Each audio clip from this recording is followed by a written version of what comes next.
I'm so sorry, Bailey. Wrong thing.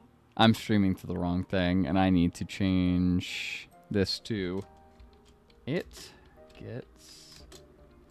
I'm sorry, man. I was drinking before this. I'm so sorry. Unacceptable, Somebody in David. the chat being like, why the fuck are you doing this? There's just like a random YouTube stream now where it's like the actual explanation. Yeah. Just like last time where I was an idiot. It happens. This is what I get for being like, I have an idea. And then like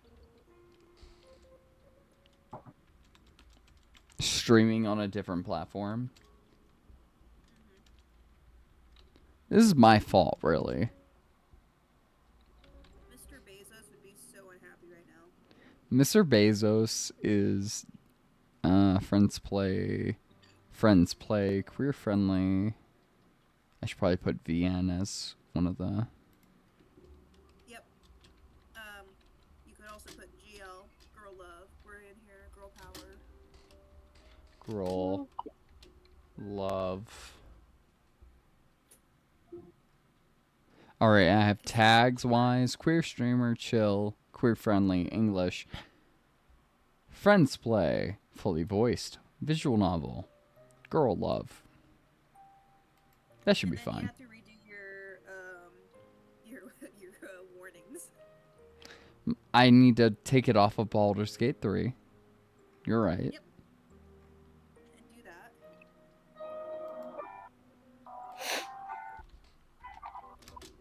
Nope, we're doing a fully voiced playthrough of Baldur's Gate 3. Oh damn, there are 45 followers for It Gets So Lonely here. Yes, lesbians arise. Lesbians rise up.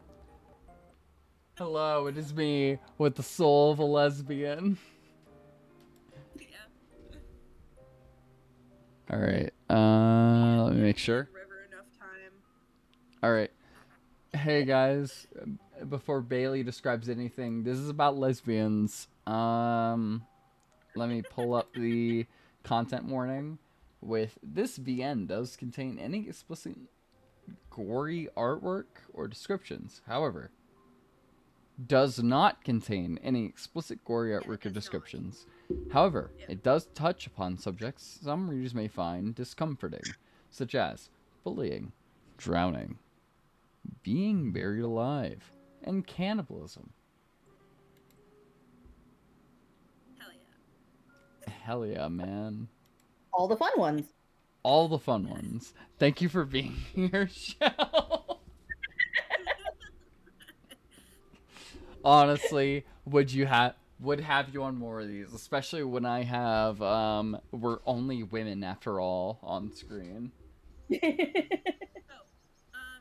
want to also say that this is a blind playthrough, not that we really. Yes, this is blind. Hey, we don't know what the hell's going on here. We're just gonna be voicing characters, which we will kind of assign as we go. You need to put that on there. People think we know what we're doing sometimes. It is a fully voiced playthrough, Shell. Come on.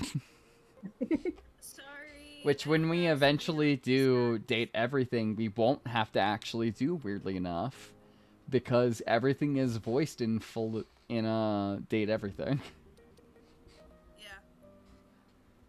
Yo, by the way, Brain David Gilbert, and also Brain?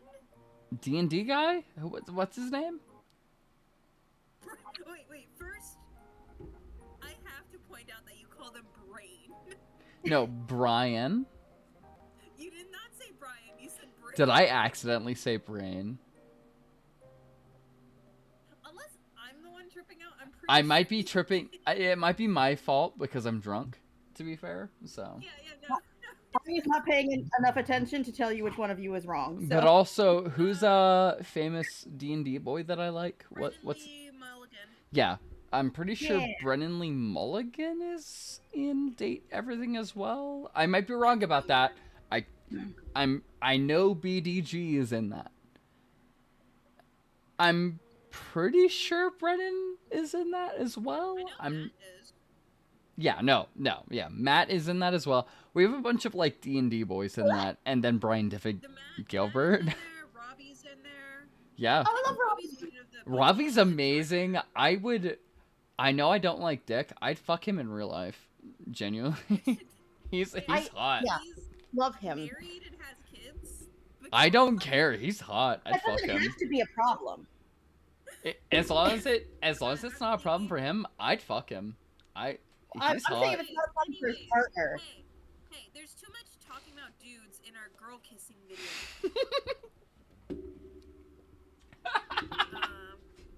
Let's get started. Let's get going.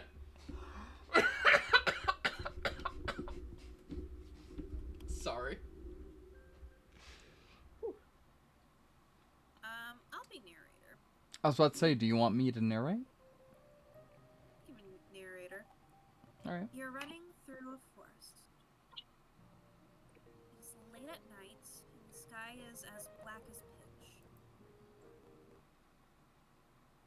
There is nothing to light your way save for the moon's milky glow, but its rays cannot reach you, not properly. The trees, which surround you, jutting out of the ground like eerie monuments to a foreign god, are blotting out most of the light. Cannot see where you are going. Even if you had commenced your flight at a more reasonable hour, however, with the light of the sun to aid you, would be of little use. You do not know where you are going. You have no map, no route, no plan. You are running like a frightened animal, anxious and nervy, with no destination in mind. You have no desire as you run, save to escape. You cannot let yourself be caught. If that were to happen, you are certain that you would be ruined. You have no choice, therefore, but to keep going on and on, though your feet are screaming at you for mercy. You have no idea how long you've been running. Time has begun to blend together. It has lost all meaning. Something sharp snags at the hem of your skirt, but you do not have the luxury to pause and examine what has happened. Instead, you tug. Your skirt tears, the sound splitting through the forest, and you stumble forward with a shocked gasp. You are free, but at what cost? Your skirt has been irrevocably damaged. It might be too late to worry about such trivial matters now, though. If you do not start running again, and soon, she will catch you. Then, your life will be over. You do not know if she is still following you, but you do not want to risk looking over your shoulder. If you were to see her, silhouetted beneath the tree, looking at you with that sickly sweet smile which once ensnared you, you would lose what little nerve you possess. Your legs would lock up, and your blood would freeze in your veins. Then you would crumble. You would fall, but you would not hit the ground. She would be there to catch you. Did she not promise, when you made that contract, that you would be never alone? You would never be alone? You would like to take back that silly wish of yours, but it is too late for that. It is too late for a lot of things.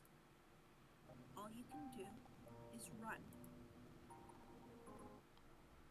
Run and run and run, while icy fog swirls about your feet. It is cold enough to sap the heat from your body, and you shudder from it. It feels as though you are drowning. It feels as though you are being buried alive. Your knees and your shins, meanwhile, are bleeding. You cannot endure much more of this. But if you value your life, as the game phrases, you must. You run and you run and you run until, long last, you reach a fork in the road. There are 3 paths which split off through the 4 if you count the path down which you've came. In case you're, like wanting to go back to her. Yeah, right? You cannot exactly double back on yourself, though, not when you have put so much effort into running forward. Yeah, You can only press on. The 3 paths are signposted, which is something of a strange sight given you are so deep in the forest. Dark though as it might be, you have grown accustomed to the shadows. You can just about pick out the writing on this old, dilapidated signpost, curved and slanted though it is. Your fate, if you will forgive me for sounding cliche, is in your hands. Now I wonder, which path will you take? Am I the Yuri protagonist? Is that what we're doing? Yeah, we'll make you the Yuri protagonist. Damn it. I have a I have a calling to the sea, so I'll go to the shore. Cool. So, you want to go to the shore? Good idea. What will you discover there, I wonder? This night is far from over, and there are any number of adventures still awaiting you. Hope that you've prepared yourself in advance, and I do hope, for your sake, that you've learned how to swim. I have a sneaking suspicion that this skill might come in handy. You follow the path which leads to the shore, supporting yourself on weary, aching limbs which feel ready to snap at the knee beneath the burden of your weight. You're a little more than a wisp of a girl, but you have been running for so very long. Your feet are so very numb, and you feel like a great lumbering thing. You need to lie down, and quickly. You'll only hope, as you continue to run, that you will find a means to escape your current predicament by the shore. You do not know what awaits you. You have visions of a harbor extending out to the horizon, cradling a fleet of white-sailed fishing vessels. Surely there will be some kindly fisherman who will be willing to take you far, far away on his boat to a place where your pursuer will not be able to find you. You can imagine, too, the face of this kindly fisherman, a face you have lifted up from fairy tales you have read in abundance as a small child. He will have thick, bushy eyebrows and a dark brown beard streaked through with gray. Hot. He will look intimidating at a glance, but he will be fiercely protective of you, just like a father. I hate to say hot, but like kind of hot. You do not know what fathers are supposed to be like. Oof. You are only imagining.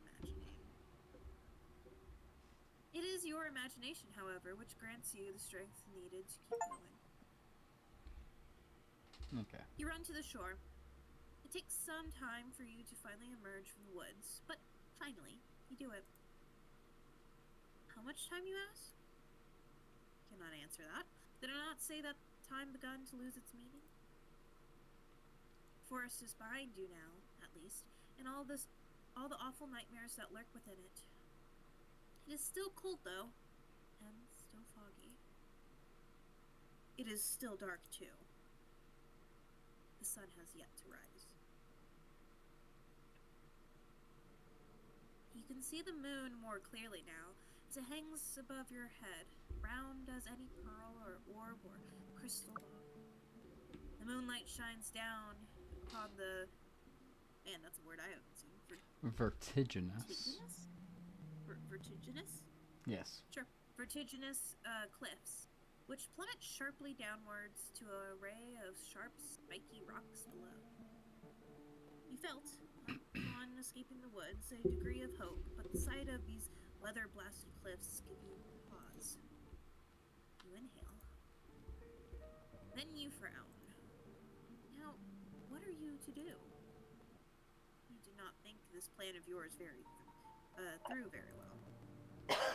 Not that you had much in the way of a plan in the first place.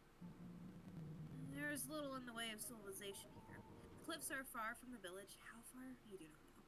And you cannot see any houses.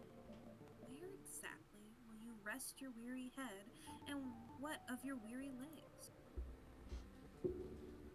Fitfully, you look around. There is nobody to your east, nor is there anyone to your west. There is no point in looking south. That's the way you came. And when you look north, the world falls away from you. Oh yeah? What if I want to fuck the witch? Huh? Huh? Yeah, she wasn't so bad, really. Yeah, no, no. My like broken mind. Yeah? Yeah, that's it. That's all I have to No, say. just My just broken his broken mind. mind.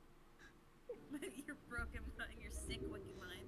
Glad you're The here, cliffs Shell. are Just second me. too steep to scale, and it is too dark.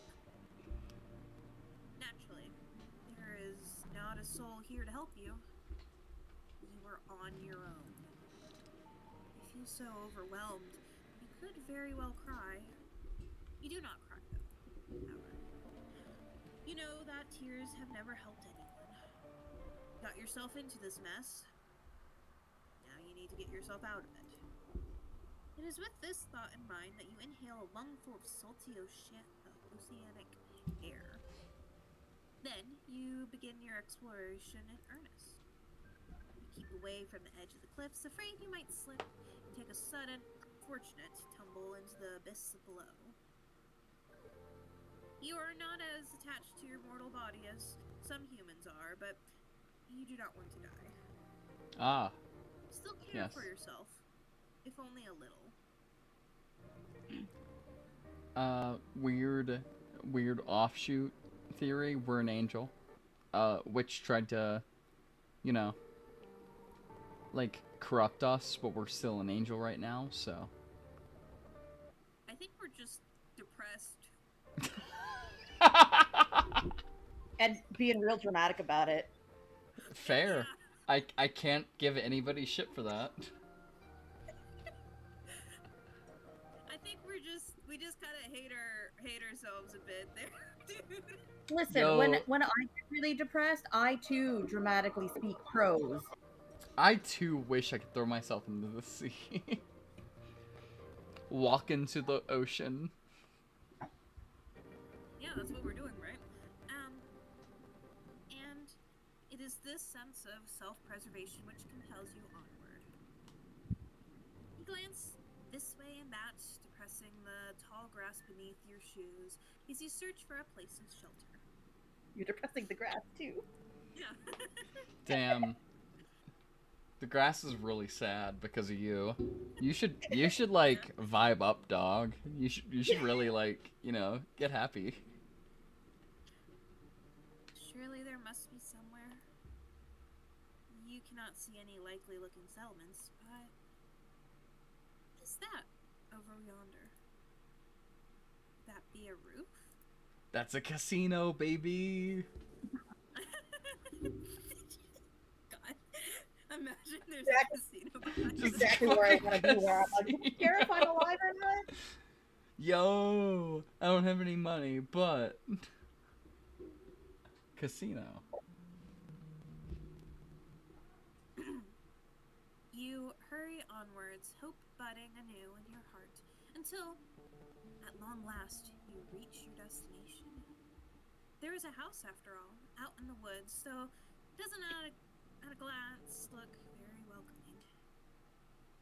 The solitary house you have discovered is not so far from the cliffs. Is rather unremarkable. It is so small and squat, you cannot imagine it contains within it more than one floor. You can't even imagine that it contains much more than one room. Though it is dark, it is not dark enough to mask the cottage has something of a slant to it. It's hiding the dungeon It is, beneath, I'm gonna be honest.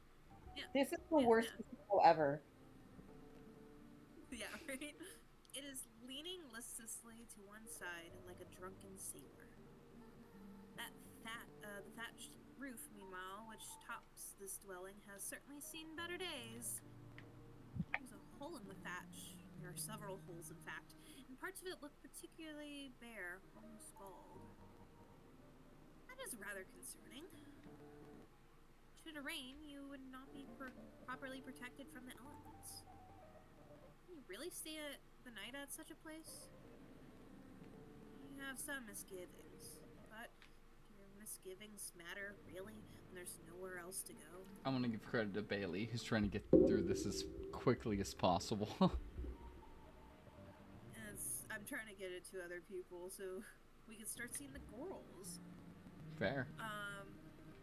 It is not as though you have any other options. It is with a sense of dread, defeat. I have dread. It is with a sense of defeat, therefore, that you approach the cottage, which sticks out of the earth like a tombstone. Part of you wants to turn back, but you know that that would be foolish. The windows of the cottage are dark, but that does not necessarily mean it is empty. Oh no, they froze. It is rather late at night. After all, we skipped something. Oh well. I do have it downloaded as a back up, so we can skip to this point. Oh, good. It's fine. I'm just clicking too many times. I will remember what decisions we made to this point, so don't worry. Will you? I will. We made the coastal decision, which is the only decision we've made thus far. Yeah. It is rather late at night, after all. Whoever lives here, if indeed anyone does live here, might be asleep. I cannot imagine the owners of this cottage will appreciate being roused so very late at night. You cannot let yourself worry too much about these small details, however. Otherwise you will never get anywhere. You swallow. The taste of the salty sea breeze is pungent in the back of your nostrils. Then you rap the knuckles of your right fist on the door. You rap quietly at first, but you do not hear any resultant shuffling inside the cottage. Perhaps you did not use enough strength. Emboldened, you rap your knuckles on the door a second time, more loudly this time. Hey, bitch, open up. You wait a few moments, but still, you cannot hear anything. Perhaps this cottage is unoccupied after all. Fuck. You knock a third time, then wait. The third time, as they say, is the charm, but for all that, your knocking goes unanswered. Well, damn it. Nobody can say you didn't try. More intrigued now than anxious, your fingers find the handle of the door. You pull down and, to your surprise, it yields easily. The door swings back for you, as if by magic. It feels almost as if it was preordained. Surely this is lucky enough. Yeah. Good luck. This is a very ominous looking cottage. Nah, it's a beautiful illustration, Bailey. I'll have you know. Listen, do not judge the poor fishermen and their or fisherwoman. And their completely unlit and dilapidated home. Yo, give me a fisherwoman instead of mermaid, and I would love you forever. That's all. That's all I'm saying. Give me like an old grizzled woman, and hell yeah. That's all I'm saying. Okay. You step foot inside the cottage, which is very dark, and glance around.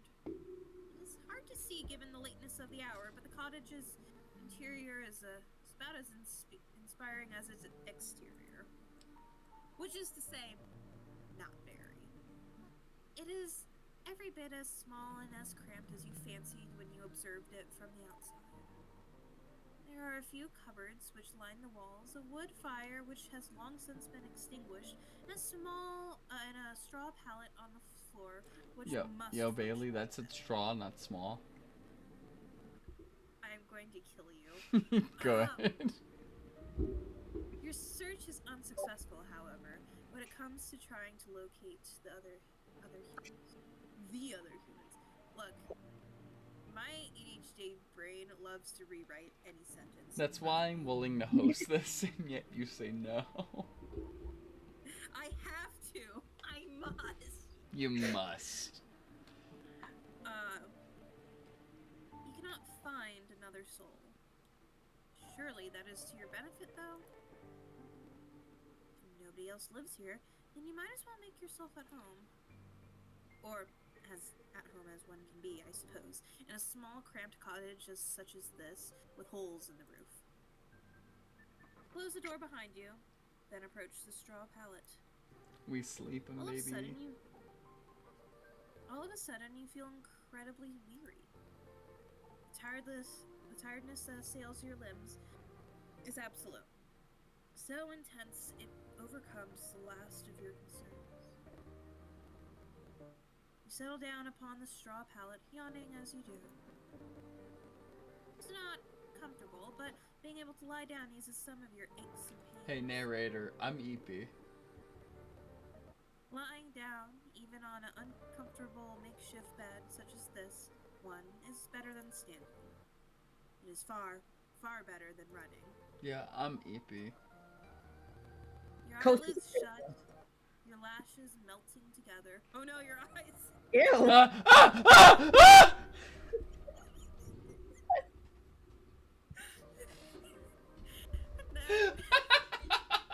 This is the shack of the lash melter! Oh my god. That broke me. I'm glad I can yell that guttural. Well, it broke me, and the funny thing is that I was the one who drew your attention to it. Oh god. You good? I don't think so. Their lashes are melting together. And soothed by the sounds of the wind and the distant rolling of the waves, you fall asleep. Great decision. You begin to dream. It is not uncommon, of course, to dream. The best and the worst of us do it, from queens in their castles to peasants sleeping in the street. Why? Why? Who is it to say that all you have observed tonight has not, in some sense, have been a dream of its own? That make your nighttime fancies, then, a dream within a dream?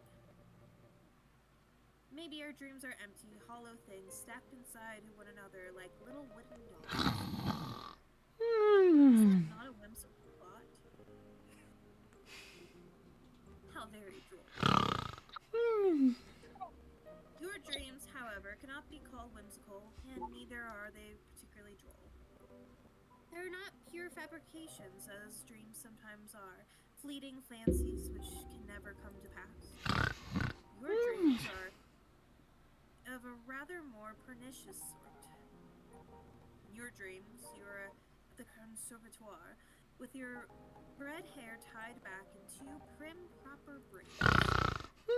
Walking through the courtyard, clutching your books to your chest as you make your way to the library.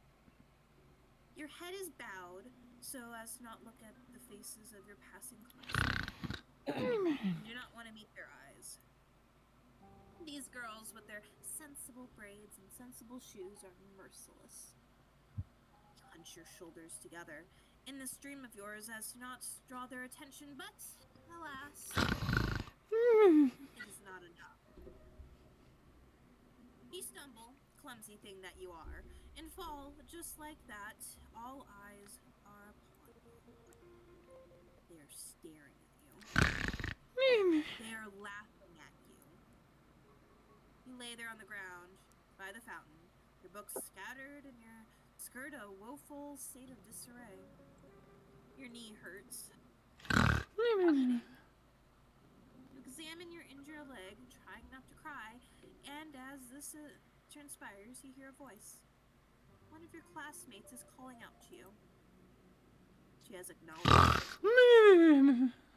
You look up shyly, tears beating in your eyes, at a girl taller than you, and prettier, and much more refined. Hot. She extends her hand towards you. Does she mean to help you?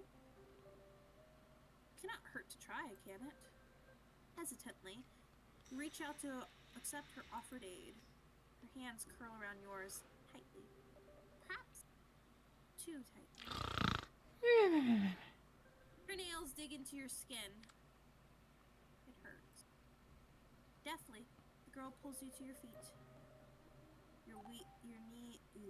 Your legs feel weak from your fall. Your knee still bleeding. You stumble, feeling out of sorts, but you are not afforded much of an opportunity to gather your bearings. The girl's hands are on your shoulders. She's laughing at you. Then, she is pushing you. The sound of the fountain and the running water, which strums against its basin, is all of a sudden very loud. It is overwhelming. It surrounds you, then it engulfs you. It is cold as ice. You cannot breathe. The rushing of the water continues, echoing in your eardrums over, and then you do not want to remember this. What good will it do? It is in the past where the past ought to remain. You are never going to go back, not even in your dreams. Is this the determination which forces you back into the world of the waking or the start? You gasp like a fish. Oh, that's actually accurate. Shit. Damn. Right. Fuck. Your eyes unnaturally wide. I hope everyone liked my voice acting. Yeah, 10 out of 10. You feel weary from the lack of sleep. With half-lidded eyes, you glance about. It is still dark inside your cottage. The sky visible from beyond the windows splashed still with stars. It's your cottage now. It's mine. It's yours now. It's like mine. In Minecraft, if you sleep in somebody else's bed, it becomes your bed. It's Yep, mine. I spawn here now. And y'all are gonna keep trying to come to my house. I will kill you if you come to my house. How long were you asleep? You are not sure. Long enough to kill a villager if it comes into my house.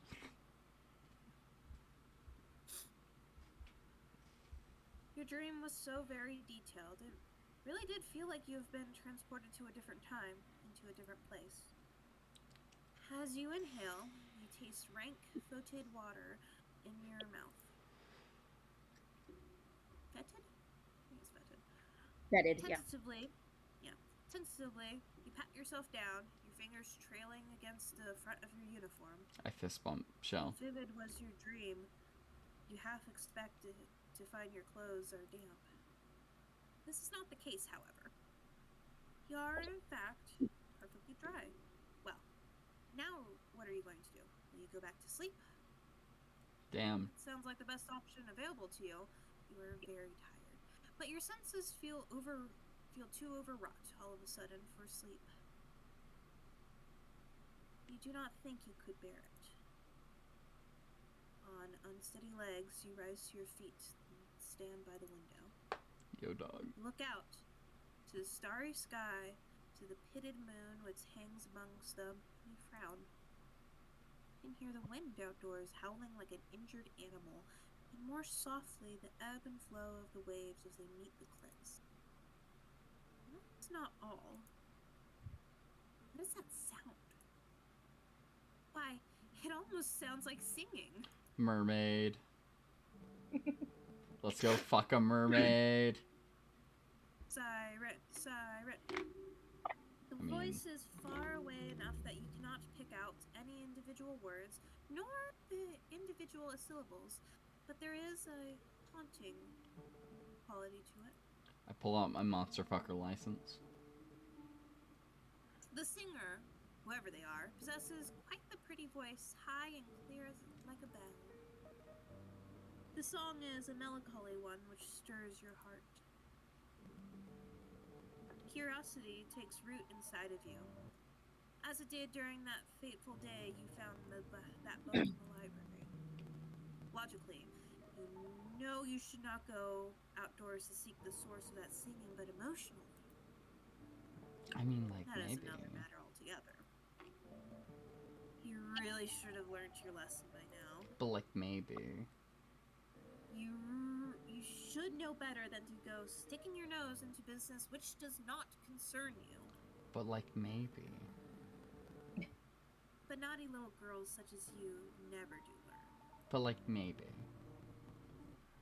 Cross the old fisherman's cottage as though in a dream, then reach for the handle of the door. Be a hot fish lady.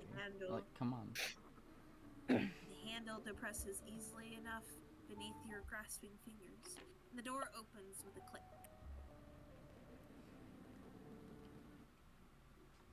The rest of the world yawns before you, framed in the doorway, all of it bathed in moonlight. Thought it was cold inside the old cottage, but it is colder still now that the door is open. An unpleasant wind rushes forward to meet you, knifing mercilessly through the fabric of your uniform. You look across the cold, inhospitable landscape, your fingers clenched into fists at your side. Then you step out into the unknown. Canvass the cliff's face, led by nothing more than the luxurious singing. So haunting and ethereal is this voice. As it hangs on the breeze, it would be enough to send 1,000 ships off to war. You keep walking into the night until you reach the very edge of the cliffs, where they drop downwards into empty air. You ought not to go further, but the voice has yet to cease. You can still hear it echoing inside your head. It compels you to act. You look down at the shore, which seems like a dizzying distance away, then out to the ocean, which is breaking against the scattered rocks below. Your eyes narrow with a determination. Then you take a step towards the cliff. These cliffs are steep and the rocks below them are sharp. You can see them glinting in the darkness, their tips jagged like the teeth of hungry predators. The cold wind blows, rocking your hair, and you shudder from it.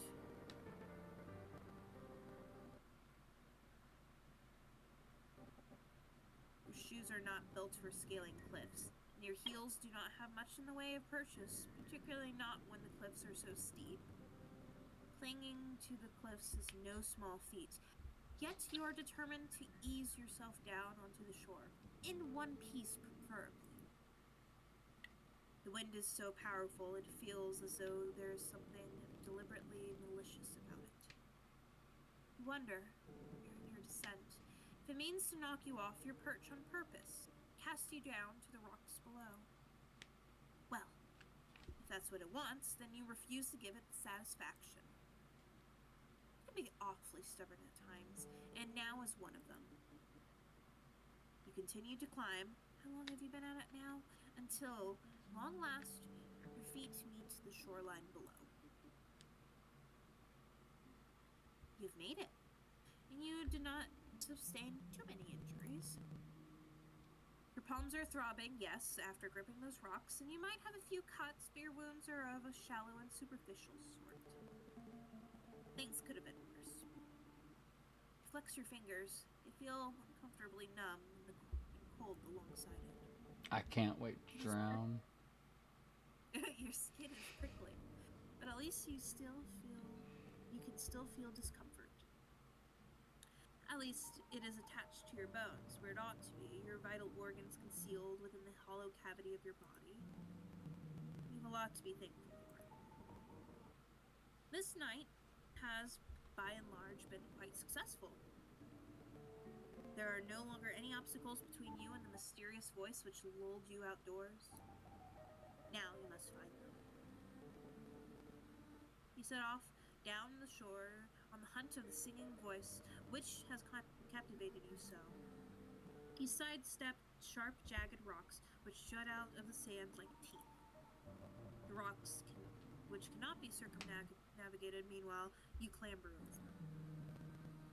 All the while, the sound of the sea mingles with that of the singing. It provides an ethereal, haunting backdrop to your exploration, one which further adds to the serenity of your moonlight stroll.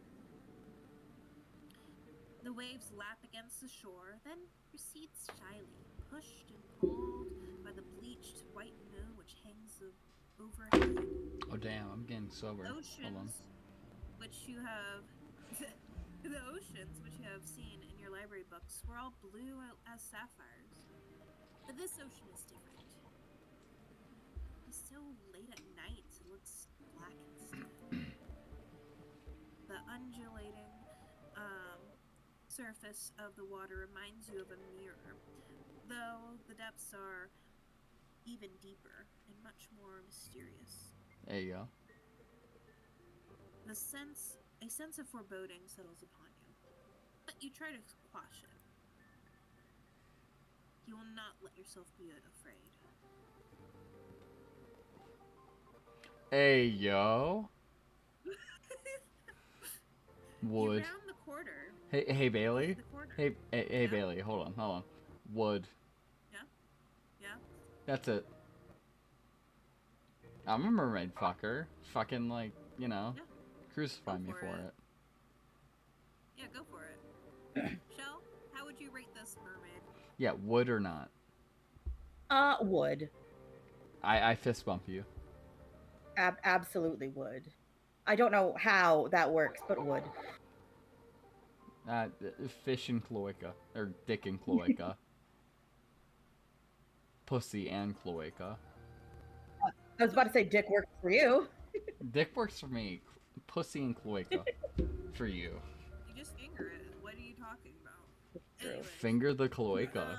no, you just finger the cloaca. What do you... Hey, narrator. Hey, narrator. Get back in character right now. You round a corner, your feet unsteady in their sensible brown shoes, and then, at long last, you see her. There is a woman sitting upon a rock out in the ocean. That's a woman, alright. The woman's eyes are closed and her lips are parted, her expression soulful. She is singing. Me and Her Shell hair, solidating ourselves as monster fuckers. yeah. Her hair, which is fair, flutters around her face like a shroud, which adds to her otherworldly aura. Her eyes might be closed, but her lashes are long and luxuriant like a doll's. Her lips, meanwhile, which are parted in a song, are soft like the freshly plucked petals of a flower. Let us sing together, love. Her face is perfect, as are her proportions. Hey, the Hell yeah, let's go! TNA, baby! I'll be the terrible man in this situation, that's fine. Her neck is tall and slender, like the stem of a flower. As for the lower half of her body, meanwhile... It's a fish, I get it. Well... Getting Shaw to go, oh, wait, hold on. It is nothing like anything you have seen before.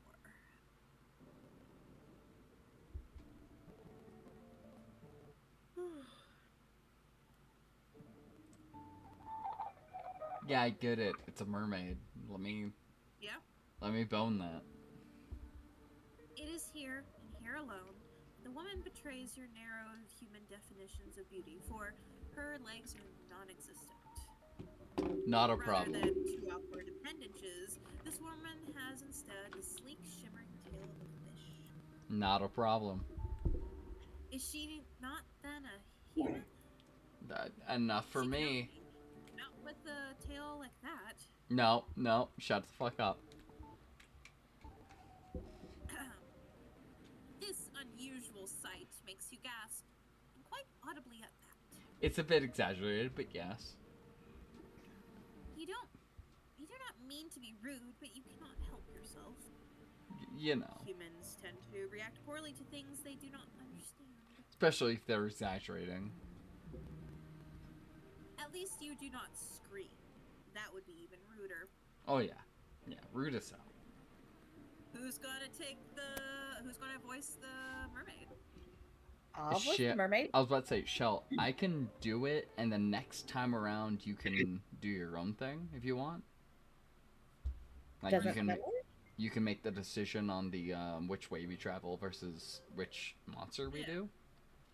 If you want to do the mermaid this time, I'll do whatever monster you do next time. You know what, David? You go ahead and do the mermaid. I am saying that the rule is that you then will choose and voice whatever monster you pick next time, right? Yeah, that's fair. Okay, cool. Cool. I'm making sure that that is fine. Yeah. All right. Oh my.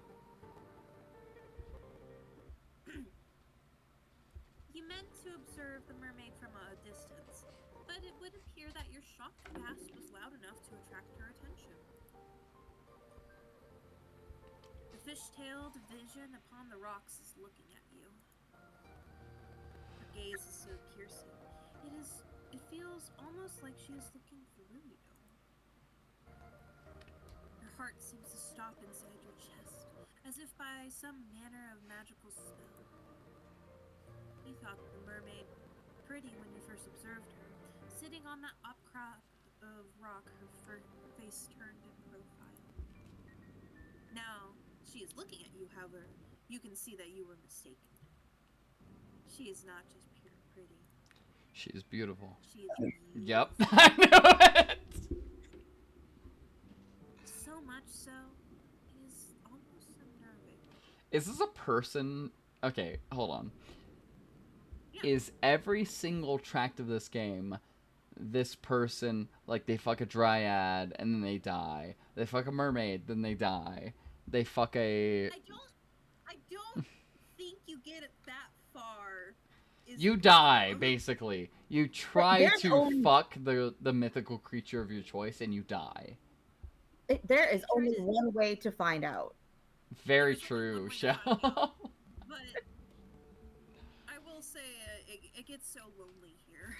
It gets so lonely here, and I know Shell has not been commentating on my choice, but I'm going to commentate on her choice and be an absolute jokester the whole way through. I just want you to know that. Oh, I haven't been commentating, just judging. Fair. Yeah. Hey, I'd fuck a mermaid. I'm sorry.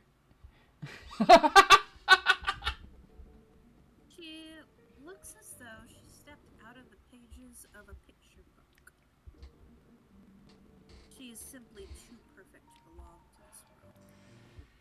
Perhaps she is some kind of vision, a waking dream, a hallucination? But no, she is none of those things. Her tail might be an impossible thing, but its scales look slick and wet regardless, like those of any fishes who might find one might find in the market. Goodness gracious, there should have been a comma there. These scales are iridescent and, bathed beneath the light of the moon, they seem almost to glow. The sight of her, rather, takes your breath away. You look at the mermaid. She looks back at you. You prepare yourself, expecting some sort of altercation. Yeah, I do. But the surprise soon fades from the mermaid's face. Her lips, which were once pursed in a frown, now shift upwards. She's smiling. Then she says in a refined sort of voice, My. It really is good to see a human again. Particularly a human girl. Gender affirmed. Am happy. I was beginning to fear that your kind had all disappeared. And I no longer have anybody left to tell me of the world above the waters. my. This is quite the effusive greeting. lesbian fish girls. The mermaid's introductory speech is positively brimming with excitement of a sweet, girlish variety. She is rather more amicable than the fine polish of her syllables would make one suggest. You might be a well-bred lady yourself with an accent to match, but you Oh, cannot help got it. but feel overwhelmed. Yeah, you went to all-girls school, of course. My bad. I have an accent. I have an accent. You have a posh accent. Anxiously, I have a you posh observe. accent. Anxiously observe. You absorb. Observe, not absorb. I absorbed the mermaid Anxiously, you absorb the mermaid. and ask her what she means within myself. Gosh, Turns out you are the monster that chases you. Oh, oh. I'm having a laughing fit. Sorry. I'm sorry. I really like making that noise. I'm so sorry. No, I made myself fucking laugh. Oh, oh, big mermaid. Oh. Anxiously, you observe the mermaid and ask her what she means. What happened? As to that, I'm afraid I cannot say. Have you ever seen the whale? I have been sitting on these rocks and singing for many, many nights. But no straight person has come to see me. I know what I said, Bailey. There has been Can't no bring lovely straightness to humans this for me girl to kisser, do you? play with.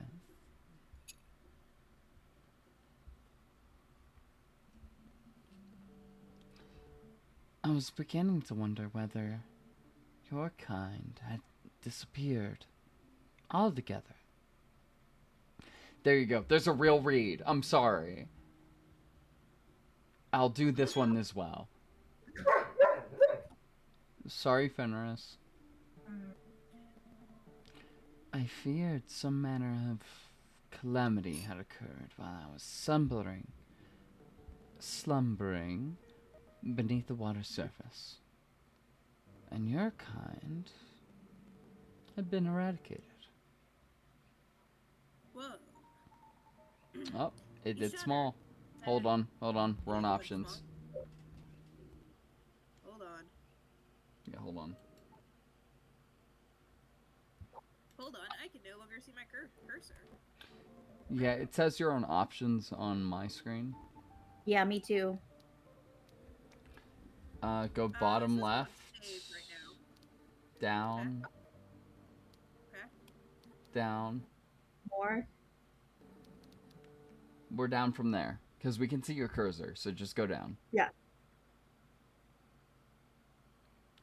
Go to near the bottom of your screen for us.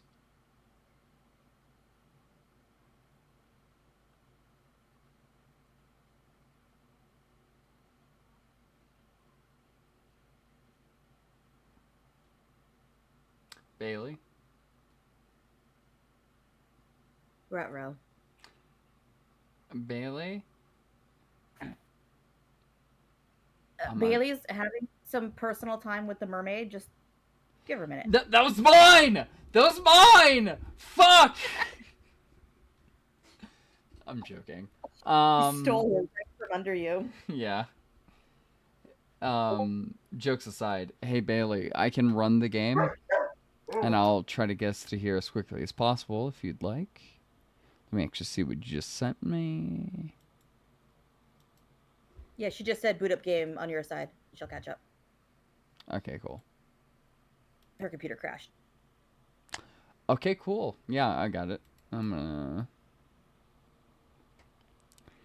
Yeah, no, that's why I offered to do this because I was like, "Hey, it's free. I can do this." And then And Bailey you have went, your "Nah, fancy fuck it." computer now. It's literally 142 megabytes. So hey, if anyone wants to play this and like not get to fuck, but also like die to the women of your dreams, like go for it. Hey, Clay, if you're watching this, I'm talking about you. So, it does get so lonely here, you know. I should probably stream to Discord. So we have that going on. That would be nice.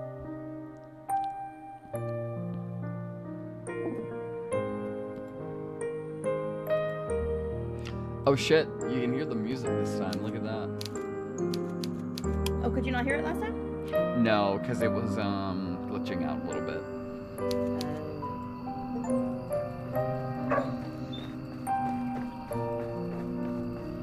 No desire.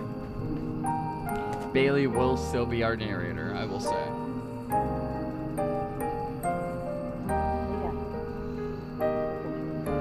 A lot of narrator in this one, I will say. So, if we get to the point, I'll narrate. Like, we'll probably do you next and let Bailey narrate if she wants to. But if we go long enough in this and we're still not done yet, I'll probably go.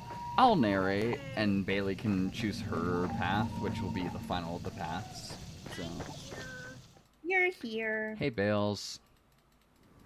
Yeah, when the game like did that weird thing, I was like, okay, let me try to fix it, and then it just broke the game, and then I was stuck in that window, so I had to restart my computer.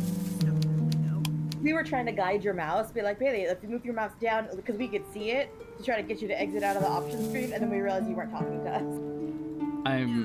Bailey, this is the exact reason. Also, Shell, make sure you're watching the stream as well. Yeah. Bailey, this is the exact reason I've offered to help you get a actual machine going. Well, in case you want to share a game with the group. or if I want to play anything more than just like Or unless you want to like play a game with me that is more than just a visual novel.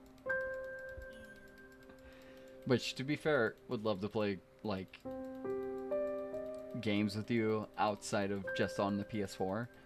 But like, you know, whenever you get your own place, maybe.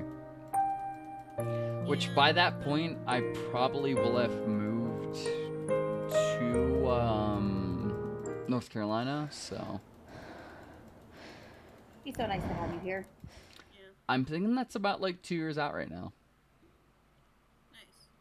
Yeah, I think I actually genuinely am like thinking about it, and it's like, okay, if I save money correctly, I might go hungry a few months, but if I plan it out correctly, I'll, you know, actually be able to do it. Especially with the job I have now, where I'm actually making like a good amount of money. I might be able to move back within reason, and I'm gonna probably move to Fayetteville because y'all are near there, and I want to be near y'all. As much as I love my parents, I'd like to be near y'all. Worst case scenario, I might ask y'all to like, be like, hey, can I borrow a car and like go up to my parents or go to Wilmington? Like, and that'd be about it. But, Yeah, like, that would be cool. I would only ask if it was like not a problem, basically. Yeah, no. Almost back to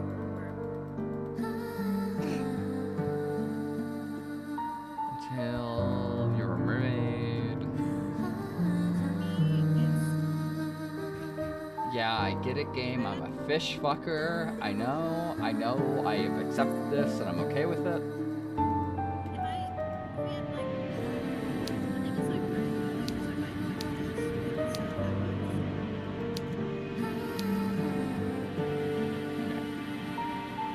Sorry, Bailey, what were you saying?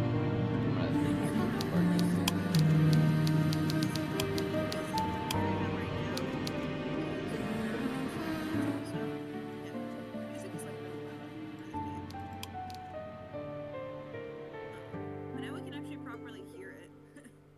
You know, it's real loud, so. Every game is real loud. You kind of have to, especially if you're streaming, like, deal with that, so. Alright. I feared some manner of calamity had occurred while I was slumbering beneath the water's surface. And your kind had not been, or had been eradicated. You gaze. And while Bailey's gone, you shudder and reassure the mermaid to the contrary. You do not know about the humans that you used to speak with, but you, at least, have not been eradicated. You're still here. Yes, well, I can see that, the mermaid answers with a light laugh. It really is a relief. My fellow merpeople who live beneath the water told me not to worry so, but I could not help myself. I've always been fond of you humans. It was rather sobering, sitting here night after night, all on my own. It gets so lonely here. Now, that is an interesting turn of phrase. It catches inside your head like a burr. Have you heard it before? Oh, Bailey, are you back? Yeah, that's the title. Alright, go for it. Have you heard it before? So, dear human, did you say that you are unfamiliar with these parts? Hesitantly, you examine the mermaid. I'm gonna real quick turn you up. I think it should be fine after this, but Please do. okay, that should be good. Thoughtless though you might be at times, you're not so very self-centered that you cannot detect a note of longing in the mermaid's voice.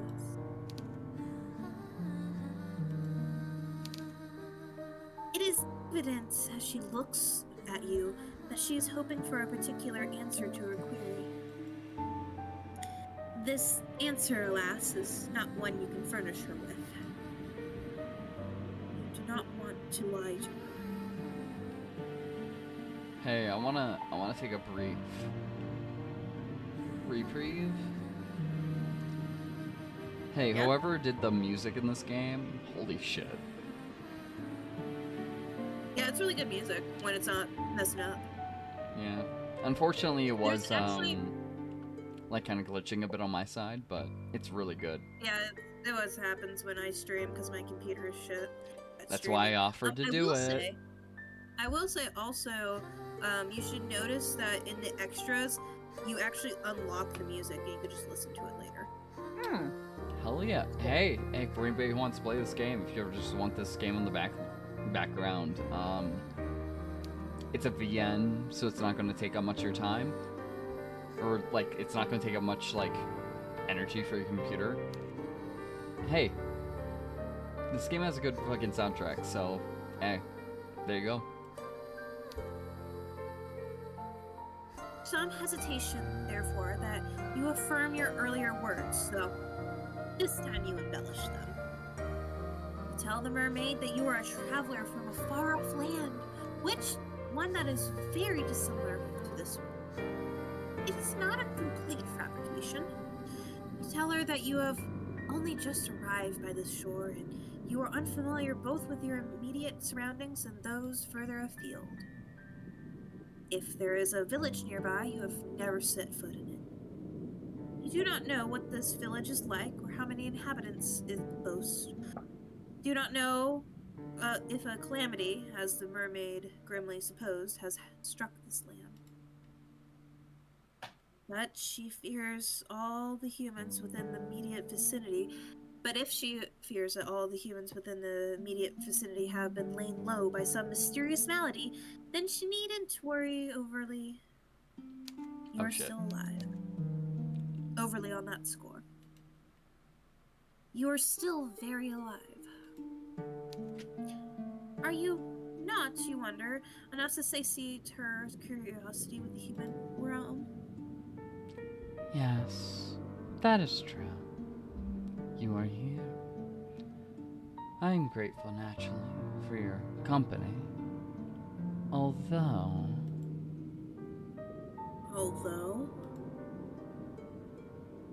Wistfully, the mermaid sighed. I was rather hoping you might be able to bring me some news of the nearby village. And of its inhabitants. This makes you wonder. Was there a particular person from this village she was close to? So, were you able to work out that much? So you were. I know what I said, so were you able to work out that much? I paraphrased, I'm sorry. Yeah. The mermaid answers with a small smile. You're an intelligent one, aren't you? Your past professors would beg differ on that score. You were particularly awful when it came to academics, mathematics in particular. Could never get your head around all those numbers. Your stern, stony-faced maths professor used to despair in you. Oh, this is a British game, got it. Yeah. But she is not here. None of them are. It is just you now and the mermaid, and she does not need to know about your dismal academic record. I crave human flesh. What? What? What was that? I crave the flesh of a human. Oh, now we're talking. You allow yourself a small smile, touched by her compliment, and tell her that it's nothing more than a lucky guess. How different the, wording and inflection can be. It also, I've noticed with this, it's very, it's a visual novel, and it's kind of like what you buy into when you play one of these. It's kind of purple prosy. It's why I choose to change some of the things to make it more natural talking when I do things. Yeah. Because I'm like, yeah, what was it again? We'll go right back. Oh yeah.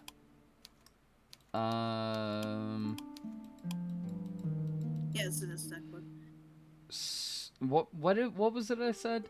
So, were you able to work out that much?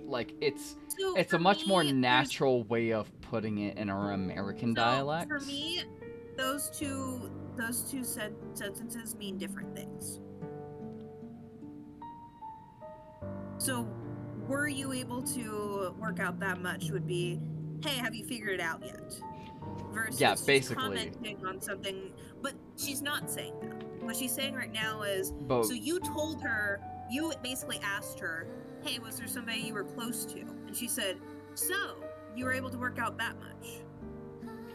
But the way I inflected it was basically, so, you were able to work that much out? So you were able to figure that much out? Which would be basically the same thing. Well, the first time you said, so, were you? Like it was a question. So, were you able to work that much out? Which is still a question mark at the end of the sentence. Yeah. I'm just saying that the switching out the your and the you and the were, make it a different sentence. That is fair. I will disagree in the fact that it has the same meaning, but I completely understand the way you are putting it, if that makes sense. Yeah. I respect and understand where you're coming from. Yeah. We can disagree on this and move on. Yeah, absolutely. Oh wait, hold on. This is you. The next thing is yours. I already said this. Okay, making sure. Yeah. For a guess, it was remarkably accurate. You're quite right Damn it, I accidentally clicked. That's my bad. I did have a close friend from the nearby village. She was very dear from me. Internally, you congratulate yourself on this. Why piece of are you detective auto... Stop. What are you doing? You accidentally clicked skip.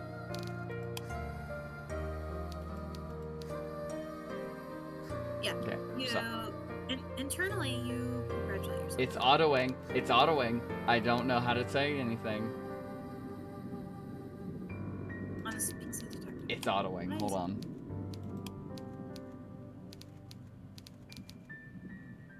What the You're just fuck? trying to skip ahead. Looking, I see you. You're autoing. Hey, you can't auto. What the fuck? Excuse me. It was you accidentally clicked skip, and so it started autoing it. I'm gonna... Feathers, where are you getting all this candy from? No. Escape. Internally, you congratulate yourself on this piece of detective work. I'm not gonna touch anything. How very clever you are.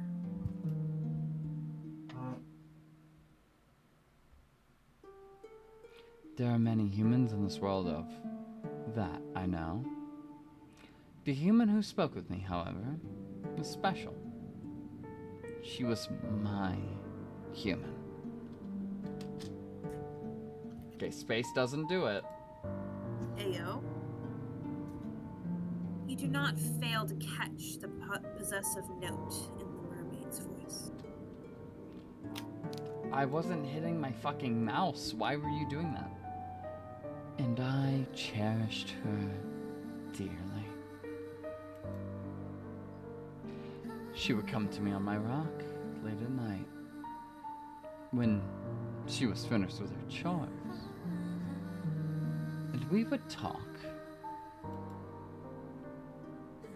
I asked her a good number of questions about the human realm and about her costumes. I fear my endless inquiries must have been rather tedious, but she was always happy to indulge me, because she liked women, you see. She never once scorned me for my ignorance, and neither did she make me feel like a fool. She always made time for me, no matter how many demands she had on her time.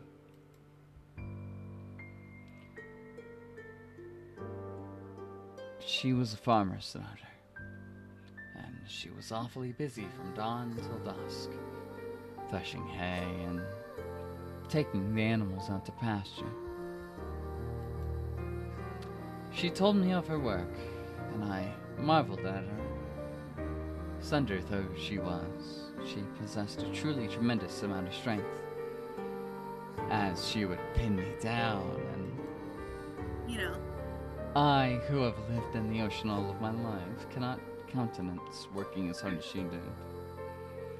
But she bore her burdens without without complaining.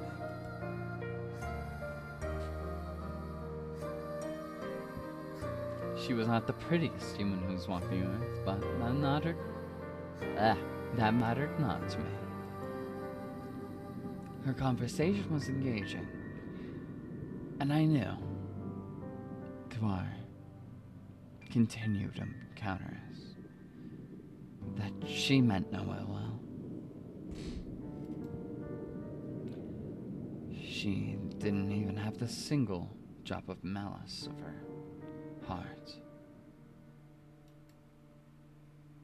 The wistful manner in which the mermaid speaks of her friend makes you feel, for a few brief moments, the flicker of some ugly primordial emotion. Could it be jealousy? I wish to eat her. It is painful, isn't it, to hear others wax poetic about those they hold dear, particularly when you yourself have never been regarded in such an intimate a manner. I like the way you put that, in such an intimate manner. I like that. Yeah. You have, for many years, been woefully alone. don't forget, Bailey, as good as what's the term? I've been like blanking on so many terms today. Um, Localizing. Yeah. As good as localizing can be, it can never be perfect. So make sure you always you know, read it as you would. Is the way I would put it. Yeah. Yeah. I think this is English written though. Really? I believe so. I guess it's English, but it's also British English, so it's like weird in some ways, but not in all ways. I'll have to look into it again. It's either British or it could be a Japanese. It could be Japanese, honestly. With how actually good the like design work of it is, I could see Japanese and so the specific style where it's not like typical what you think of Japanese, but it's like close enough where I'm like, I could see Japanese, but I could also see British, like taking inspiration from Japanese. I follow the person online. Oh yeah, they're definitely Japanese. I point at you and laugh. I'm joking. I'm joking. But either way, make sure localization, like, it's weird. It's always weird. Yeah.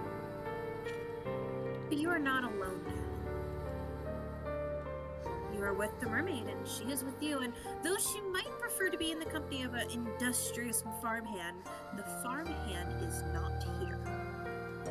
She'll take anything she can get, sailor. Where did she go? Oh, if only I knew.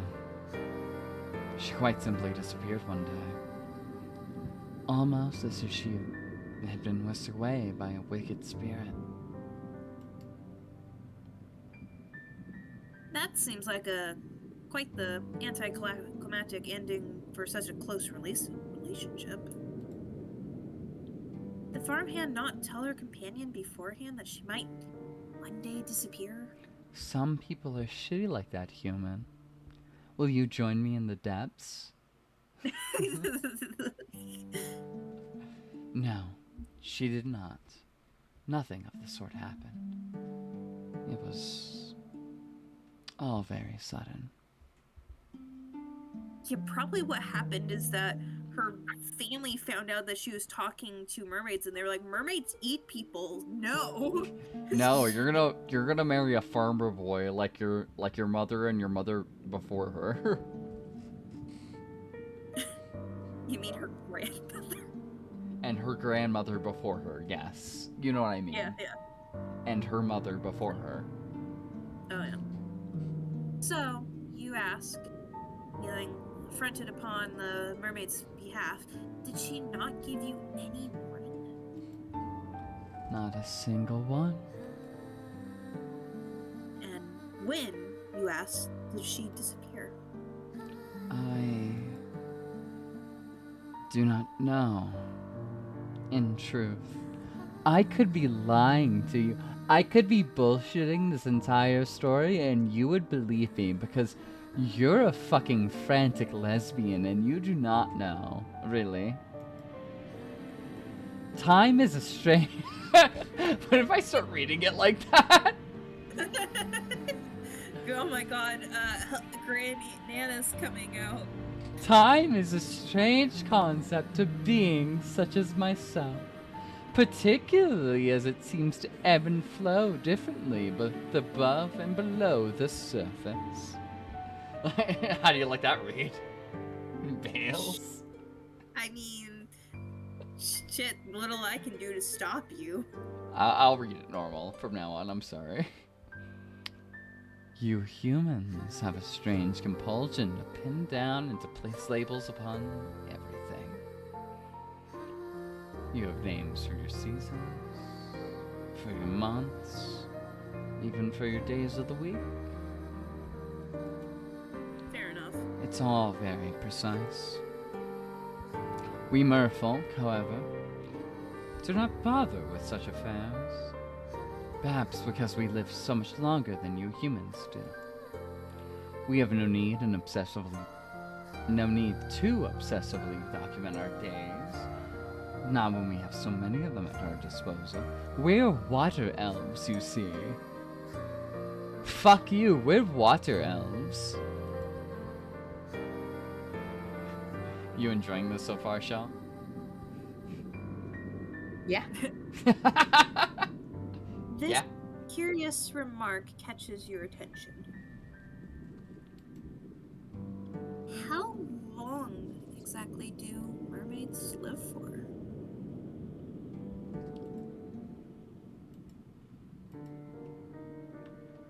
The mermaid does not look much older than you do, but you cannot help but wonder. My. Nosy, aren't we? The mermaid asks and she laughs, a soft tinkling sound like that of a bell, which makes you blush.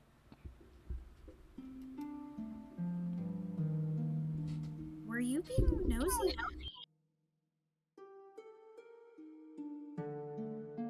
Perhaps you were. You have always had a thirst for knowledge, not of the dry, dusty academic variety, but of stories peopled with strange persons. Literature was the only subject you were ever good at. Again, it's hard for me to quantify. But to put it in terms a human like you can understand, I suppose we mermaids can live for centuries.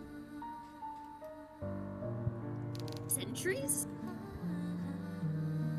That is quite the surprise. But perhaps it shouldn't be. You have been subjected to any number of surprises tonight.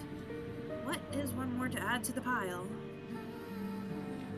I have not been waiting quite that long, however, for my friend to return to me. I think it has been but quite a few seasons. Might not sound like much, but never before have I been so aware of the passage of time. I've experienced any number of wants during my life, but I've never wanted anything quite as badly as I want her. Wish you'd sit with me. Not shit, sit, sorry. Yeah. With me. And she would talk to me just one more time. But perhaps I'm greedy. I've been waiting for long enough now to presume that she will not be returning to me. I fear something must have happened to her, or to her kin. Perhaps to her whole village.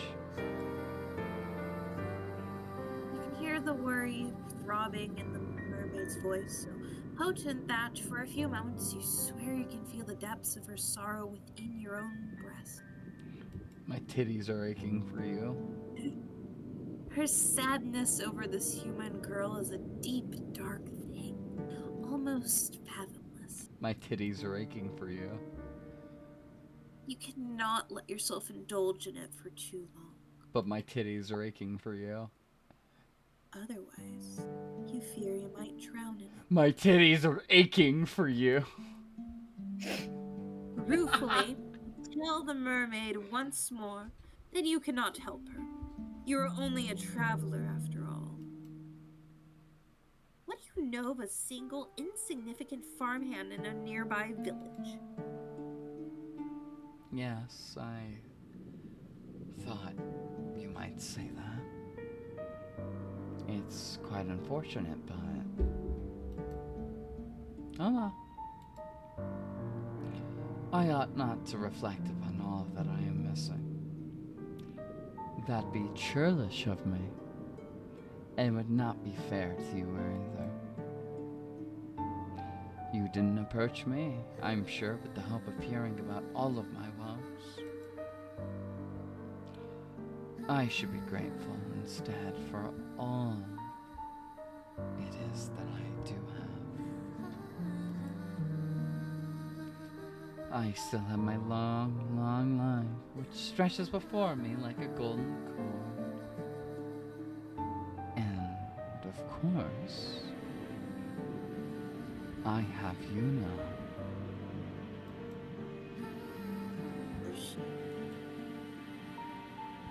Do I not?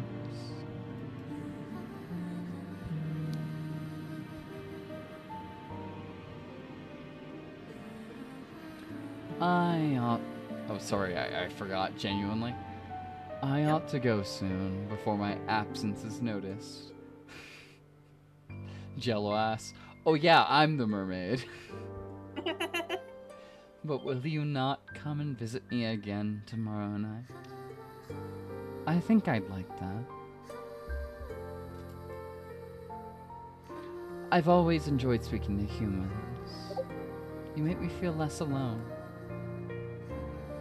You cannot help but feel as the mermaid observes you with those enchanting eyes of hers that she does not truly wish to speak to you for your own sake. She wants to use you instead, as a substitute for the farmhand that she has been missing so very ardently. Mermaids, they use double X, actually. They take your eggs. Don't ask how that works. I actually did read I do actually have on my shelf right now a novel between like a hunter, a woman, and a mermaid. Hey, the thought it stings, Bailey. The thought stings, though you really ought to be used to it. Still, to be held in a lower esteem of a farmhand of all things, You're a punk bitch. it makes your self-esteem sting. You cuck. You cannot. No. You try not to let the mermaid notice this, though. Thanks for the laugh, Shell. I'll be here as long as you have me. The woes of your past are not her fault, much as the woes of her past aren't yours. It is silly in any case to be jealous of a girl who might very well be dead. That is what you tell yourself. It's the only way to prop up your bruised sense of self-worth. You have self-worth? Girl, weren't you, like, captured by a witch for a long time? What the hell? You would, you tell the mermaid after a pause, like to see her again. You would like that very much. I love that you only go to correct me when there is a need in correcting, baby. What? When I make a wrong, like shitpost statement, you go, actually. It's whatever. I appreciate it. No, I genuinely love when you do that. It's great.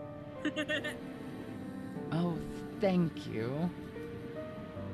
I've been feeling very gloomy for quite some time, but seeing you has invigorated me some. Finally, it feels as though I can smile again. At least a little. Did she not smile, you wonder, after her friend disappeared? I didn't, no. I did not have the heart. Without her, the world seemed very dull and drab. Your company has cheered me quite immensely. This is why I like humans so much. You're not callous and unfeeling, like the merfolk who live beneath the water's surface. You're much kinder than they are. Oh, if only she knew. If the mermaid was aware, I wonder how petty you are and how jealous. Would she still care for you? Well, that is neither here or there.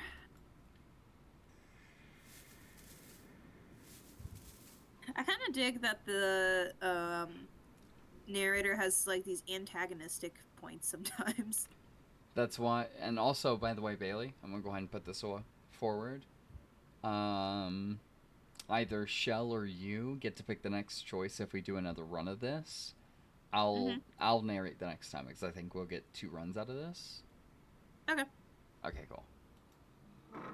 Oh, you skipped me. I'm so fucking sorry. How fucking could I? I should die. I'm firing you right now. You agree to meet with the mermaid come sundown the following night, then make your slow, stumbling way back up the hills, then to the cottage you have purloined as your own.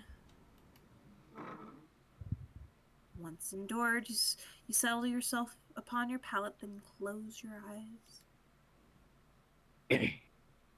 You know, like visual effects closing. The sighing of the wind outside and the constant rolling of the waves against the rocks do not disturb you. You feel, after your midnight encounter with the Merlish kind, quite at ease. Perhaps prematurely so. Actually, like you saying Merlish, because that is one way of putting it. Yeah. What happened to the icy fear which prompted your frantic flight through the forest? Where has all that gone? Mermaid puss. Do you not think you are being a bit complacent? But mermaid puss, though. No? Mermaid puss, though. Oh well.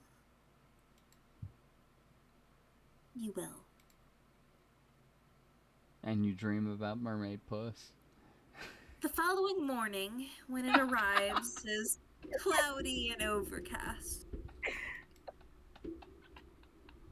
It is not a particularly pleasant morning, but at least it is not raining. That is some small consolation. You rise from your straw pallet, stretching, then glance about the interior of a fisherman's cottage. Hello, this stream is rated R for mermaid puss. It's rated R for these drunk bimbos. Hey. I like that you use the feminine version of that, but hey. Hey, now.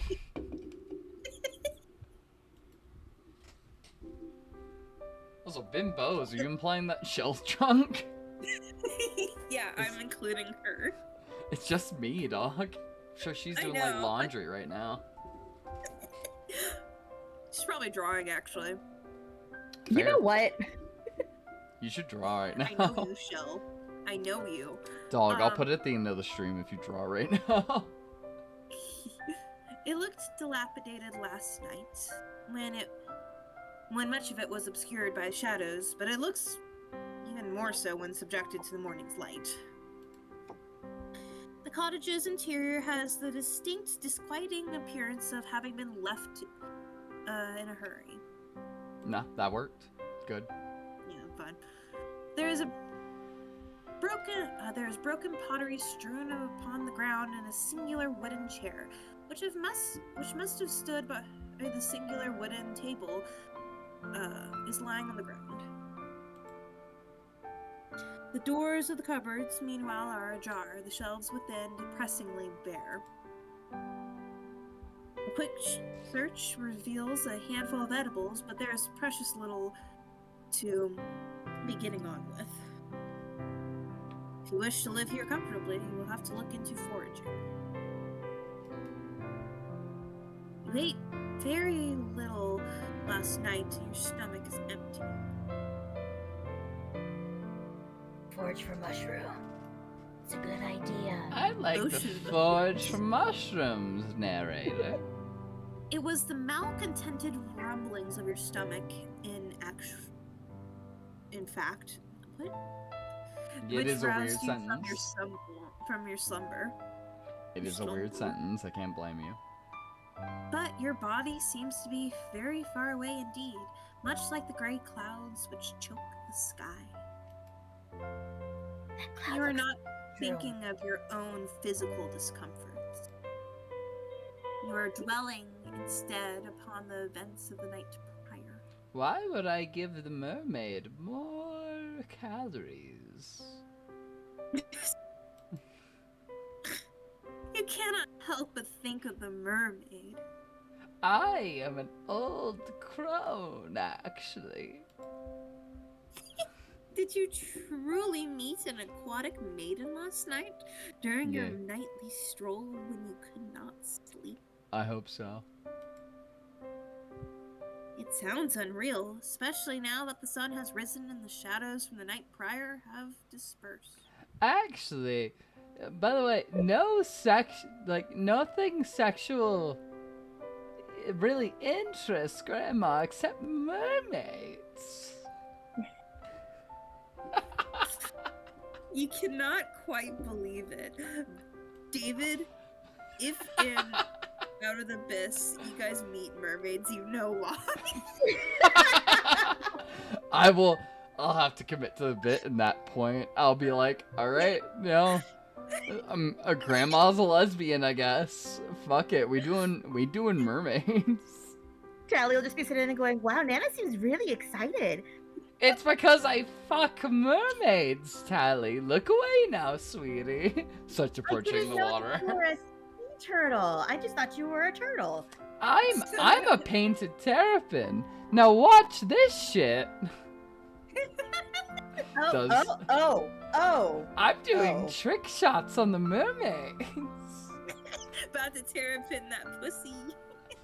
Unsket, look away. Unsket, look away. Oh my god! I guess I accidentally right clicked, so I'm gonna save right quick. Anyway. It must have been a dream. No, not when you're with Grandma, darling. But then, why can't you recall it so clearly? That's what I'm telling you. What if I murdered the mermaid like this? You help yourself to the scant food and drink available to you, all the while thinking of your next course of action. Now, what are you to do? Go fuck a mermaid who sounds exactly like this. Your plan, of course, is to return to the shore come nightfall, so that you might once again see the mermaid, but night will not arrive for quite some time. You need to find some means of keeping yourself occupied until then. Let's just see, like the depressed bitch we are.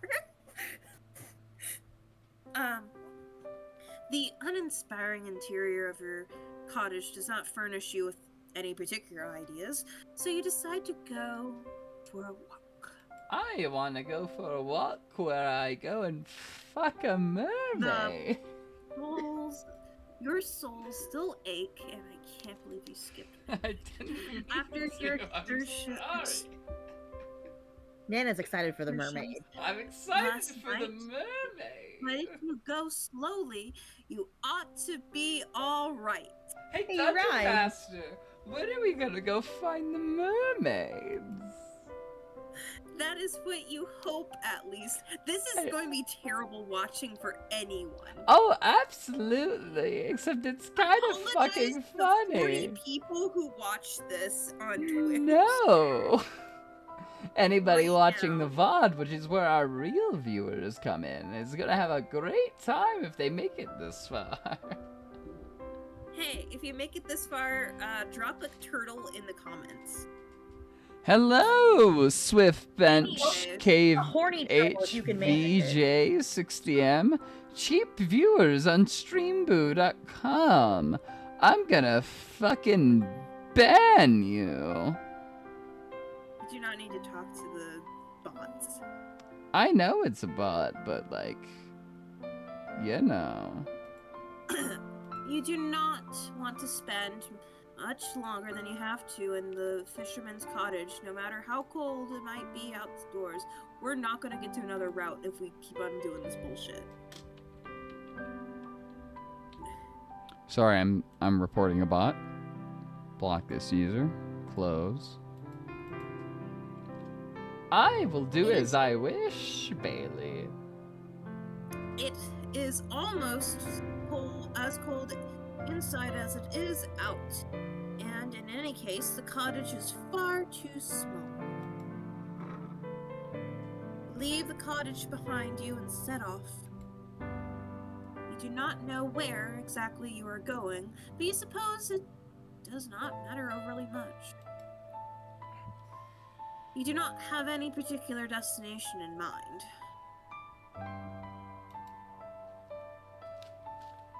Your meanderings lead you to the cliffs, which are still steep and sharp. The drop to the shore is a perilous one, so much that you have to wonder how you were able to descend the cliffs the night prior to meet the mermaid. You are rather more determined than you realize.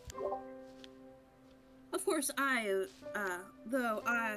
of course, could have told you that much. Because I'm You're- you. You are surprisingly capricious for a slender, small human. You walk along the side of the cliffs, keeping a sensible distance away from the drop to the shore. You might have survived last night's excitement unscathed, but do not fancy trying your luck. It would be so like you, really, to avoid the drop to your death in darkness, only to stumble through the morning's light and take an irreversible tumble. Your fortunes have never been the fairest. Oh, that's a really good CG. I like that. Your meanderings along the cliff reveal to you all manners of curious flora. You thought the night prior the cliffs were weather blasted, but you can see now that your assumptions were incorrect. They call this flower mermaid's pubes. There are flowers here, very warm and bright, like the sun's light during the summertime. That's why they called them that. I can't wait for you to realize that the mermaid was not beautiful this whole time and that it's all just an illusion. You say that like I would. Or Fuck you it. think, with a flush of pleasure, the fair hair of the mermaid, whom you were certain you spoke to last night. I could see her pubes. They were beautiful. These flowers are so very much like her hair. It is uncanny. I really should shut the fuck up. I'm so sorry. David, I was like, hey, how about we do this game? It seems really interesting to me. And you were like, yeah, this seems very interesting to me too. And then you just shat on it. No, I'm just making jokes that are shitty references to things that like Grandma would actually say. Get Grandma Helga out of your head. She does not. I'm so belong sorry. Grandma Helga will never appear again in this playthrough, I promise. I'm not crossing my fingers right now, I promise. I mean, she could die. She could die. No, she got to like 2 very well HP get last eaten by a session, so mermaid. she could die easy. Anyways, you step towards the flowers, drawn towards them, and sink down to your knees. The tall grass brushes your ankles like a caress, the morning's dew wetting your skirt. I love that I was like, yeah, no, we could get like 2 runs out of this, and I proceed to like lengthen it via like grandma. Fucking Yeah. bullshit. Your clothes are getting damp, as are your legs, but you care not for this minor discomfort.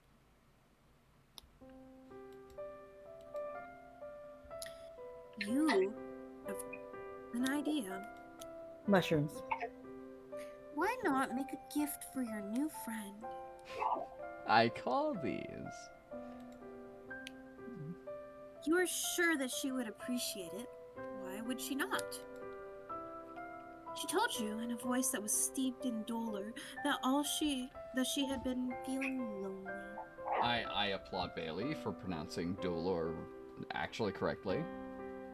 Thank you. Good I shit. can't speak normal words, but once in a while I lock it. Good. No, you want? pronounced it correctly. Good shit. Thank you. You want to see her again.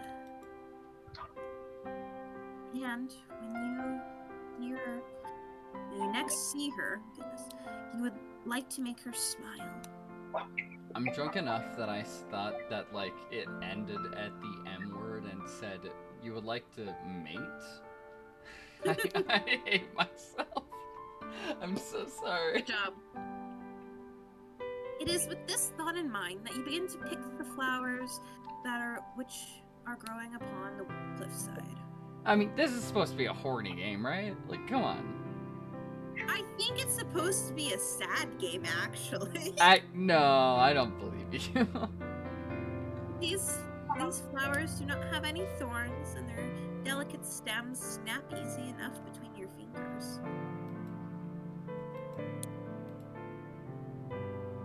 You take care when plucking these flowers to leave a substantial amount of stem intact. You will need these stems, so you might twine the flowers together. You mean to make for your mermaid a diadem, something she will be able to wear in her hair. Another good pronunciation from Bailey. Good shit. Unfortunately, that comes from me playing Genshin. Diadem is a word that I know not from Genshin, so, you know, you could not say that.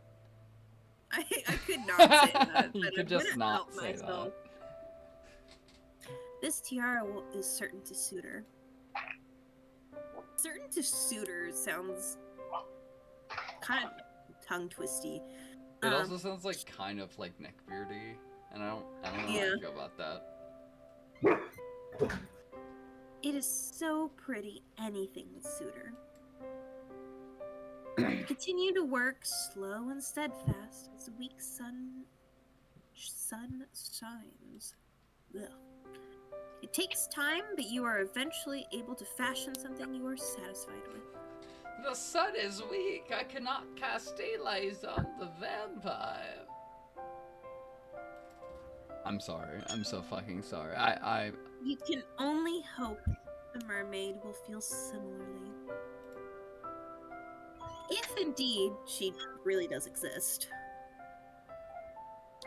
Carefully, you pocket your makeshift diadem, then decide to forage for some food. You discover during your search some fruit trees whose sweet burdens are enough to fortify your spirits. Like what? For the present, at least. Like some pears, some like olives. Like what do you find? This is a fairy tale. Does not matter. I thought you were reading the text for a second. I was like, what? Hold on, wait, what? It is fortunate, really, that you are so excited about your moonlight rendezvous. Rendezvous? Rendezvous. The funniest thing is that I know how to say that, but I paused. It's a word that is so ingratiated in our language that we like don't know actually how to say it. Yeah, rendezvous with the mermaid. I will shut the fuck up. If you were less focused upon the future and dwelt more in the immediate present, you might have more of an appetite. A couple hundred calories is not bad. You're fine. The emptiness in your stomach assuaged, you return to the cottage, whereat you mean to wait for the setting of the sun. There's very little to do, you discover, in the cottage other than checking the cupboards, sweeping the floor, occupations which both feel depressingly pointless. There are no books to read either, with which you might pass your idle hours. You do, however, busy yourself with trying to light a fire so that you might ward off the cold. I'm about to say, I was like, damn, the code. The code is breaking my brain. The time is horribly slow in passing, in part because you have precious little to do, but also because you cannot stop thinking of the mermaid. Will she really return to the shore as she said she would? Can you truly trust her? Oh, you hope you can. If she were if she were not present at your designated meeting place, you think you would die from disappointment.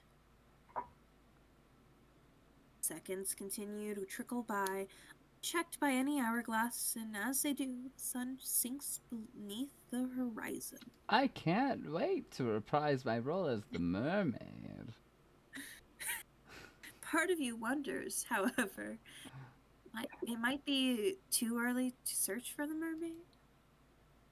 Will she be there yet?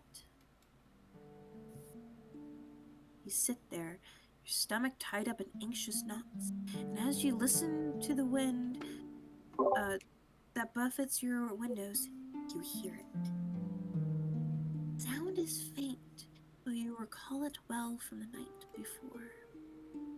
There is a single, solitary voice outdoors, tempest tossed amidst the roiling waves. Hey, yo.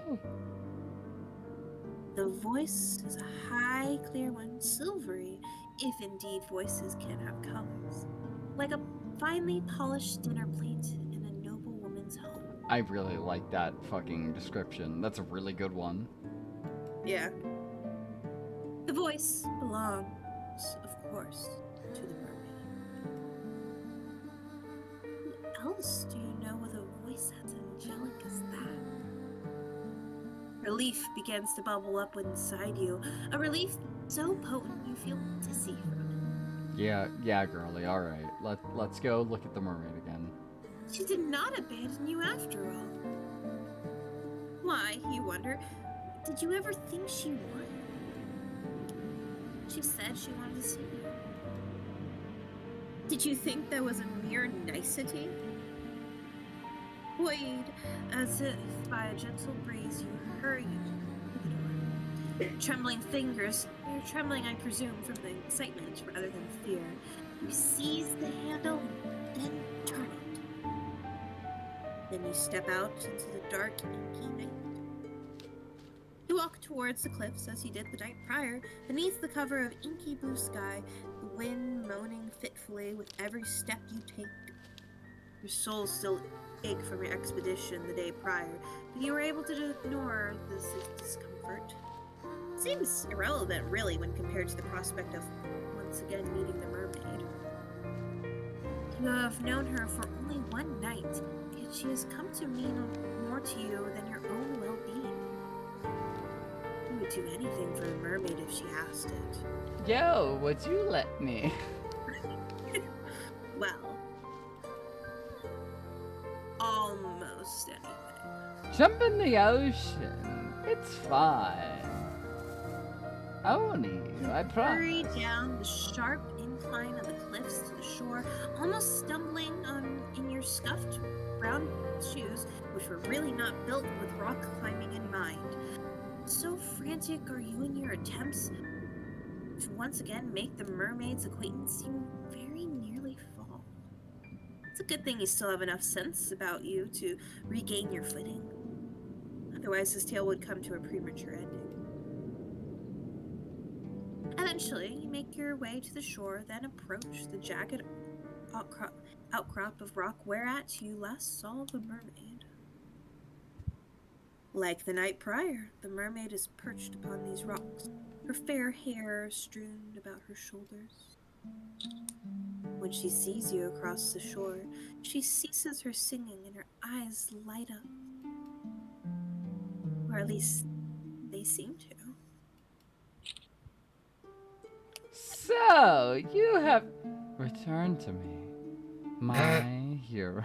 The mermaid says. And then, lightly, she giggles. Or perhaps should I say, heroine. Her praise makes you blush. You do not feel worthy of it. Nobody has ever called you a heroine before. You do not even think of yourself as a heroine. Hero Brian. I like that name. If a story were to be made about you, you rather think you would be a supporting character, one sing without her own voice. You are not interesting enough. The mermaid seems to think you are, though. She is staring at you delightedly, as though you are the one person in the world she wishes most to speak to. The thought makes you tremble, but not as much as the mermaid's gaze. Tell the mermaid you do not think you are so very brave, but she dismisses your awkward remark with a laugh. I think you are. I saw the way you scaled those cliffs. I thought that was very heroic. Oh, so she saw that, did she? Then, did she see how you slipped down the cliffs, grazing your palms in the process, and how you very nearly fell? You have never been the most graceful of girls, but to have your failings exposed before a being so as poised and as perfect as the mermaid dings a little bit, more in fact than the resultant grazes on your palms your clumsiness wrought you. You tell the mermaid that there is nothing so very heroic about all that. You're simply excited, that is all, to see her again. You weren't thinking. Well, that makes two of us. I'm excited to see you again. Was? Naturally. I had a very good time speaking to you last night. I had hoped that we might resume our correspondence. That's why I came to the rocks a bit earlier than usual. I was waiting for you. Did you hear my song? Yes, you reply. With a nod of your head, you heard it all the way in the abandoned cottage. Called out to you. Bad time to yawn for me. That was the general idea. I was singing for you. She was. You do not think you are worthy of the mermaid's song, but if she does not mind dedicating her voice to you, then... Girl, honey, honey, honey. Well, who else would I dedicate my voice to? There's nobody else to hear me. That is a good point, you suppose. Shyly, you look back at the mermaid. Thank her for her song. It was very beautiful. Then tell her, before you can lose your nerve, that you've prepared a present for her too. Oh, have you really heard of the thing called Girl Boss? I'm gonna kill myself. You have. It is a small thing, nothing more than a silly trinket, but if it would not be too much of an imposition, then... Oh, wrong thing, my bad. With clumsy fingers, you reach into your pocket. For a few moments, you fret your down the cliff might have damaged the delicate chain nestled within it, but your worries are in vain.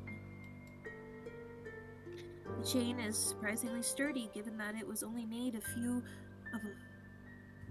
with only a few flowers, and it has held firm against the odds. Firm held is a way to word it if you want to do that later.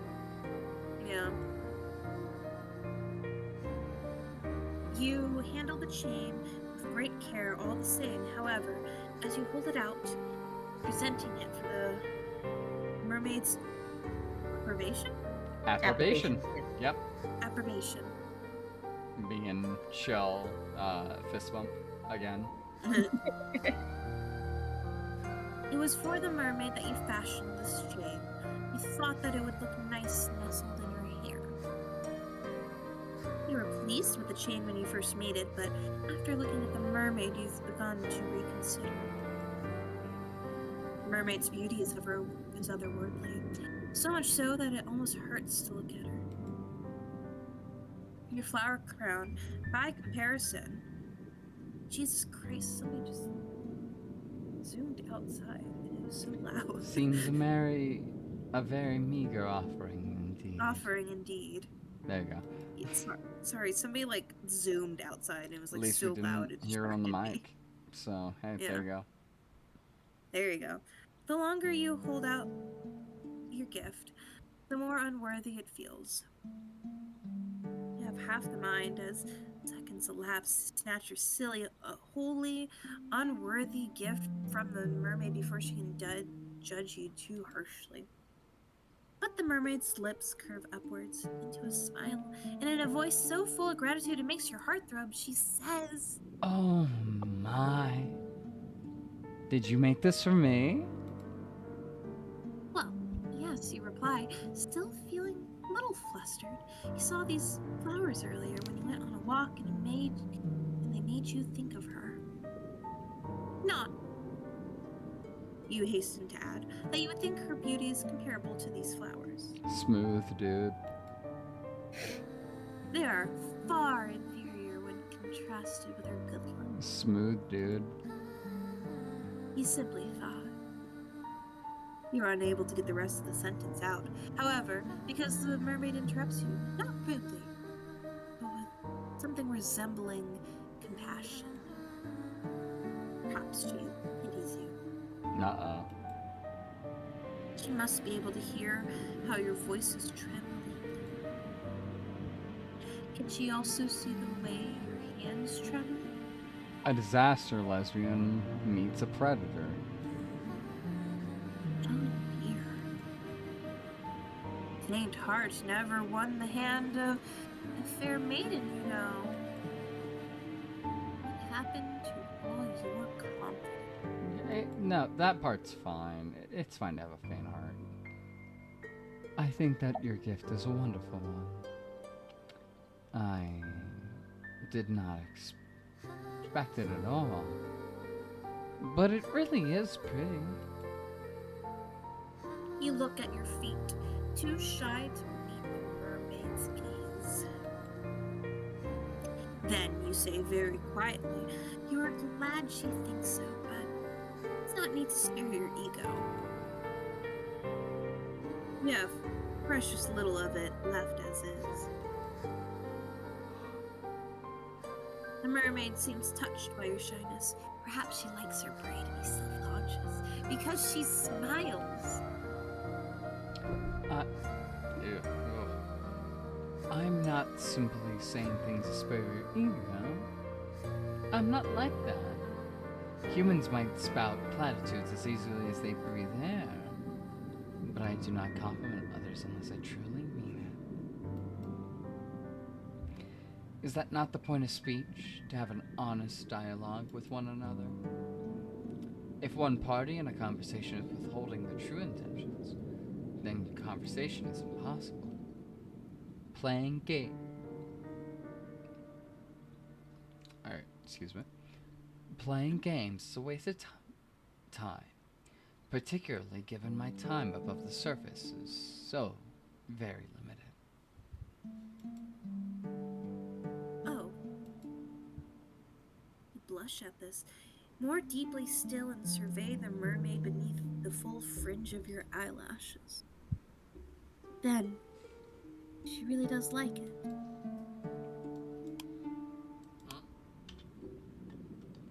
My bad. Sorry, I accidentally right-clicked. Did I not just say that?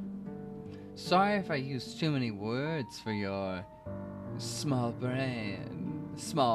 horny brain. You human. Oh my god. Humans. Humans. You humans. That's what breaks me. You humans are so funny. What with all your second guessing? She was like that too in the beginning. Damn, this is the worst date ever. She?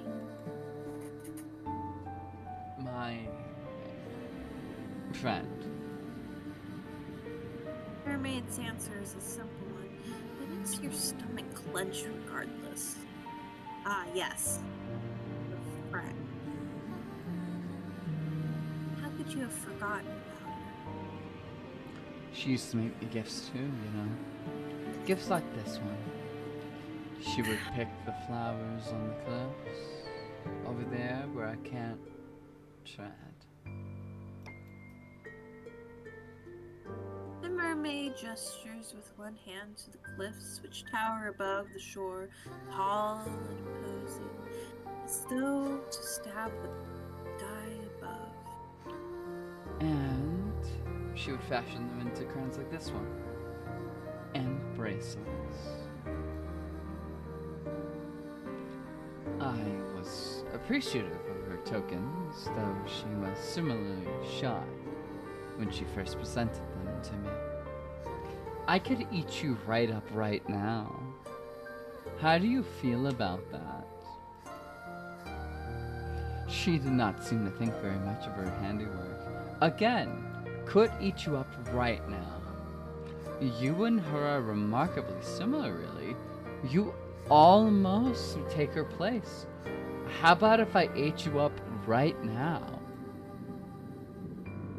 There is no guile in the mermaid's voice, but her words have rather taken the wind out of your sails. Of course, the cowherd gave the mermaid gifts. Why would she not? The mermaid is beautiful. She is so very beautiful, like the dilatory? Hey, there you go. Good shit. Oh, Yeah. wrong button, Yeah. wrong button, Wrong button. button. Hold on. Too Goddess delirious. seems to invite tribute simply by existing. Were you more religious or more irreligious, perhaps, you might have even considered worshipping her. Though, in essence, is that not what you're doing with your flower crown? How silly of you to think that your idea was an original one. I might be accustomed to gifts, but it's been a long time since any human has bequeathed me with anything. This is a pleasant surprise. I'm truly grateful for your kindness. For your kindness, I say clearly this time, dear one. The mermaid leans forward on her rock, as to pluck the circlet from your fingers. Her benevolent smile, all the while, is unwavering. And now that I look at your gift more closely, I rather think it is of a superior quality to the gifts my old friend once gave me. I'm definitely not gaslight girl bossing you right now. Now, this is enough to make you start, if the touch of the mermaid's fingers upon your own was not. Could your silly gift really be better than those she once accepted? I think so. My friend's trinkets were all rather clumsy in execution, though I cherished them nonetheless. They were very precious to me. Mostly because they would literally last a single day under the water, and then we went deep enough where they just simply would wilt. They'd wilt. I'm sorry. They'd...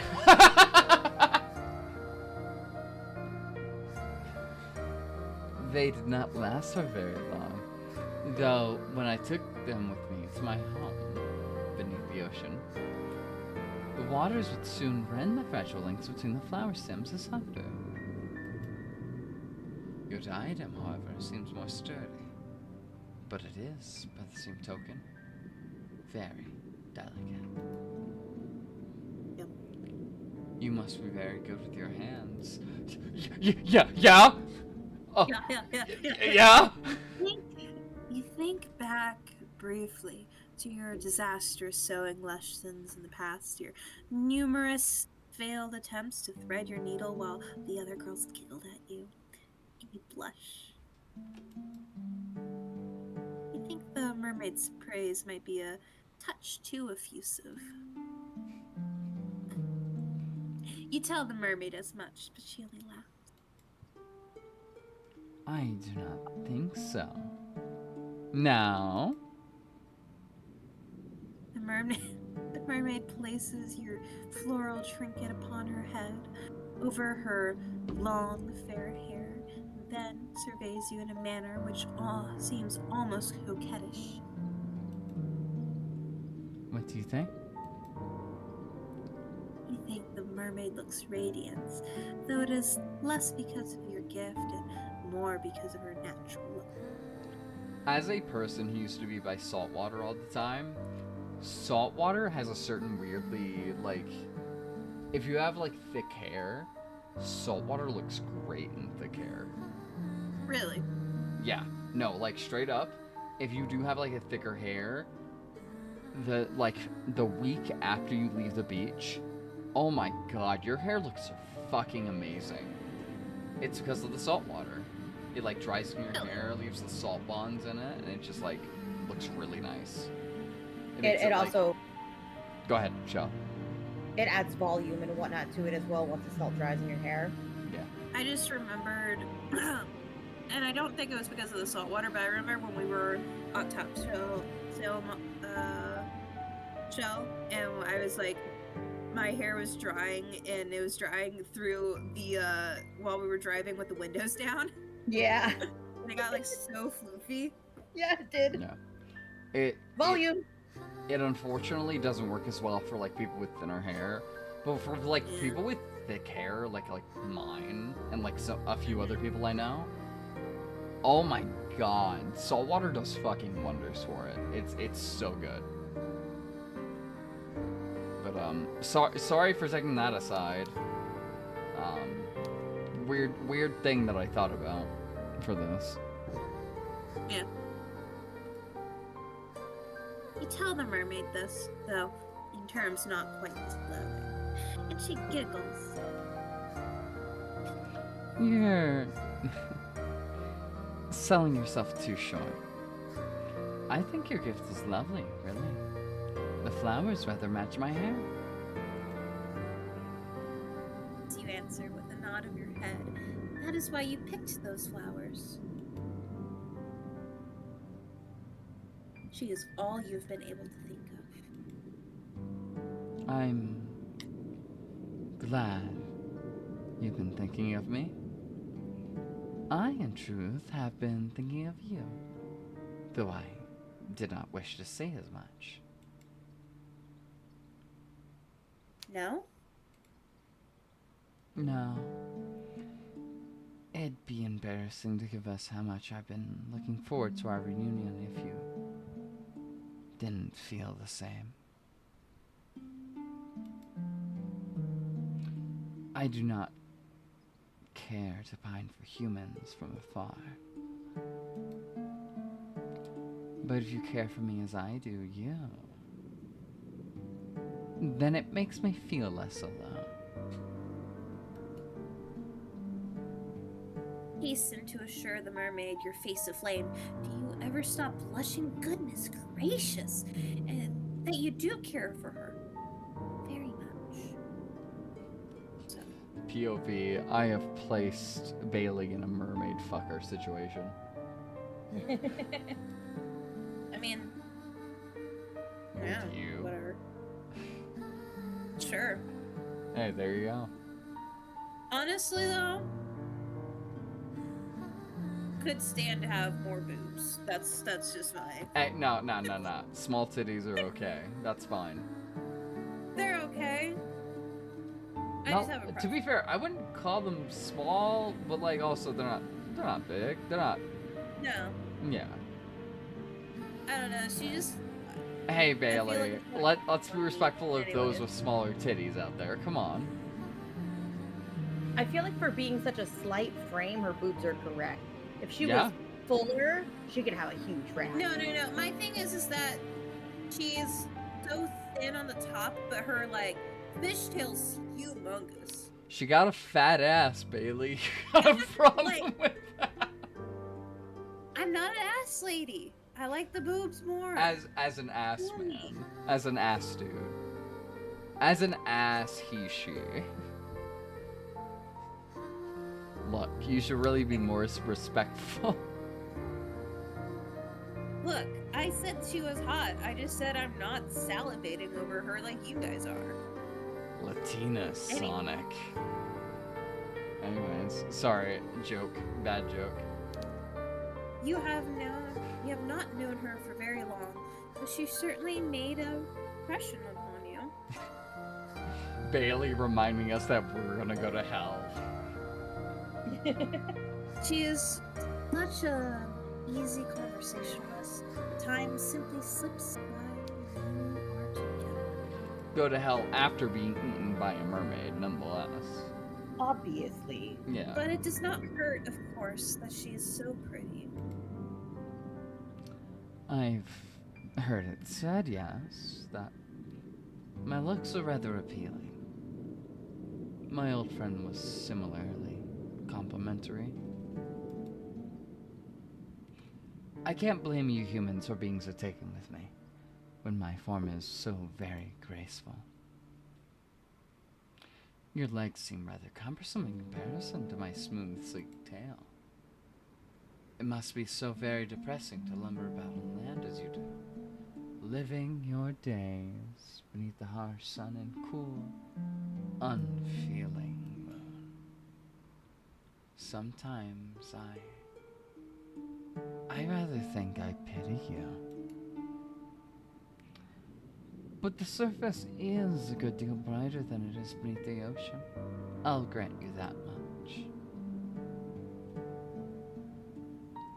You agree with the mermaid, still feeling flushed, that there are many perks to having legs, an agreement that makes the mermaid giggle. I am certain that there are, though you cannot explore the ocean's depths as I can. I presume you've never tried it. Triggering phrase to a lot of the friends I've made here in Montana. They're afraid of the ocean. Shake your head. No. You've never thought to do so, largely because you have never been close to the ocean before, not at all in your life. You did not have much opportunity for nautical exploration in the past. You were not allowed to go anywhere then, save for the local trip. It was quite a lonely existence. And now we find the crux of a lot of these relations, huh? Like I said, all girls school, Catholic, probably. There were definitely those tones, yeah. Catholic lesbians. Well, now, that's a pity. You were kind enough to give me a gift, fashioned from flowers which grow where I cannot reach them. So perhaps I ought to return the favor.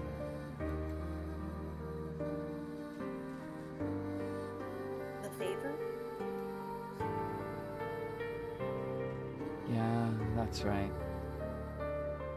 It would only seem fitting that I give you something that can only be found in the ocean's depths. Perhaps we could look at it as some form of a cultural exchange.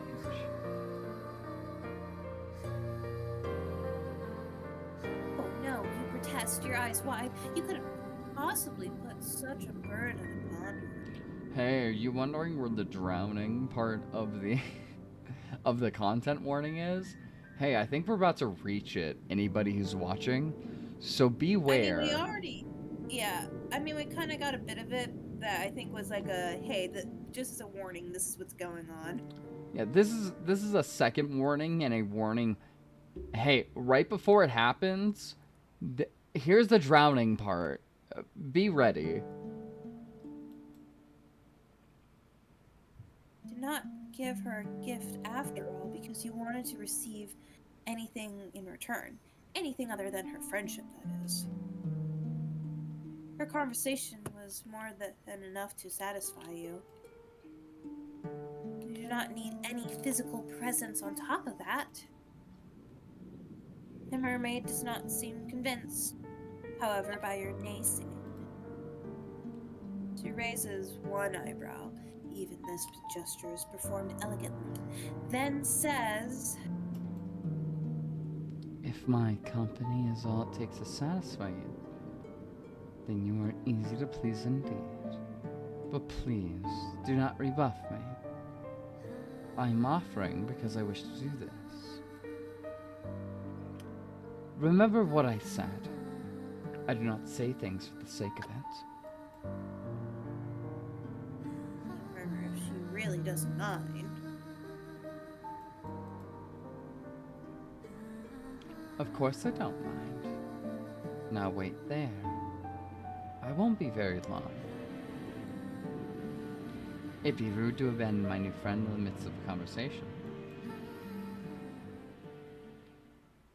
The mermaid turns her attention to the clear, mirror like water which shimmers beneath the moonlight. Then she dives. Like the sound effect. Her body arches elegantly through the water, her long, slender limbs cleaving through the surface of the water with nary a ripple. For a second, I thought it said nipple, and I was like, what? The mermaid's face is first submerged, then her torso, at long last, her tail. The water rushes forth to envelop her as if it has been waiting for her. It subsumes her. It swallows her. Then she disappears from view. The mermaid is gone. You are still there. Well, now what are you to do? There's nothing that can be done, you suppose, save for waiting. You stand there for several moments, watching the black water lap against the shore.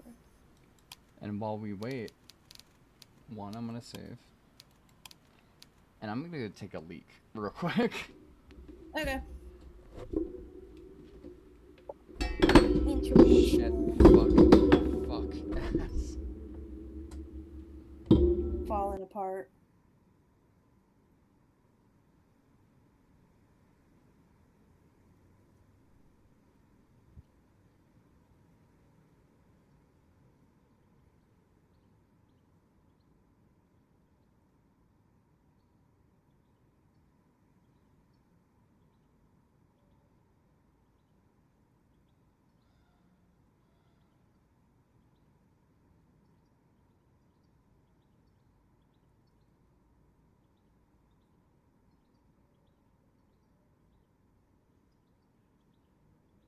Clearly, rewatching The Blood of Zeus has Influenced. inspired artistic choices. Yes. Yeah. I could see that. I was wondering, I was like, it seems. Yeah, it's definitely Seraphim and his super fucking cool mount. Yeah.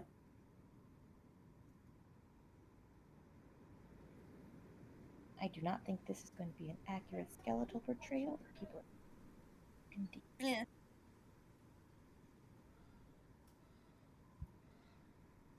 This is a really complicated skeleton, and I fucking regret my choices.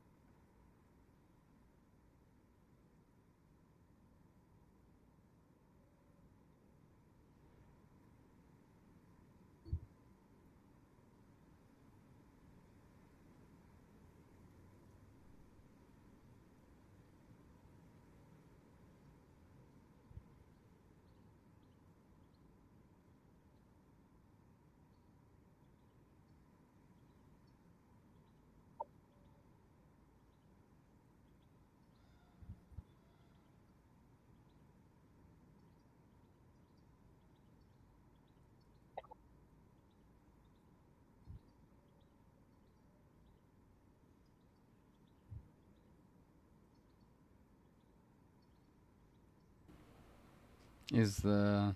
Are we still waiting for the mermaid, or... Or exploding you right now with my mind. Alright. Hey, Shell, how are you doing? I mean, fine. I'm Alright, cool. completely untired from having no vocal roles. We will fix that soon, I promise. I'm so sorry.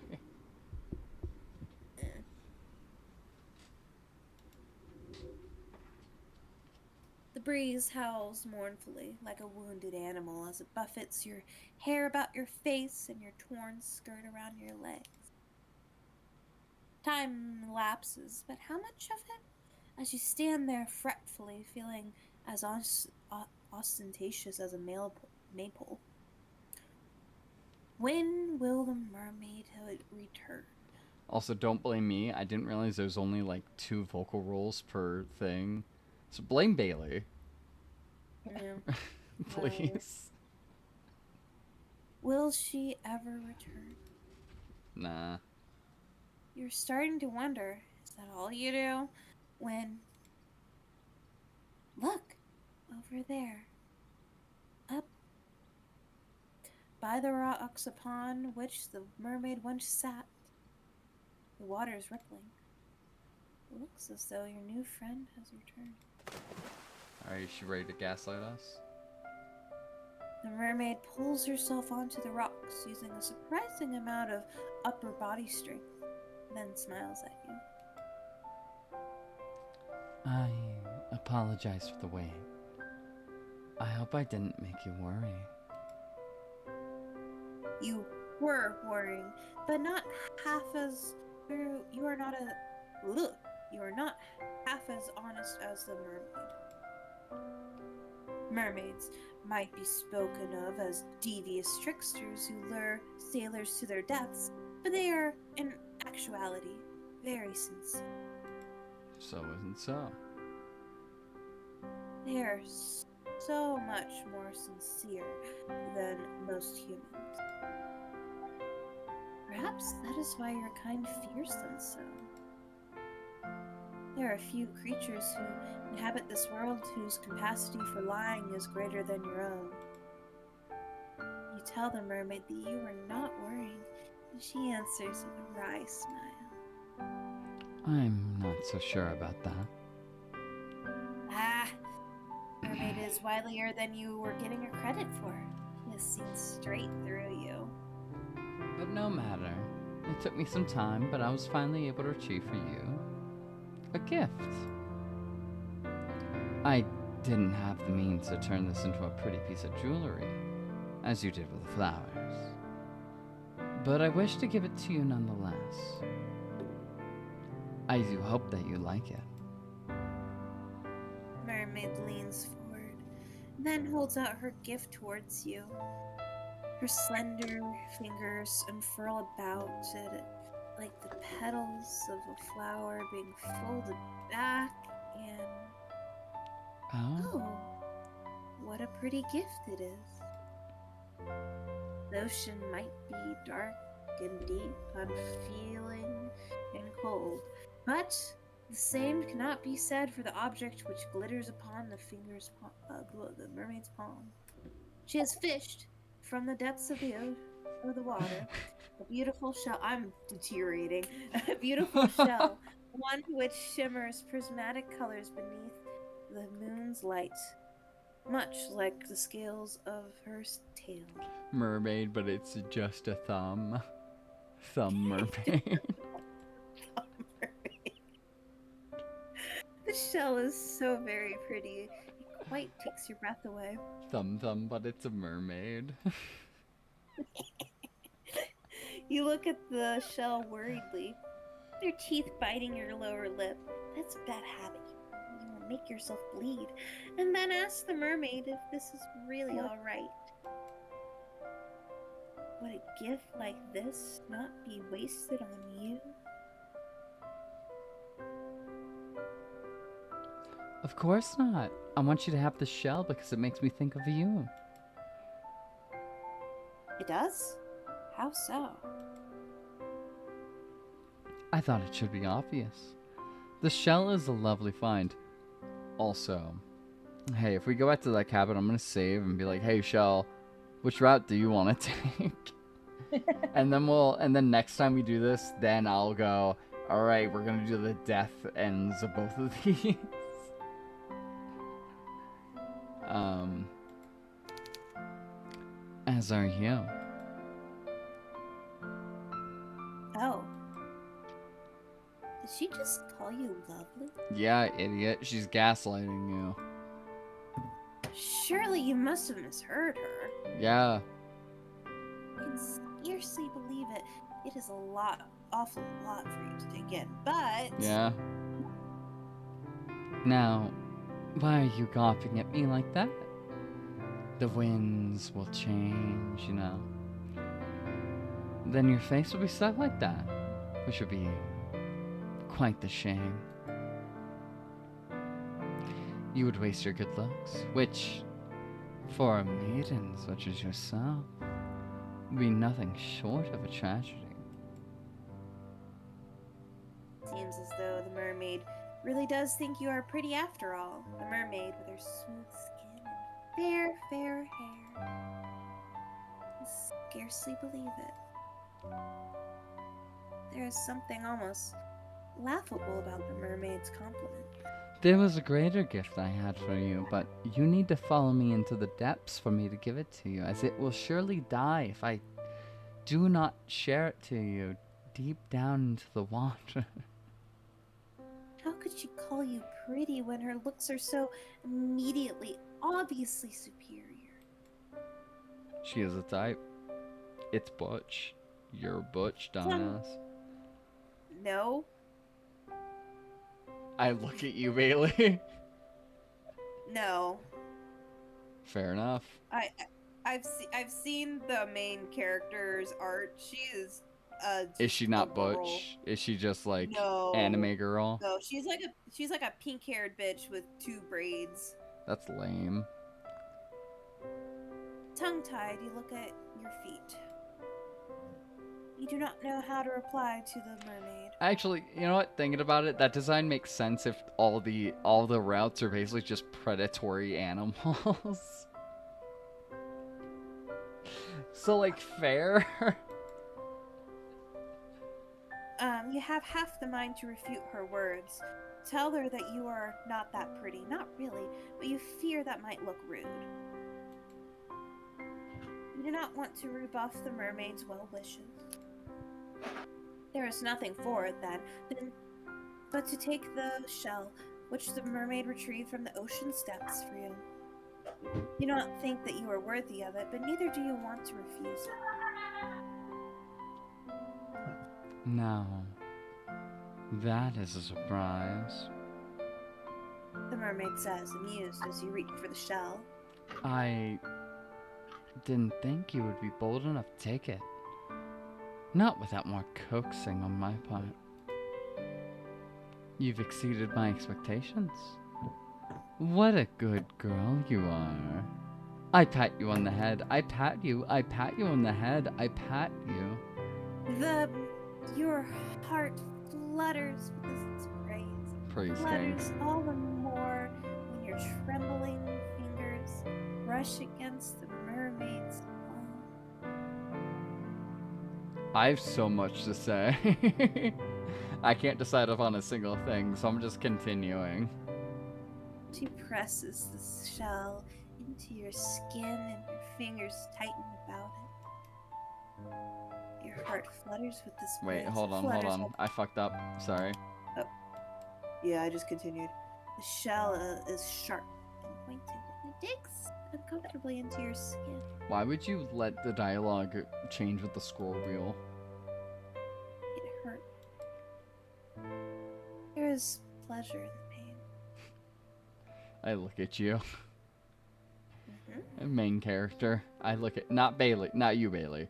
I look at you, main character. I did not mean that.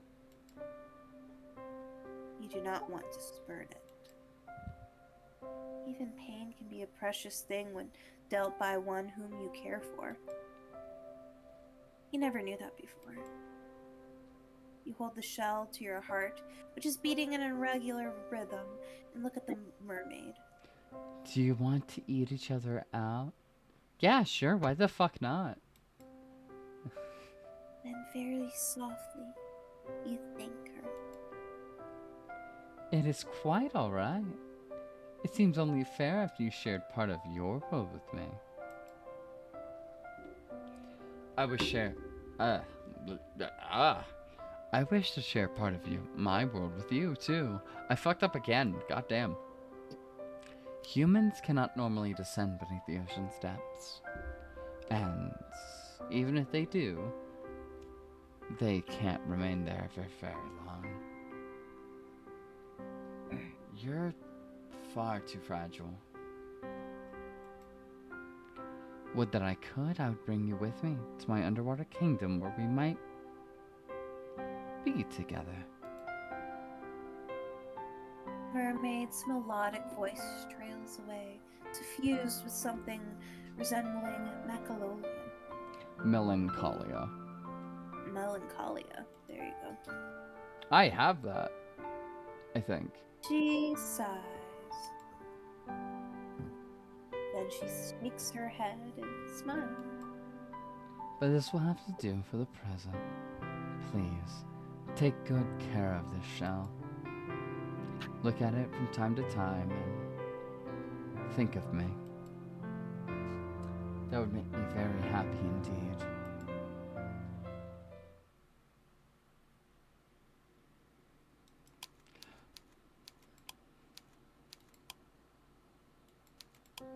Title Alright. screen. Alright, shell. What? You're running through the woods. We're going to pick a route for you. Yeah. Oh. We're gonna try to get through as much as possible until people have to leave. I'll narrate this time. But you get to play the monster girl of your choosing. So she chooses the coast again.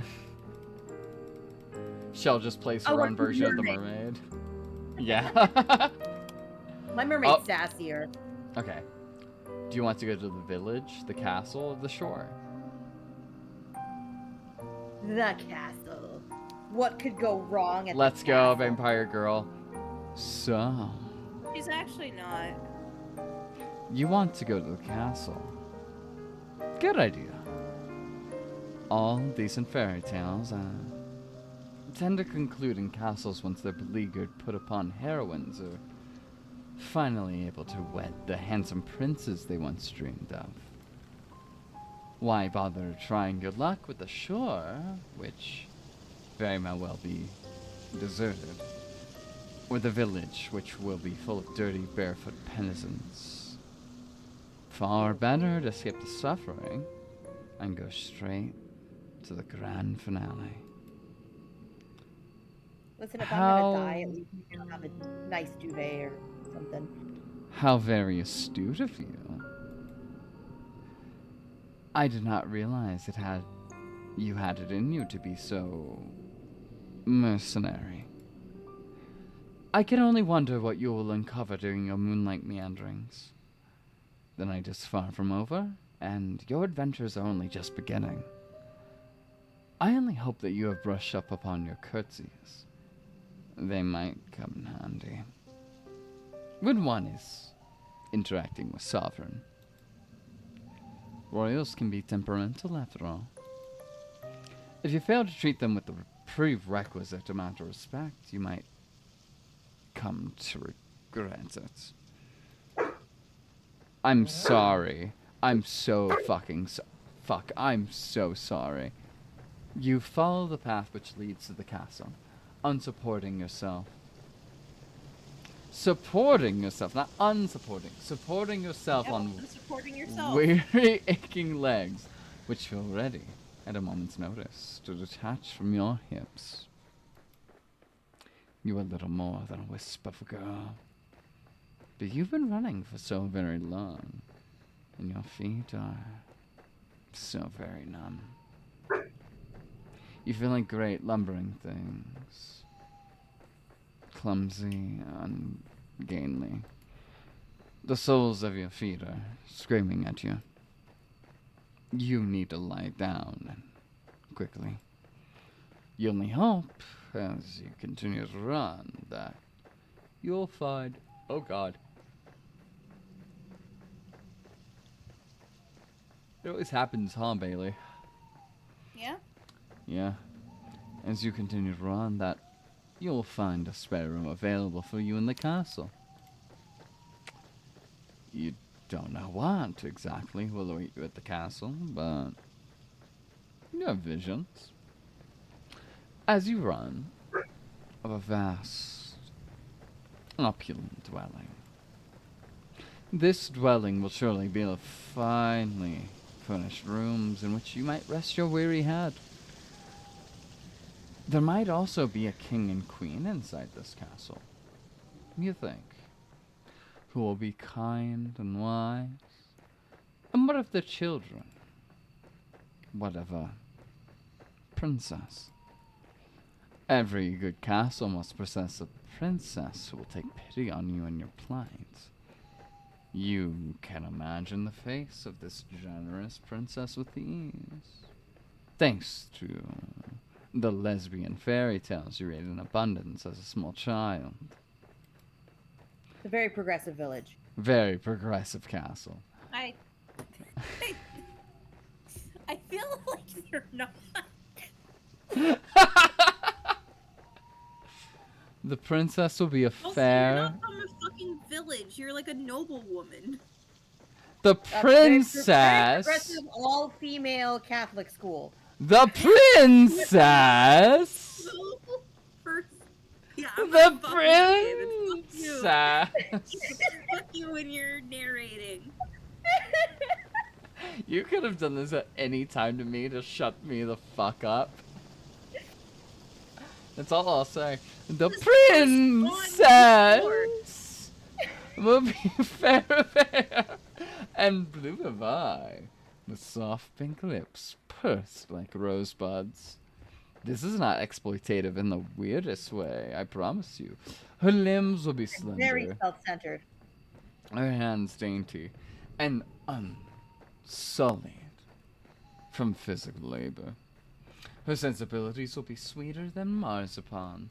Or, as I've heard it pronounced recently, marzipan. Or something like that. It was like really fast. That's what I remember. Marzipan. No, it was a weird pronunciation. It was like marzipan or like marzipan. I'm going the opposite way. You're going completely incorrect. Marzipan. She will be Like- kind to you and compassionate, just like an older sister. You do not know what older sisters are like, though that's kind of hot. Or younger sisters, for that matter, which that's not as hot because it's kind of gross. You're only guessing. You are not a complete fool, however, despite your tendency to daydream. And you do have a few reservations. Monarchs do not, as you know from voracious reading. Sorry, I was thinking about the joke I made earlier again. I'm good now. I have the best track record when it comes to caring for the peasantry. Ah. Was there not a very famous queen who once said, with a cavalier wave of her hand, that the hungry peasants of her kingdom should content themselves with cake if bread was not an option? Hey, you should read up on that story. I'm sorry. You should read up on what cake means in that case. Just saying. You think that this might be a misquote, but the point... Okay, never mind. I take it back. But the point still stands. Damn, the game read you. Damn. The game read me as a progressive person who was like, damn, she was still a bitch. Though royals are supposed to grant their subjects succor, in their time of need, this does not always happen. In fact, it very rarely... I hate how sensual I'm reading this. Yeah. You are really going for it. I don't even know why. I just was like, British accent. Alright, let's go. In fact, it very rarely happens. Kings and queens and princesses and princes are just people at the end of the day. And they are subject to the same caprices that all humans are.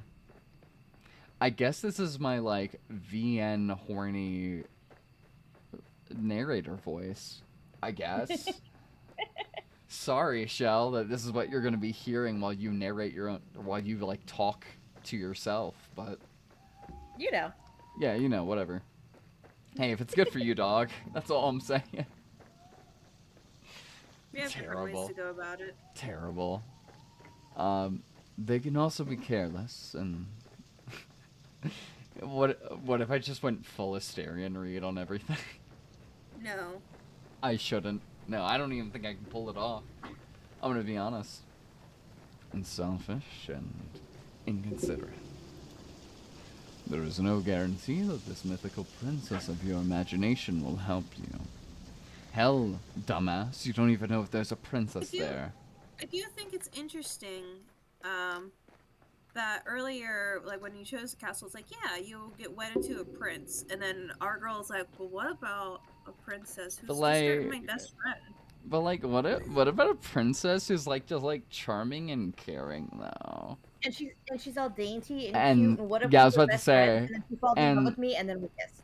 And soft, and like, kind of like an older sister. Like, hey girl, hey girl, you're asking for too much. I'm gonna be honest. Why? There's no guarantee that this mythical princess exists at all. Still, you must try. It is this hope which keeps you going. You continue to run to the castle. It takes some time before you finally emerge from the woods, but finally, you do it. How much time you at?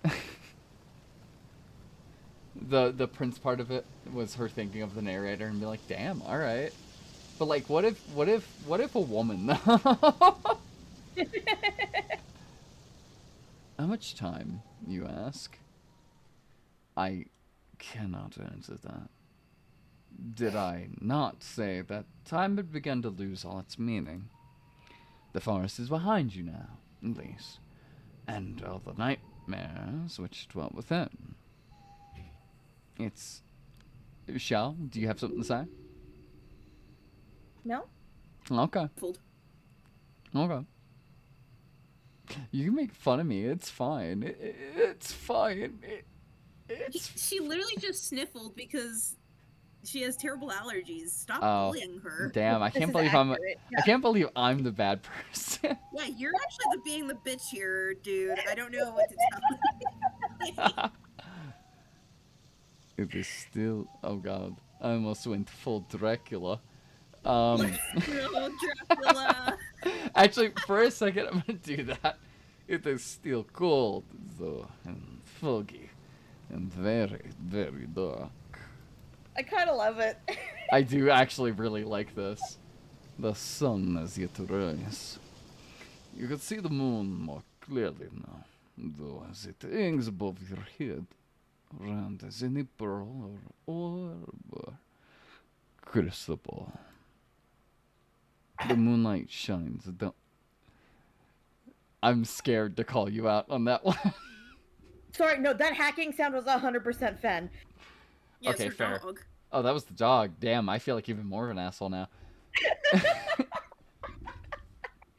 The moonlight shines upon the castle, which looms in front of you like a cliffside. Ooh, different soundtrack, baby. Love it. The stone edifice of the building is imposing, and it drowns you in shadows darker than the depths of the deepest ocean. Yeah, if we're not gonna have a vampire here, I'm going to play the vampire. Sorry, sorry, Bailey. I mean, I'm pretty sure she just eats you outright. Oh, cannibals, that's fun. I guess that's what I told you earlier warning. that one of the routes was... Yeah, I told you one of the routes was a princess who wants to maybe kiss you or eat you. Or eat you, yeah. You did all the say fun that. things, remember? Yeah. I mean, eat me out? mean, eventually she's going to eat that too. You just might not be alive for that part. Oh, well, I don't know how I feel about that. Anyways, the castle's not all dark. Though, not like the night sky above it. When you crane your head, you can only see that there are lights flickering within, in the narrow slitted windows. It would appear that somebody's home. The king and queen, perhaps. What of their servants? What, perhaps more pressingly, of their guards?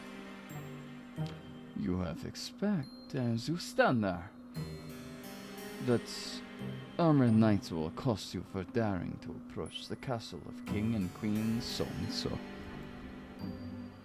Do you not know your place? Foolish peasant girl with the dirty skirts.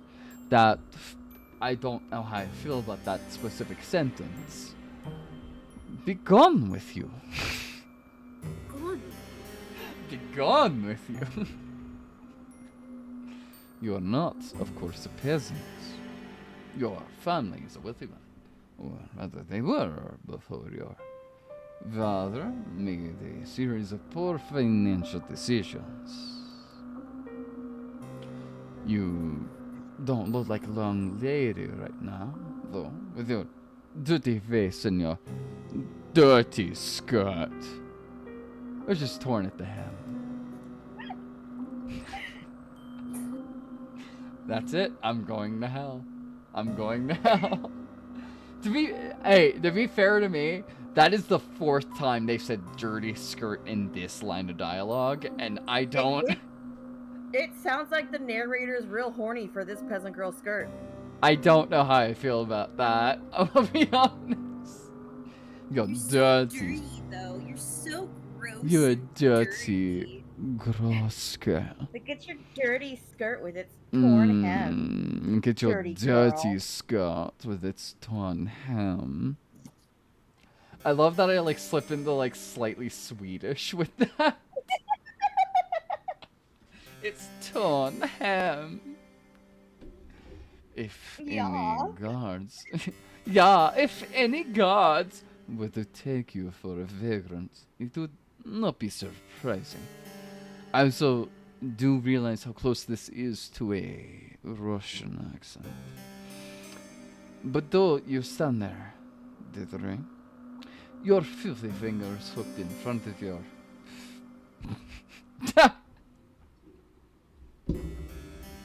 I should really read ahead when I do this, huh? I get it. I'm dirty. I ran through the woods. Fuck off, narrator. You're filthy scat. Somebody's jerking off to this. Anyways. I don't know. I have nothing to say, man. No, I'm not saying you are. I'm saying somebody. Somebody's like, yeah, say that, David. Say that to me. Say that in that, like, slightly Romanian accent. Say that. Talk about my dirty skirt. I'm gonna flip my bean to you saying I have a filthy skirt. That's how I know I'm going to hell, is that specific sentence right there. I'm gonna flick my bean to you in Romanian saying that I have a filthy skirt. I'm so sorry. I can't believe you ruined my life, David. I'm so sorry, Bailey, that I invited you as my friend to be here. And I was like, hey, what about this game, guys? And then I ruined Surely the game they can't for you fuck this up. by making jokes about flicking bean to filthy skirt. Guys, this is supposed to be a sad tale about how you get fucking killed. Your filthy David finger. has decided that this is not a sad game. This is just a horny game. Even I if really it's have, just haven't I? Decided this is a horny game. To be fair, have I been given any prerogative otherwise? I'm gonna be honest. Besides Bailey going, this is a sad game? Besides that, every dialogue option, I'm like, why is this like either gaslighty or horny? What's going on here? See, there is like definitely a vibe, as in like the whole. It's a yandere Yuri visual I novel. should. It ain't You that know what, deep. Bailey? You're right. I should keep my mind open. Your filthy fingers Okay, hooked in front on of your one hand, filthy skirt. it ain't that deep, but also it's definitely not like as horny as you're making it out to be.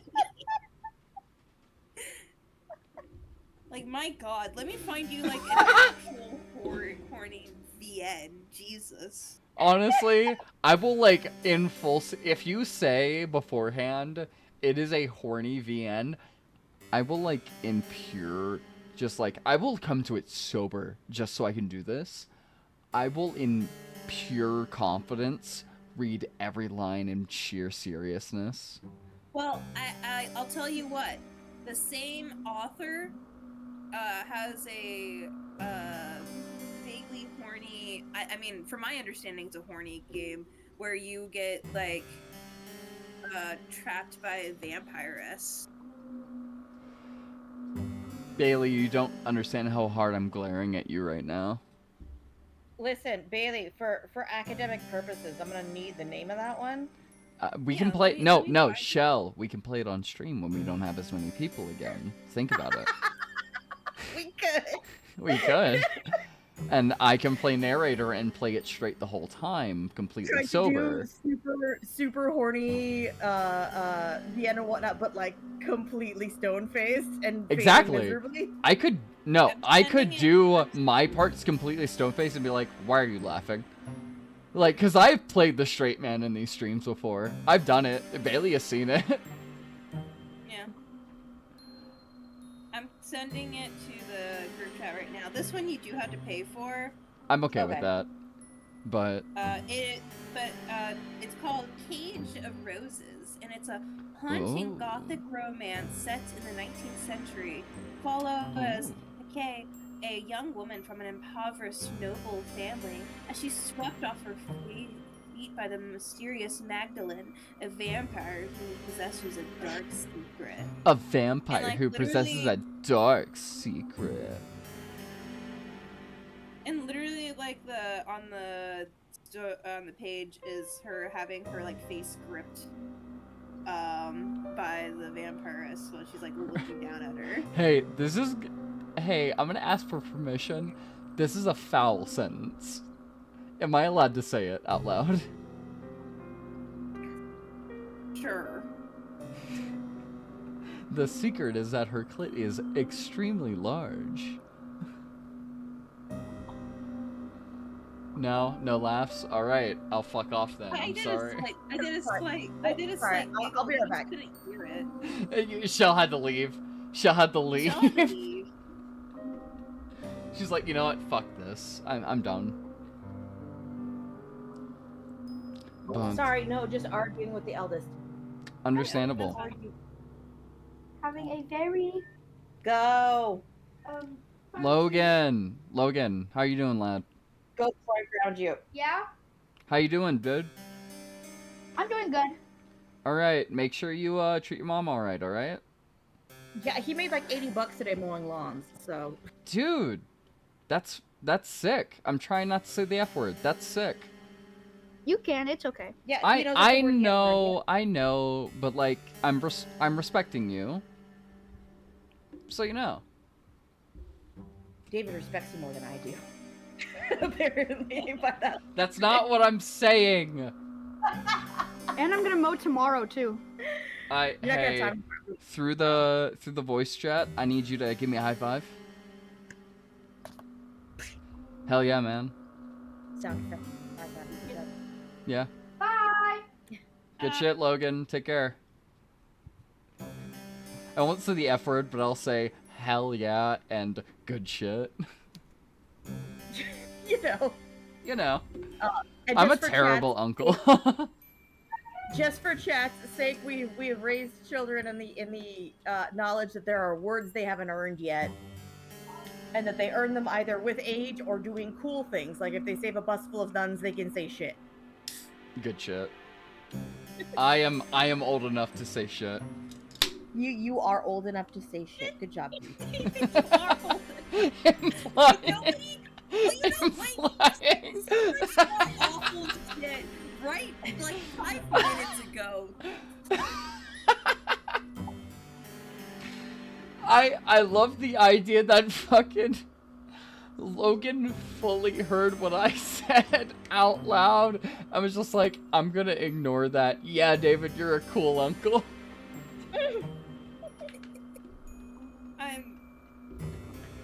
He was not just chilling down here, so you know. Yeah, Okay, I figured that. but I love the idea that he fully just doesn't know what clit means, and it's just like, I'm just kind of breezed by that. Hell yeah, David, let's go. God.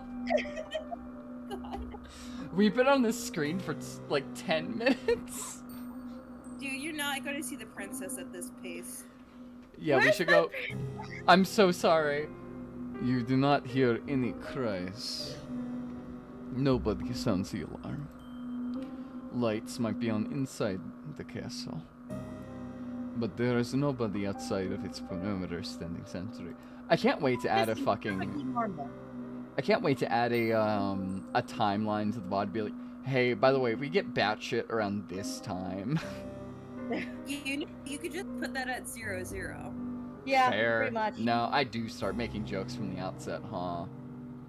Like how many of us have ADHD in this stream? That's what we're dealing with right now. There are two of us, and then ADHD and Bailey has to alcohol. deal with us. There is nobody to impede your entry, but the elaborate gateways are set into the vast stone walls, but the castle's exterior open.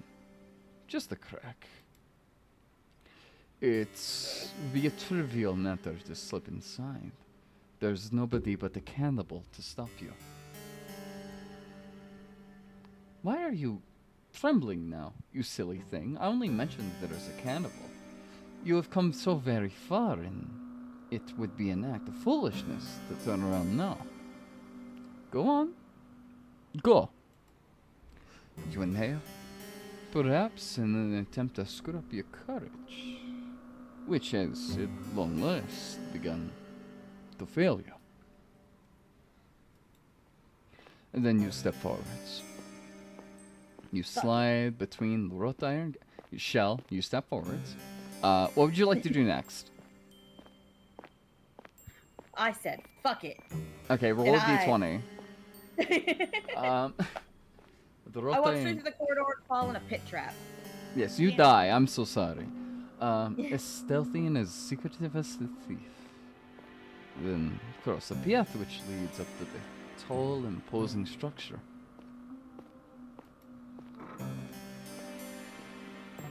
The domed doorway which leads into the castle itself, hewn from stone, is closed. But at the push of your palm, it swings inwards. The door creaks alarmingly as it opens. The sound loud enough to split the silence like a thunderclap.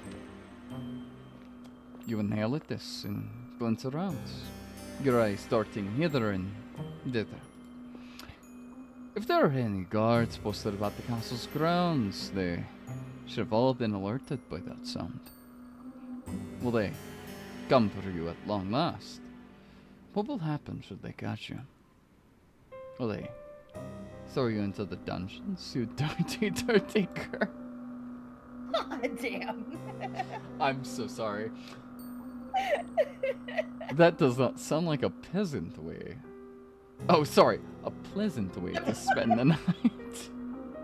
It really does sound like a peasant way to spend the night. Let's say. Yeah, I heard myself say it and also read it like that. I was like, wait, hold on, that's not right. Hold on. Readjusting. Sorry, Freudian slip. My bad. At least you would have had the roof over your head. Though, and you would not have to keep walking. Your feet really do ache. You stand there for an indeterminable amount of time. Are pounding a pan. I thought it said nickel. Panicked in regular rhythm in the base of your throats. But hey, by the way, sound design. Do you hear it?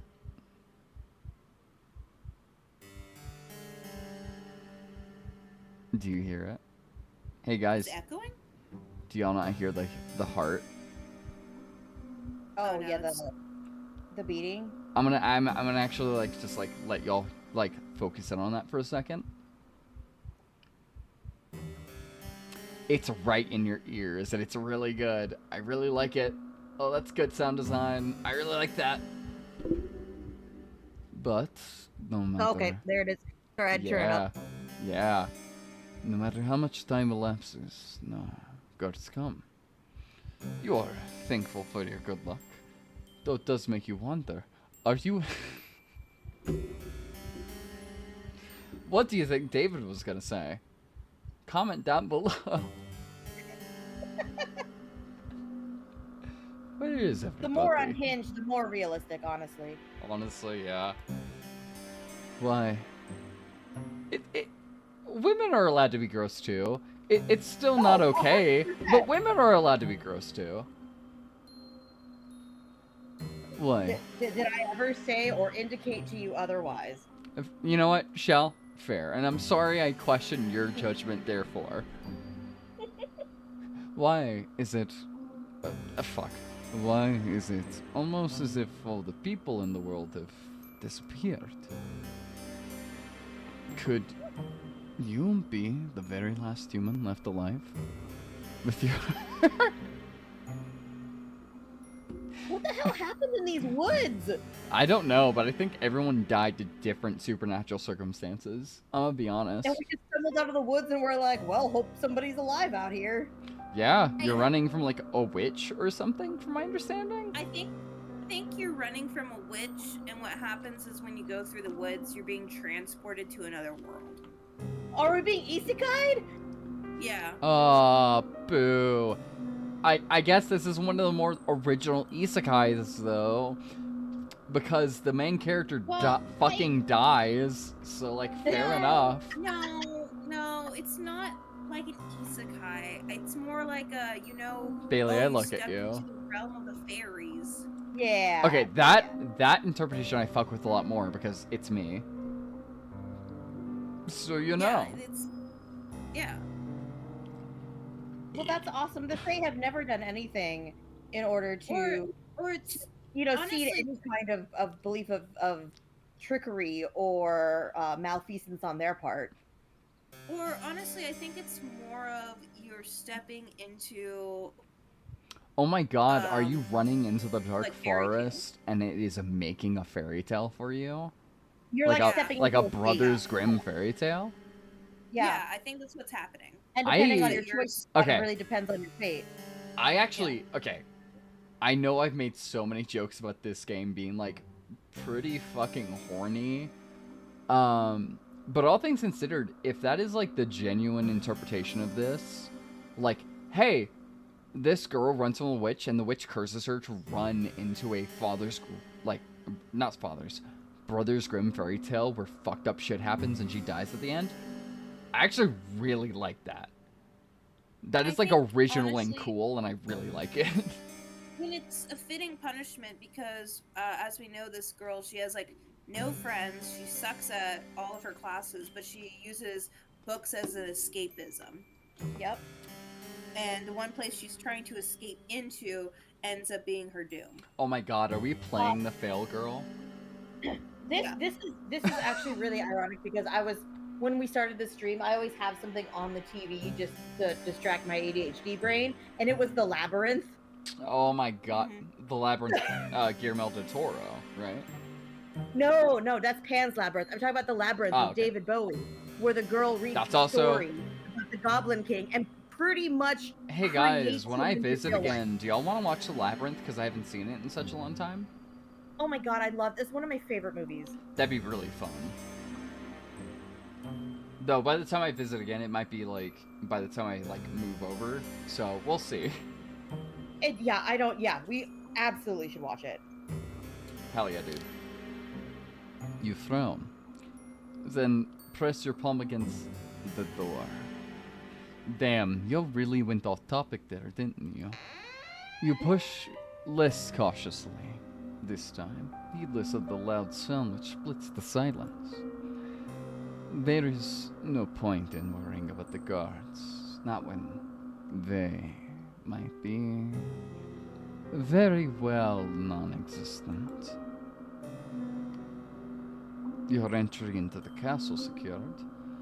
You then take a few steps onwards.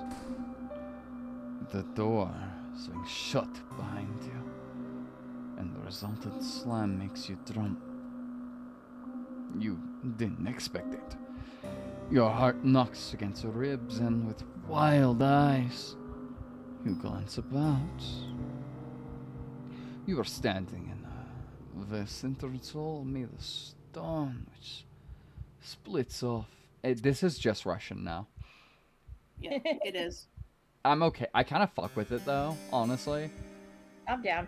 Yeah. Which splits off into any number of passages. At the very end of the hall, meanwhile, there's a large, elaborate staircase. One which seems to extend to the heavens themselves. It is dark inside the hall, but there are numerous torches set in sconces behind the stone wall, which sort of flame. They offer some relief from the shadows. You can hear the faint sound of the wind outdoors as it moans against the castle's impervious walls. But you can't hear any footsteps. You can't hear any voices. You can't, more importantly, hear any people. Maybe the castle is empty. Maybe you're going to try to fuck a ghost. You fucking pervert, you dirty little girl. Ghost princess. Hello, I've come to announce at the end of, that at the end of the stream I'm gonna fucking kill myself. I don't know, man. You're the one who keeps saying curse shit. I am the one who keeps doing this to you, and I'm so sorry, guys. I know Shell's on board with it because she keeps making, like, jokes, but I don't know about you, Bailey, and I'm so sorry. Yeah. And if that is the case, though, then we'll let these torches. Was it?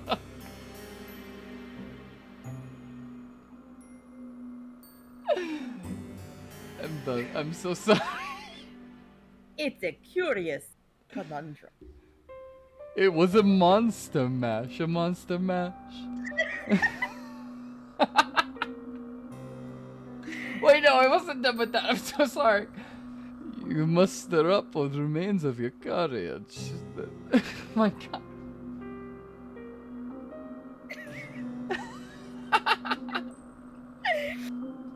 I have fully devolved at this point. I'm so sorry, Bailey. Alright. I'm gonna lock in.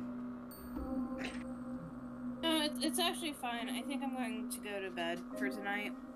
Understandable. Shell, how far you feeling till 11 maybe? Oh If, yeah, I'm good. Okay, cool. We can go until you tell me to stop, basically. I'm cool I with went to whatever. bed at like 1:30 last night for no reason. I did not have to stay up. I was like, this is just nice. We can at least try to get to the same point as we did with the last route then. Oh shit. Good night, Okay. Bailey. We love you. And then get to the good sweet death next time. And if we get that far, we can get to the death, but we'll see. And we'll I was talking probably, about double death this time. knowing that it's just me and you in a call, now we're gonna start talking about sci-fi movies again. So anyways, you muster up what remains of your courage, then cry out, addressing the empty hall in timorous voice which fails to properly fill up the space. Hello, you say. You say it in exactly that voice with that accent. Hello, Hey, you say. Your eyes wide. Is anybody there? Bailey just sent me a fucking message, didn't she? To be like, hey, fuck you.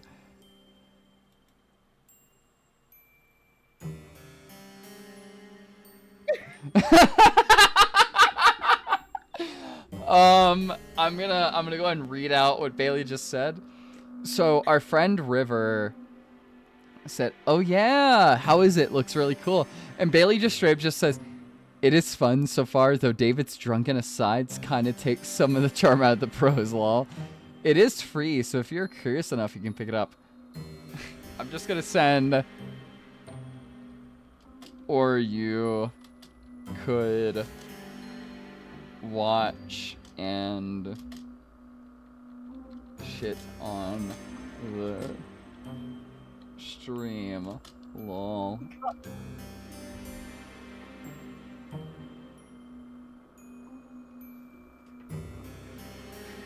Your eyes wide with your dirty dress. I fucking hate myself.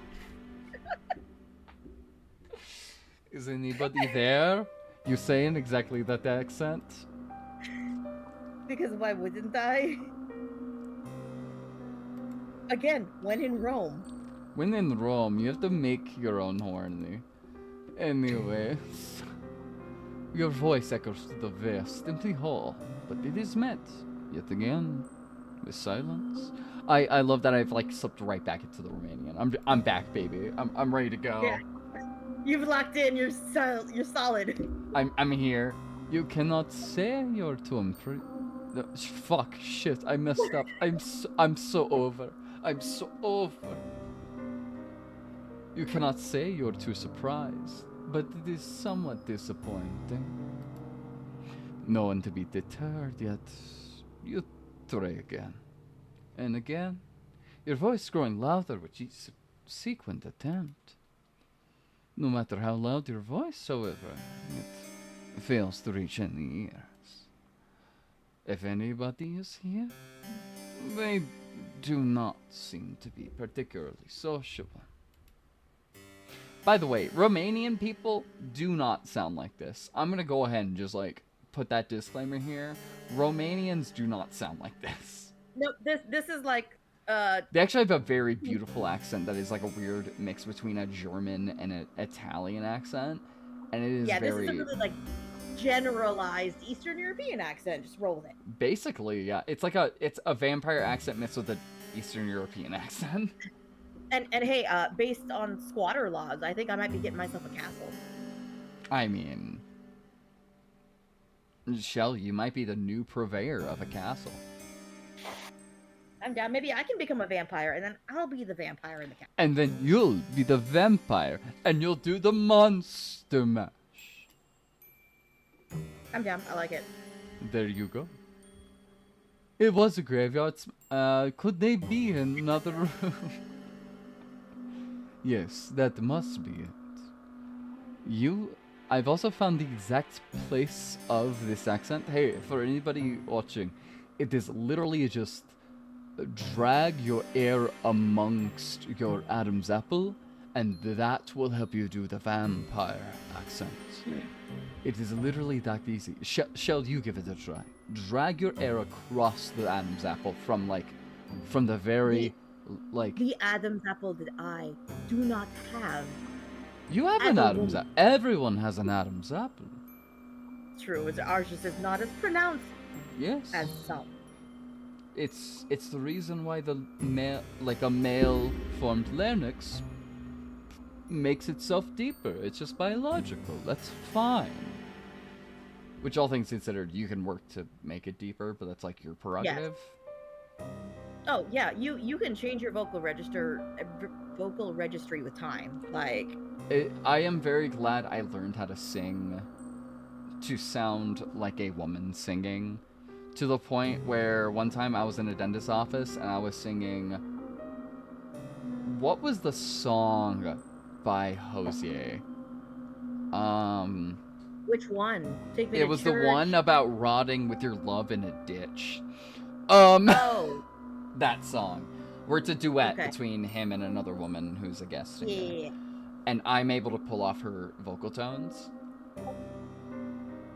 and I got like people looking at me in that fucking dentist office being like, oh, okay, damn. And I just went, when I went in there, I was like, I really feel like singing this song, but unfortunately I'm in this public space. Oh well. And I just sang it, and I got those looks, and I was like, oh, I don't know how I feel about this, but I'm gonna keep singing. Okay. Nice.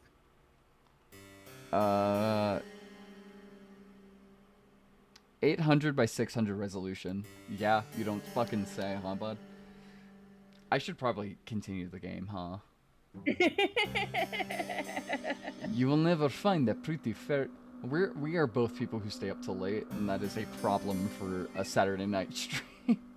Nope. You will never find a pretty fairy tale princess of your imagination if you stand idle, you know.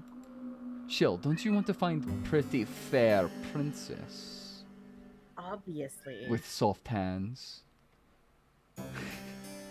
If I'm gonna die, that's how I want to go. And your dirty skirt with the torn hem. I hate me. That's it. I just hate me. I can't help it. I'm sorry. I'm broken. I love you just the same. Thank you, Shell. I love you too. You're more formed as a human being than I am, even though I'm already 25. To be Oh, fair, you man. got like a good like 5-6 years on me, so like, eh. But it's time to get to work. Put those legs of yours to good use. Not knowing what else to do, is there anything else you can do? You begin to explore. You examine the rooms first, on the ground floor of the castle, which you are of a similar scale to the impressive entrance hall. Large and richly furnished, but utterly unoccupied.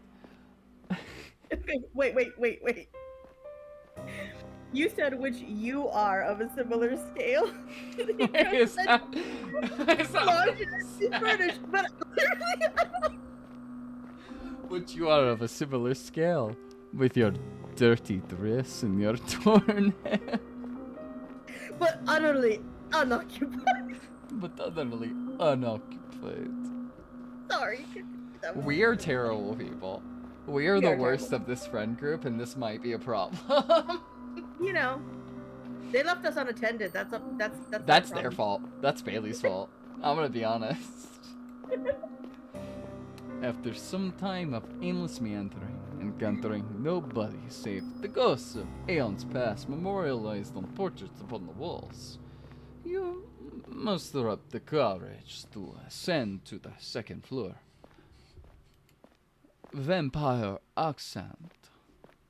Ah, this floor too you examine, wandering through a seemingly endless series of hallways until, at long last, you find the door which is ajar with your infinite walking audio. Well, listen, it's not breaking in if the door's already open. No. So- We're going to stay silent for 5 minutes and just listen to this walking audio, okay?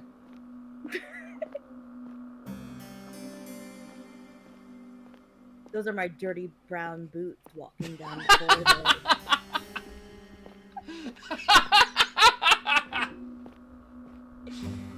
Wait, the tattered hem. of my it's not dirty an I'm going dragging to in the hell dirt. anymore, it's a we're going to hell. Yeah. Oh, God. From between the crack in the door and the jamb, you could see flickering lights. Irregular, yes, but it is lights nonetheless. Could it be from a fireplace? That would suggest then that this room is occupied. Unlike all the others. Perhaps the kindly princess you dreamed of will be waiting for you in this room. I feel like I fucked up, but I don't think I did. It is... No, you went a little Irish there. I probably did. Huh. It's my baseline accent. I do not know what to tell you. Nope, that's fair. It is with a trembling hand that you press your palm against the door. Great door sound. You It is a great push door it.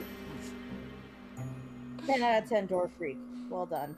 That was genuinely a good door sound. I'm just being a shithead. I'm so sucking No, sorry. it really was. Then you step inside the bedchamber, which unveils itself to you. Shyly. Hey, Shell, remember, you have to play this woman, okay? Yup. Alright. Whether you want to play her as a vampire or as a normal woman, that's your choice. Shyly, you stand in the threshold of the chamber, much of your courage extinguished, and gasp. I'm gonna play her as a mom from Minnesota. The bedroom itself is gorgeous. It is a chamber so luxuriant, not even the shadows can obscure the fine crafted furniture within it. No, the rich patterns on the walls. It is the girl inhabiting the chamber, however, who truly takes your breath away. Alright, Shell, this is you now. You're a blonde. I'm sorry to tell Yeah. you. I guess. How do you feel about blondes? Yeah, they're kind of like hit or miss for me. Yeah, I don't have positives or negatives, really. Sitting upon the velveteen sheets of a towering four-poster is a girl in a sumptuous red gown. Seems to be of a like age to you. You're just sitting on the bed. Cool. She's kicking her feet like, I really hope some lesbian will come through that door right now. Oh my god! I hear her screaming down the hallway, but I'm not gonna say anything. If she's courageous to make it through the door, then maybe. And then I can see if she's cute. Yeah, exactly. And if she isn't cute, you'll just eat her outright. You'll just eat her. Obviously, my dress looks like it's made out of fucking teeth. You know, you say that just now, and I just now realize.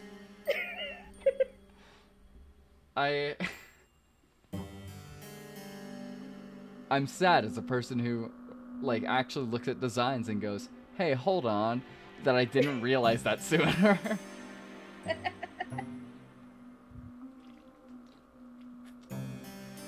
Sorry, I'm having something to wet my whistle. No worries. So am I. Oh yeah, dog. You do not have a clear view of the girl's face. Yes, you do. Don't fucking lie to me. She's right there. She has Sailor Moon eyes. Don't you fucking lie to me. It really does, yeah. Yeah. Her head is bowed.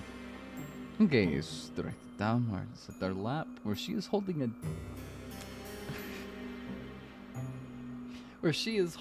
a dismembered human skull. Stroking it like a little kitty cat. Like a little kitty cat. She looks up at you and goes, hee hee hee, I'm the witch of these woods. And then you run. You just run as far as your little legs can, your dirty dress can carry you. I'm terrible. I'm so sorry.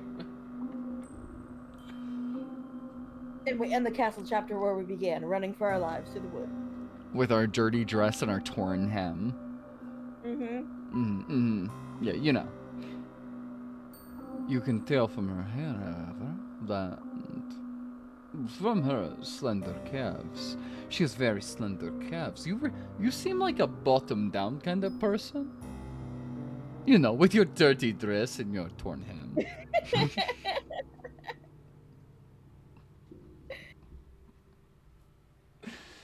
Which... I like how I can tell from her hair and her calves that she's... Oh! Speaking of the hem, which protrude from beneath the hem of her dress, that she is very pretty. Because the calves tell you if she is very pretty. Those are some nice gams, ma'am. Look, as a leg man, Look, sometimes a nice face doesn't go with some nice legs, but you stick through it because those are some nice fucking gams. Uh-huh. Yeah, like, I'm just saying. Sometimes a girl has real nice legs. The girl's hair is golden, just like freshly cut wheat. I say I'm an ass man. Really, I'm a legs man. I'm gonna be honest. You Anyways, got the gams. yeah, I like Yeah. them gams. I like some. I like a girl whose legs are pretty. They look good. I, Respectable. I say being just a one appreciator and being like thick or slender, both are pretty. Yeah. Hello, it's me. I like women. But it is the red of her dress which truly captures your attention. Did I skip over the freshly cut wheat wine line? Maybe. I don't think so. Oh, I didn't? Fuck, I wish I did. It's terrible. She is so striking, you cannot look away from her. The girl is not alone in her chamber either. She is a companion.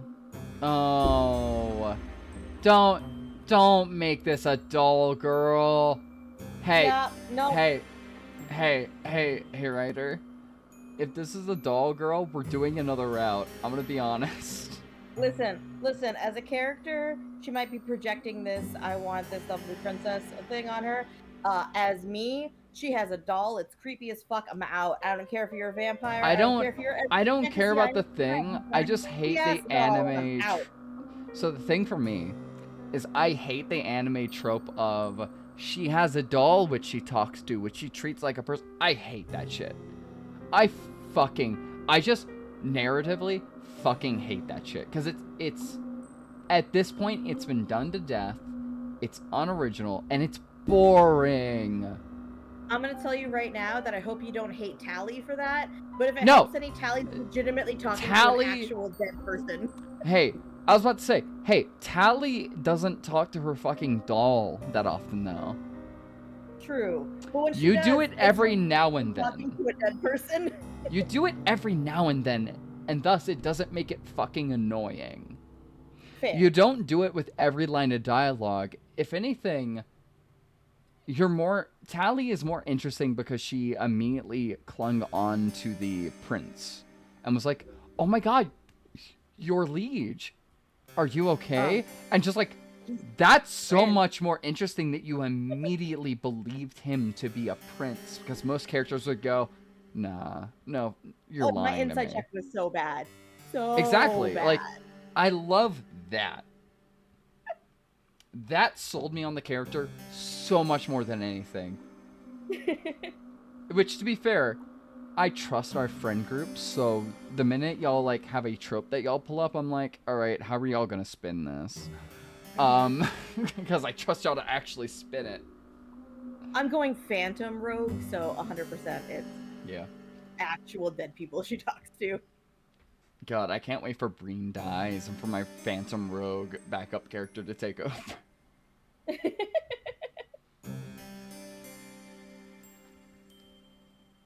Anyway, fair- awesome.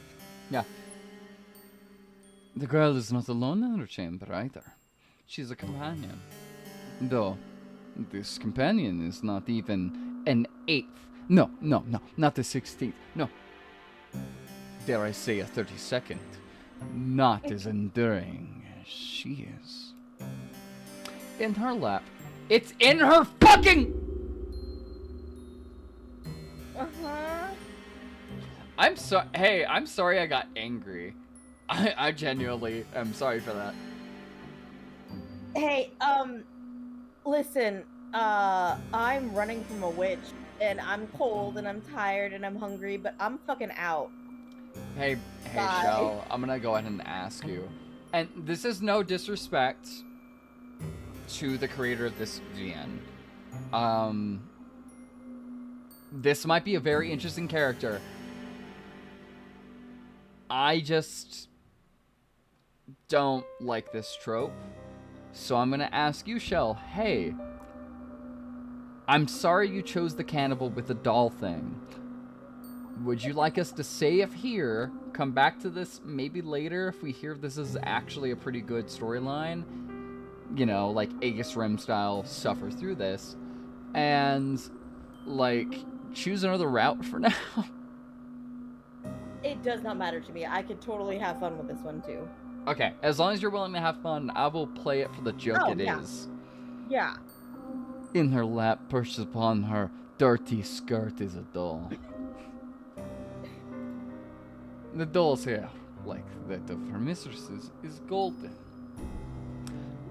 Though not much of it is hidden beneath a bonnet.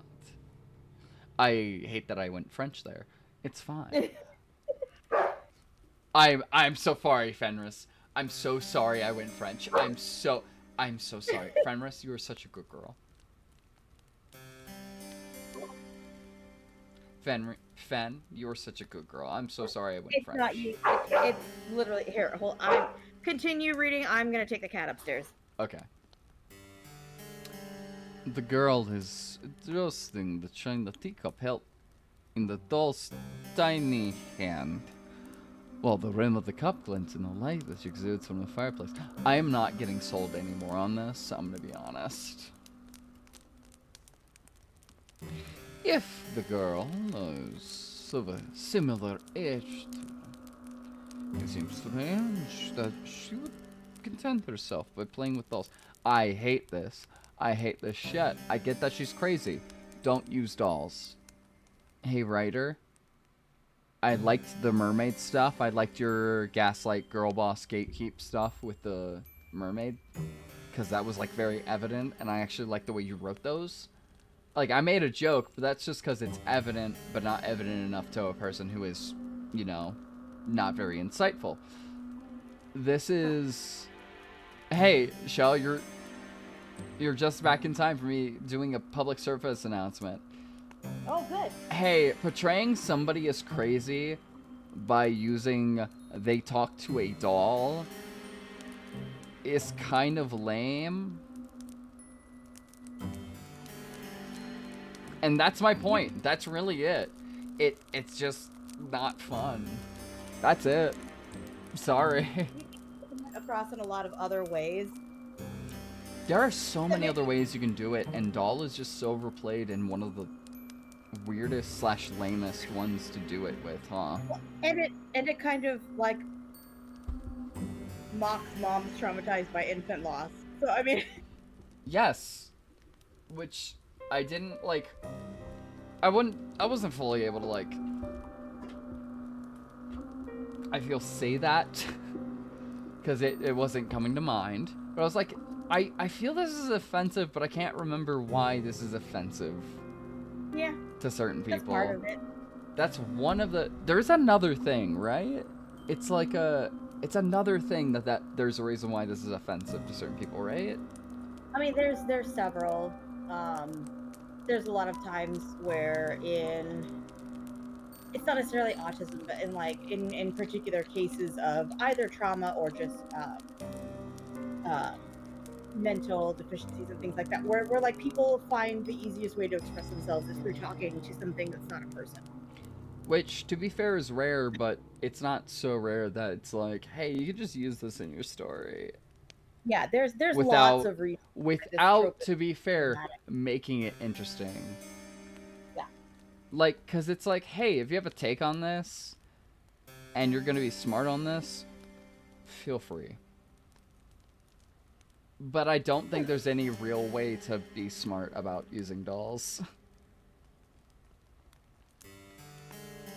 It might be a bad take, but Yeah, for the most part, I don't disagree. I don't think there's any real interesting way to use this besides what you can see on the internet / in a very poorly written A24 film. Sorry. Because I know A24 has like at least 5 movies in their catalog that have this exact trope written in them, and they're never done well. They're never done. That's fair. very A24 also well. has some bangers, but Oh yeah. no. This is me going, hey, of the better high level movie, like horror movie production studios, this is a thing that they still have, and it's not good every time. Yeah. We should do a stream, by the way, where we just talk about freaking A24 movies, because Honestly, I'd be we super could. down with that. I would have to catch up on a lot of them, but I would be Just super look at down the to do list. I that. guarantee you, you'll have seen enough to do a whole podcast on. Like, Me and you joking about making a podcast in before. And before we go, all right, Thursday, are you available? All right, we're doing podcast on Thursday. Fucking lame shit. Like, that's coming from a person who genuinely does listen to podcasts, but I listen to podcasts that are like more like either weird, edgy humor where it's not so edgy that it's kind of like disrespectful or like annoying. It's edgy humor where it's like, okay, y'all are tasteful, but you're also like genuinely funny. If you yeah. understand. Or ones where they're genuinely friends. I'm not gonna lie. Or that one, which is so good. I love it when they're genuinely friends. Yeah, on YouTube, I watch probably a lot more than I would like to admit of like the Watcher videos with Ryan and Shane. They're genuinely And friends, and it's just because unfortunately, they're genuinely friends, and that makes it funny and it makes it charismatic. but and one unfortunate part of that is they're more they're ghost hunting thing. Because they Yeah. did separate stuff, and instead of doing the angle of Shane is more of a like, I'd say dickish, but it's more of a I'm jabbing at my friend because my belief is these aren't real thing. Yeah. It goes more, it leans unfortunately more for the Watcher stuff specifically towards could ghosts be real, and they cut out a lot of Shane's lines basically. Oh, it's gotten better. Has it? It's About gotten that? better. Yeah. Okay, that's Yep. good. That means they realized what was good about their dynamic. Yeah. And fucking roll with it. That was the whole point. Watcher, when they had that scandal, there were one of the few things where I was like, all right, y'all had a genuine apology for it. Y'all like actually stated all the things were wrong. Y'all didn't try to be like, hey, like this is a shitty thing we did. But there was circumstances. No, y'all literally just said, hey, this is a shitty thing we did, and we're taking responsibility. And that immediately made me go, okay. Yeah. Well, All right. They still stuck through. They still stuck through with what they were doing, but they also realized it was a shitty thing to do. They did you're right. They did the right things by it. Like them, I genuinely respect because they're not shitty people, and I can see that in them. It's just more of somebody probably told them to do a certain thing, and they were like, well, I guess if it's good for business. And then that thing failed, and they were like, we shouldn't have listened to that person, but we're going to take responsibility for having listened to that person.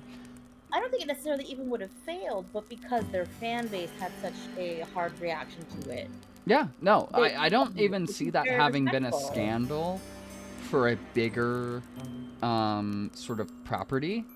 It's the fact that they were such a indie property is why that was such a big thing. Yeah.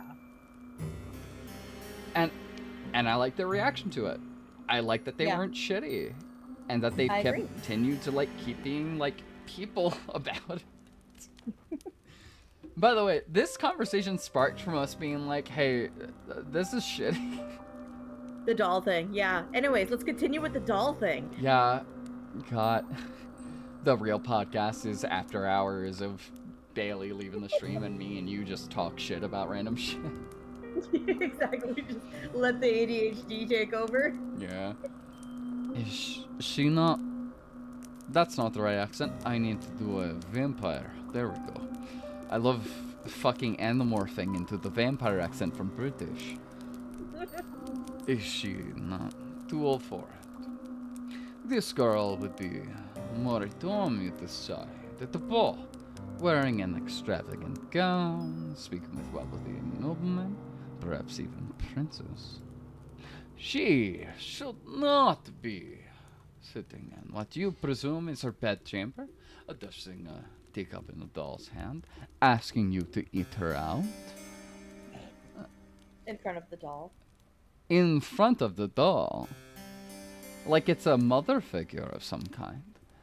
But No. you are not I know what I said. But you are not afforded much more time to stand there. Hey, Shell. I'm sure you never expected anybody in your life to, in front of you, say, asking you to eat her out as if she were a motherly figure in a vampire accent in your direction. It was not on my bingo card, no. Hello, it's me, off the bingo card, David Starling here. I feel like that's honestly this whole Discord chat. It's always me, because I'm a fucking loose cannon. I feel like I gotta apologize for it sometimes. Because No, you're good. I can go absolutely Not to fucking. me, I find it entertaining as fuck, so. Thank you. I feel bad for people like River, and sometimes Bailey is fully on board with it. Other times Bailey is like, David, what the fuck? And I feel so bad when that happens. I'm glad River is able to like take a breath and go, well, now I'm gonna say something that is vastly more clever and plays off the joke you just made. And I respect the hell out of River for that. That is so awesome. So good at it, yeah. She's really good at it. Like, it takes her a second, but she does it. I fucking respect it. I love that I've, like, genuinely sobered up, but I'm still at this level. It's great. It's a weird space, but it's fun. Mm-hmm. I'm drinking bush apples. Bapples, as my friend called them. Mm. But you are not afforded much more time to stand there, marveling at the girl. Because she turns. She raises her head. Good voice acting. Then, her eyes meet yours. You thought the girl pretty when you first observed her, sitting on the edge of her plush, velveteen bed, examining her doll. Now that she's about to speak, I might veto. We're gonna see what happens. Now she is looking at you. However, her face illuminated by the flames in her grates. Grate or grates? Great. It is great? Okay. Yeah. That is actually one of the words I've not heard in casual conversation. So I'm like, okay. Huh. I guess that means eyes in some capacity, right? In this? No, the flames in the grate of the fireplace. Oh my god, I'm so stupid. We've done so much offshooting that I forgot about the fireplace. Yeah. You can see you were mistaken. Oh my god, he really is Tuxedo Mask. I figured you'd appreciate that one. Yes. By the way, in a Pokemon game I played recently, I named a Roserade Tuxedo Mask, a male Roserade. So I hope you enjoy that. That is fantastic, yes. Thank you. She is not just pretty. She. Oh my god, he really is Tuxedo Mask. No. I'm sorry. Every time I think about it, I'm like, that delivery is just amazing. Oh my god. She's not just pretty. He's so fucking pretty. Oh my god. She really is beautiful. So much so. It is breathtaking. She looks as though she has stepped out of the pages of a picture book. She is simply too perfect to belong to this world. Perhaps she's some kind of illusion. Oh, sorry. Some kind of vision. Not illusion. No. Awakened dream. A hallucination. That's actually a lot more Eastern European than I was going for, but I kind of fuck with it. But no. She is none of those things. The doll on her lap is a cold, hard thing made of porcelain. And it is. Is this a good sign or a bad sign? We're gonna find out.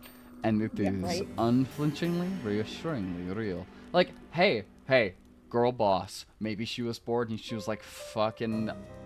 I am so bored I will play with the doll right now. Like, maybe, right? We can Like- only hope. Yeah. Because, like, honestly, I've done some weird shit while I was extremely bored. I get yeah. it. Right? I can You'll only do hope. anything. Yeah. I hope it's not a part of her personality. If she were a mirage, surely she would not be able to handle physical objects such as this. Is strange though. The doll, though immaculate made, looks oddly imperfect when compared to the girl who is holding it. She is so startlingly beautiful. She even puts man-made representations of feminine charms. I love. It just hit me how long it's taken to get to this point for literally just us two because we keep fucking. Uh-huh. ADHD, Laughing baby. I've sobered up, but it's pretty bad still, baby. And now my we filter's tried off, pretty so hard. I'm still gonna say terrible things like how you have. You. This is for the girl reading this. The girl with the dirty skirt and the torn Yeah. Who's looking at this girl who is even more perfect than the man-made representation of charm. Yeah. The sight of her makes you feel rather weak. You've always had a fondness for fair maidens, haven't you? Even ones who play with a doll and have teeth for a crown. You are rather hopeless when it comes to them. Even worse than a knight errant from a courtly legend. That's more Dutch, I realize. Your aesthetic appreciation is not for. Hold on, what is the Dutch again? It is a. Fee fi fo fum, fee fi fo fum. Fee fi fo fum. Your aesthetic appreciation is not particularly ladylike, but. That is more Austrian, huh? A little bit. Yeah, it's not Dutch, it's Austrian. Damn, I just fo fum my way into an Austrian accent. Damn. I feel like Dutch is more about the inflection. It really is the inflection is how you do an Austrian versus a Dutch. Because Yeah. Dutch, you lilt the bottom of your words. Which also makes it sound like a... Oh, damn, hold on. Because I'm doing a more weird, flat Scottish accent right there. Hold on. You know what? This doesn't matter, because I was doing a Romanian accent originally. So this doesn't matter. I should really focus. Go with your Eastern European vampire. I could just go Eastern European, yes. Your aesthetic appreciation is not particularly ladylike, but... Well, it is not every day a girl encounters an elegant beauty like this. Attired in red, illuminated by the firelights. That's actually really good Eastern European. I'm happy with that. Yeah. I like to think about this, like, waif of a girl and whatnot with this as her internal monologue. There you go. with the male Eastern European accent. Hello, it's me, Eastern European accent. Again, I didn't know I could pull that off so well, but damn, that's actually really good. Fuck. Yeah. Yeah. I suppose I can forgive you for this rudeness. Yes, too, can the girl. She does not seem to be the type to hold a garage. I hate that. Maybe the joke is that she is just a Sailor Moon character with a crazy porcelain doll thing. Right. Maybe that's the joke. Or we go with the princess is the doll. I have seen far more interesting takes of that from fucking RPG Maker horror games. Oh yeah. So I don't believe somebody making a visual novel, again, no offense to the writer, I don't see that happening. Yeah, no, that's fair. Who would have thought that Father's House would genuinely be kind of peak in terms of that fucking...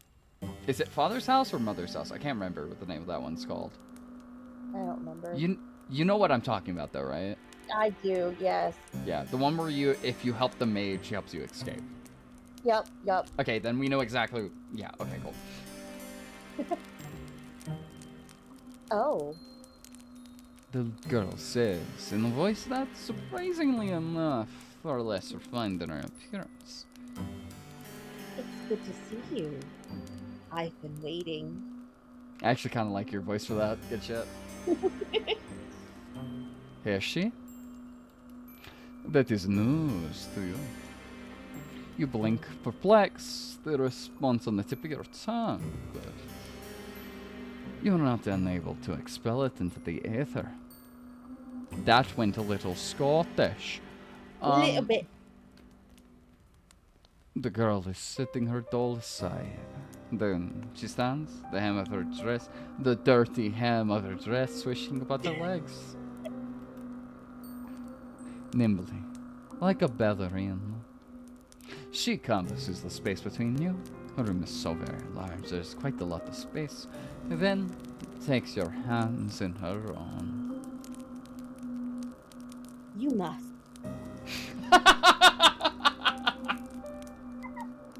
I loved how neutral that was. You must. like you're like voice acting in a Mega Man video game. like you must. The girl says, her eyes aglow with excitement. Be my new lady's maid. It's been a while, but it's such a relief you finally arrived. I knew that you would. Okay, there we go. There we go. Now we got more words in it. It sounds a lot better. Good shit. No. That all jokes around. I like that. That was a really good one. You'd never leave me alone. Not when you knew how long I was waiting. Oh, I'm so happy. Shell, sleeper voice actor. The girl's good mood is contagious. So much so, you find yourself being swept away in it. She thinks you're her nursemaid, you dumb fuck. What do you think that means? Have you thought about it? Have you fucking thought about what nursemaid means? No? Okay, I didn't fucking think so. You are tempted to accept any identity she might press upon you because you're a hopeless trash girl lesbian. Apparently. Apparently. You have never been a maid before, but you might not mind being this girl's maid with your dirty If we didn't skirt know and this your was a torn Japanese hair. made thing, we would know that now. Yeah. As if the Sailor Moon art didn't give it away. Yeah. Again, hey, respect to the artist. Hey, the mermaid shit. Hey, sometimes you can write certain tropes very well, and you can write certain tropes poorly. Yeah, To be it fair, happens. immediately off the gate, now that she's put it on the doll, I'm liking this. Yep. So, we'll see. There you go. Hey. Doll might have just been a distraction. I'm kind of glad I kept with this. We'll see if it becomes a mistake. She does not seem like a poor mistress to serve. Not if she's always this kind. You cannot mask the confusion, however, which flickers across your face. Thus says the Eastern European full-grown ass man inside of your fucking brain. You're not a good enough actress, and in any case. Me reaching out to the 1% of any media view. No, the 0.001. There needs to be more zeros in front of that, sorry. 0.00001% of viewers who have an Eastern European man inside of their brain. You are not a good enough actress. And in any case, this is all happening too quickly. Why, you barely know this girl. Why is she being so very familiar? It is with blank bovine. Bovine? Bovine. That's the word you fucking went for. Bovine? Hello, I'm sober now. Bovine? Bovine eyes that you examine the girl. Hope you're ready to stay up till 1 a.m. again. They could have gone with fucking deer or anything but cow. Doe eyes. It's doe eyes. It might be a localization thing, which I really can't give them too much shit for. Because I don't know Japanese well enough. Maybe in Japan. No, that's fair. That's fair. They know about cow, so they call it cow eyes. I don't know. Hey, cow sees a bull. What do they get? Cow eyes. You should look up vampire deer at the end of the stream and find out what Asian deer. Oh, you mean Sitkas? They're weird. Sitkas are beautiful, but they're weirdly small and also very weird. They're up to the size of like my mid-thigh. I'm a 6 foot tall man, by the way. So they're like 2.5 feet tall and strangely like 3 feet long. They're weird deer, but they're also like weird little beautiful fuckers that like live in the like southern area of Southeast Asia, and they're really cool. They're real cool. They're just real cool deer that like don't exist anywhere else. That's about it. Hey, ecological David for a second. It's a different deer. It's like the Chinese water deer is the vampire deer. Chinese water deer. Okay, I was thinking of Sitkas for some reason. Anyways, look them up. They're weird. They have fangs. Look them They're up. fantastic. Look up the fang deer. They're cool. They're really cool because they're... I think a weird fun fact I can give about them is that their fangs are used to actually break bamboo shoots. Oh, nice. Not to break them down to eat, but to break through them. If I recall the fun fact correctly, because there's a lot of very fibrous and very hardy plants in the areas they live, so they use that to break through that brush in order to get to other plants that they can eat. Well, that makes sense. Yeah. Yo, look into the animal kingdom, dog. They're fucking awesome and weird, and I love it. There's a reason I thought of being a biologist then a botanist.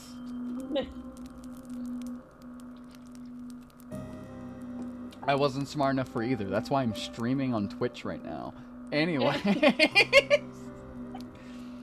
Your befuddlement is pronounced long enough that even the girl, despite her good mood, notices it. She frowns. Then she says, "You ready?" Her fingers sliding away from your own. Or am I mistaken? Are you not my new lady's maid after all? I love that you've already, like... I love that you've already nailed the first, like, key to voice acting, which is, like, saying things with fucking emotion. You'd be surprised how many people, just don't get it. I love that. The disappointment in the girl's face. Are you seeing this? Hey, you girl with the dirty dress and the torn seam. Hey, are you getting this? You have disappointed her? You have disappointed her. She has a flat face now. It's on her art. Can you see? It's abundant. Her flat face is so abundant. So much so, your heart clenches. You do not know her. She is still a stranger. But you are struck all of a sudden with the intense desire to appease her. The Queen of Teeth. You do not want to let her down. How are you feeling about having pick the Queen of Teeth as your romance partner? No, I'm curious to see where she goes with it. The thought is devastating. Shell's thought is devastating. You are not aware, you tell her, that you have the plight to be her maid. But if that is what she wills, you will not be opposed to it. You pray that she forgives you, though, for your discombobulation. Why that word? Not confusion. Not anything simpler. Discombobulation. This is a word of the day kind of game. Now I'm just imagining the fucking Sherlock Holmes discombobulate. And I will discombobulate him. Boom! You come from a distant country and you've traveled for many miles. You know not where you are, and you do not know where or who she is. What? You don't know who I am? It is regrettable, you tell her. But no, you do not know her, though that is no fault of your own. I can't wait for Bailey to like tune into the stream and be like, hey, I'm still up. What the fuck are you idiots doing? Yeah. Like, you guys have made it far less progress than I thought. Yeah. Let me close a lot of notifications I have on my phone, which, to be fair, none of which include Bailey, because I just fuck off Snapchat. Anyways, Snapchat's fucking annoying. I think anybody who watches this will understand. Why, you have spent such a long time running. You hardly even know yourself.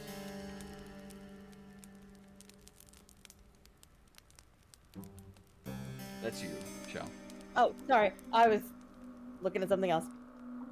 Ah, so you're a fugitive then. From another country. I see. Go ahead and finish your thing out. Whatever you're doing. Oh, no, I'm good. I'm good. Alright, cool. Making sure. I won't pry into your past then, if you'd rather forget about it. I don't mind sharing my past with you, though. Why are you inflecting that? Hey, bitch. I don't know. Hey, bitch. No. I know why you're inflecting that, Shell. No. Why are you such a secretive bitch? I don't mind sharing my past. Yeah, hey, bitch. Hey, bitch. Are you gaslight, gatekeeping, and girl bossing right now? Hold on. Absolutely. Yeah, she's absolutely doing it again, right? Hey, I will give one thing to the author. You know how to gaslight, gatekeep, and girl boss. Good shit. Yeah, they got that down. Good shit, dog. Everybody in this country knows who I am, after all. Or at least they should. You think about who could possibly be the ruler of this country, and then you realize the former rulers had fallen to cannibalism. The daughter had eaten her father and mother. You are in the presence of the cannibal princess. I might not be famous, but I'm infamous. Hey, dude. Hey, we gotta talk for a second. Your jokes can't be funnier than mine. Hey, man. Wait, hold on. This is Princess's tagline. I might be infamous. Hey, you can't be. Hey, hold on. You can't just like be funnier than me. Hold on my stream. Hold on. Wait, hold on. Wait, hold on. Wait, no. Wait, hold on. I just start crying. No. I'll make it a seldom occurrence. Oh yeah. Make me cry more often by being funnier than me. No. This is quite the impressive boast. That went full fucking Russian. If it were to come from the lips of another, you would find it unpleasantly arrogant.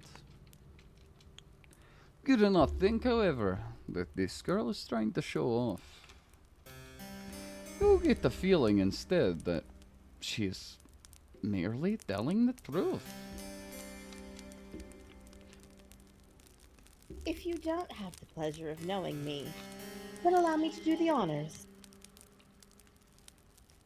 All things considered, I think it's a cute design. I Shell? think so too. Yeah, I was about to say, Shell, your take? But nah, you got me. Shell, thus far. This is the thing me and Bailey do. Would? Question mark? What was your question? Would? Question mark? I don't know about this one. Yeah, too many teeth. Hard to get to the pussy. Too many teeth. She's also a little pink for me. A little pink for you. Okay. Yeah. Okay. I can respect describing someone's personality as a color, honestly. Yeah.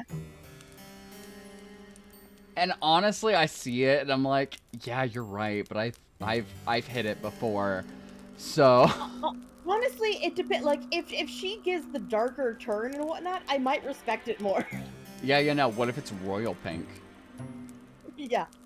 If it's pink, but that's because it was white and stained with blood. Like, I know I can get by that. That's fine. Shall murderer fucker.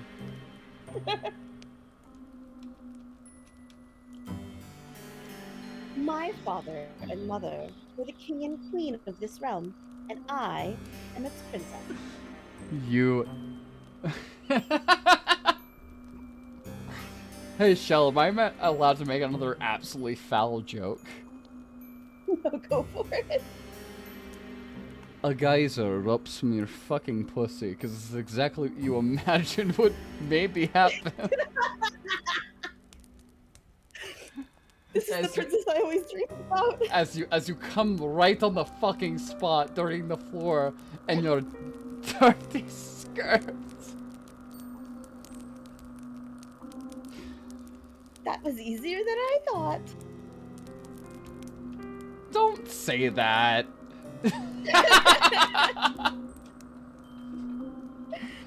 I love how that in a sentence. Sorry. I love that in a sentence you made that far more foul than I could. Respect. Honestly, respect. I've lived in this castle all my life, so don't know much about the outside world. But I know that other countries do exist out there. I presume it's from one of these foreign countries that you come from. It is very good to meet you. I've always wanted to talk to somebody from overseas. It feels like quite the opportunity. Good giggle. You gotta have a good giggle. You gotta have a good giggle. By the way, if you ever ask Bailey, I also did this with her where I'm like, hey, that was good. Or I still do this with her where I go, that's good voice acting. Good shit. I'll Yeah, just give her compliments. Did I do that with Bailey? Oh, yeah, I did do that with Bailey already. Yep. Mm-hmm. Yep. The girl giggles at this. You smile in response. Tell her unthinkingly that it is your pleasure, really, to meet her. Or at least you mean to. But you only get halfway to this mark when the full gravity that what the girl has told you sinks in. You come to a stop. Then you stare. Did she just say she was princess? Buckets. Buckets of girl cum. Buckets. Damn! Oh my god! Like all it took was princess. Like, oh, you're a princess? Sweet, that's it. That's my whole type. I'm sold. I'm sold. Can we scissor on the bed? I'll lick your pussy if that's what you want. I'm okay with it. The doll can watch. I don't even care. The doll can watch it. I don't even care.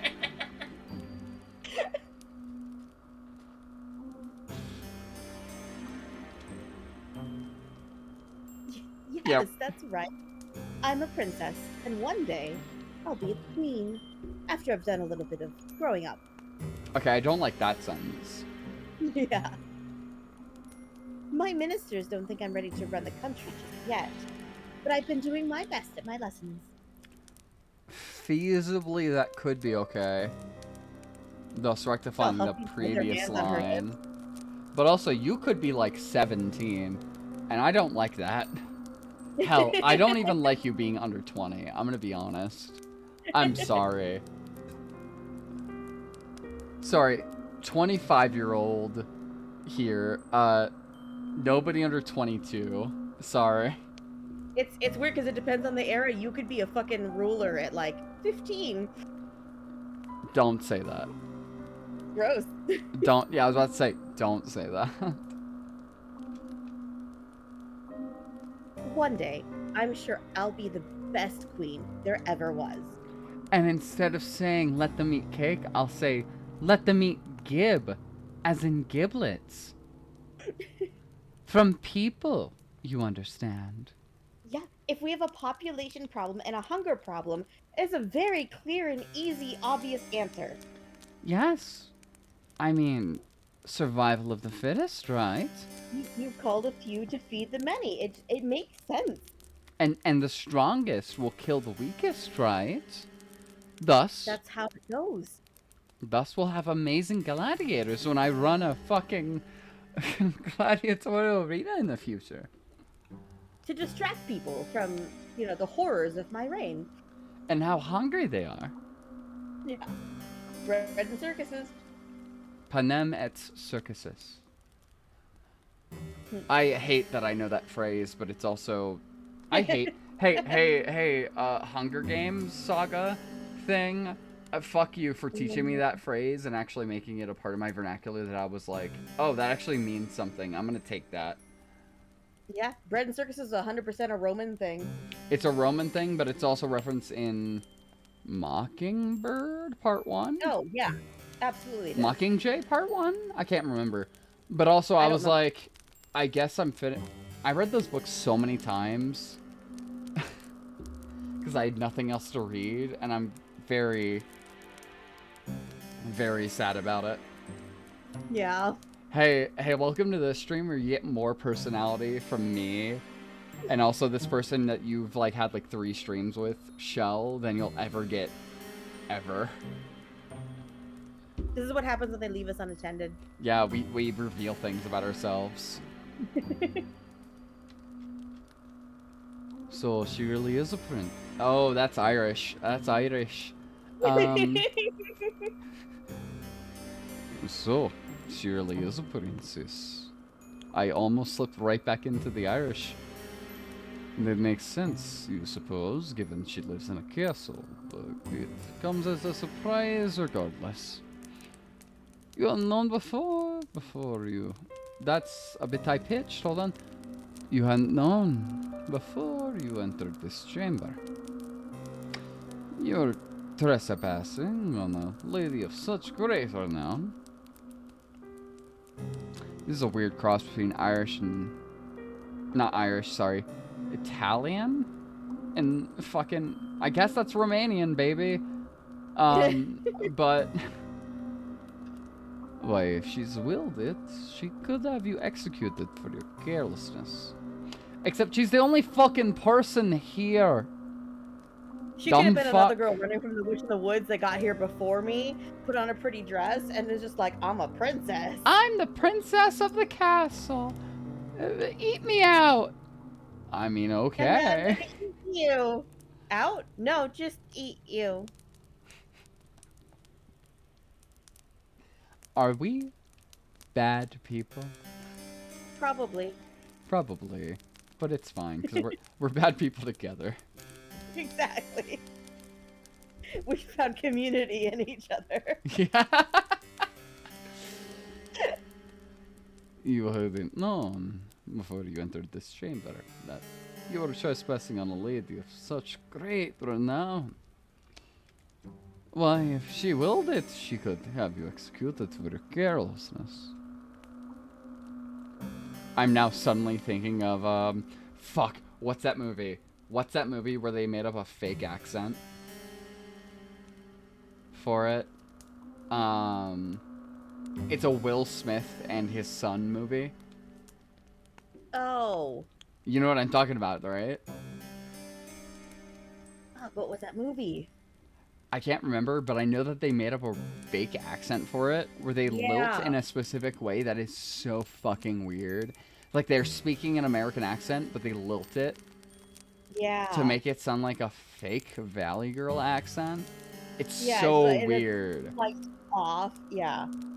It sounds like the way Martians would try to speak to humans.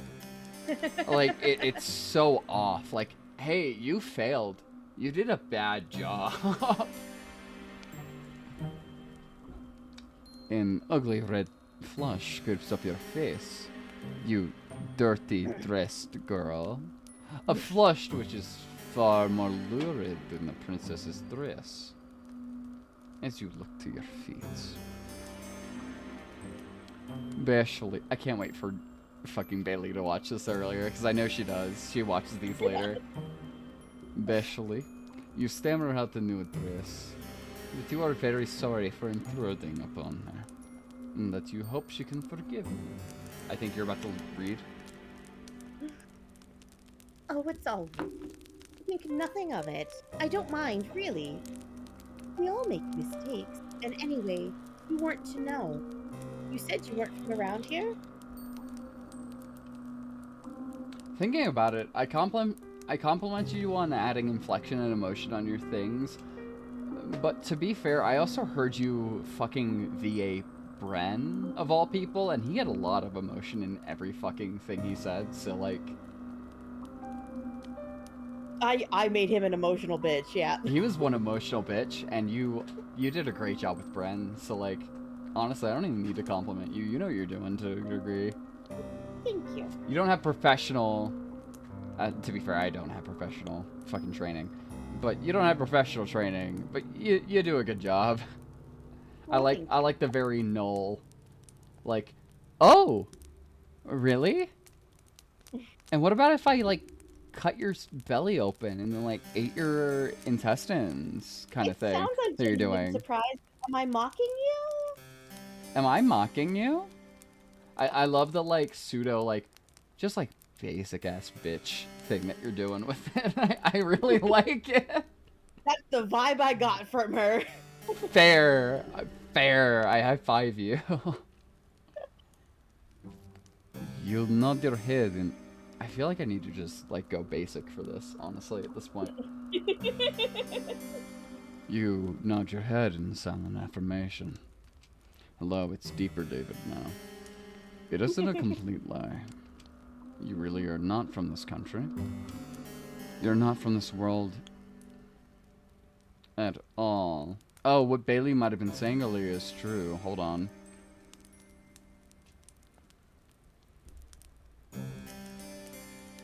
How wonderful. I'll look forward to picking your brain later. Literally.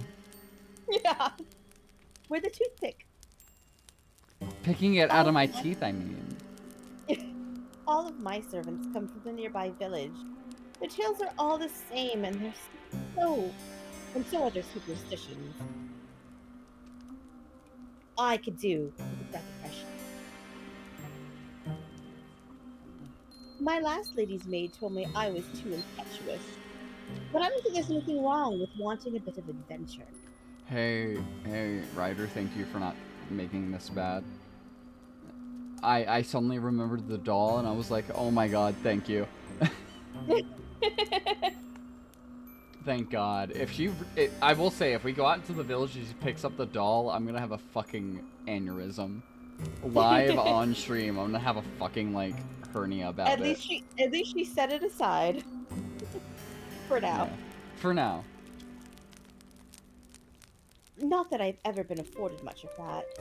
I've been shut up in here for so long. So long.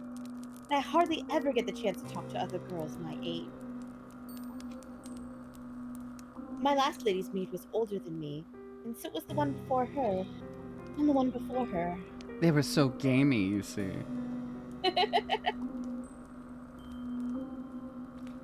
Some of the princess's fair mood seems to dissipate as she speaks. Her expressive turning by degrees into something. Her expression, not expressive, sorry. By degrees into something rather more pensive. But I haven't seen any of my old lady's maids in a while. Or any other servants, for that matter. Hello, have you ever wanted to be isekai'd into dying worlds? Where everybody's dead and the job market's really open? To be fair, dying worlds, isekai'd into a dying world is a really cool concept.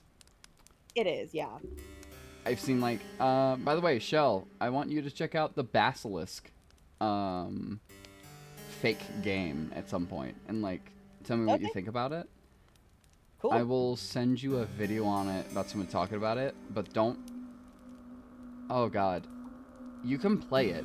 You can genuinely play it on your PC if you have a good PC, or not if you have a good PC, but if you have like a decent PC, you can play it. Mm-hmm. Let me know which way you'd like to experience it, and I will send you accordingly. Okay, cool.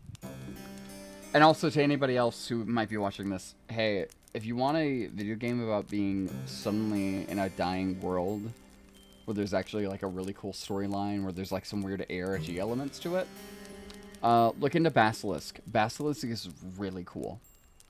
And genuinely not enough people know about it. But, yeah. No.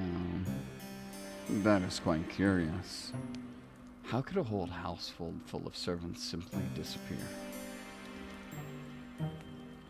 That I don't know.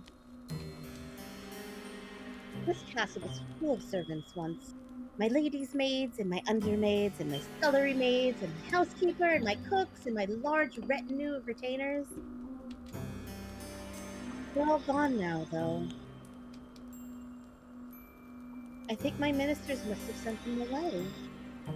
I don't know why they would have done that, though. They didn't explain it to me. But then again, they never explain anything to me. They still treat me like a little girl. It is so tiring. She does seem like the kind of person who, instead of saying it's, she would say it is. It is, yeah. Like, no Yeah. contractions for me. No contractions for this girl, especially with that fucking portrait. Yeah. It is so tiring. She said that her ministers sent her servants away. What of her parents, the king and the queen? Would they not be the ultimate authorities in the castle's hierarchy? They would, yes, if they were still alive. But they're not. They died a long time ago. I was raised most of my life by my servants. Oh, you answer. And then you flush like a weird pervert. Where are you going with this? Why are you flushing?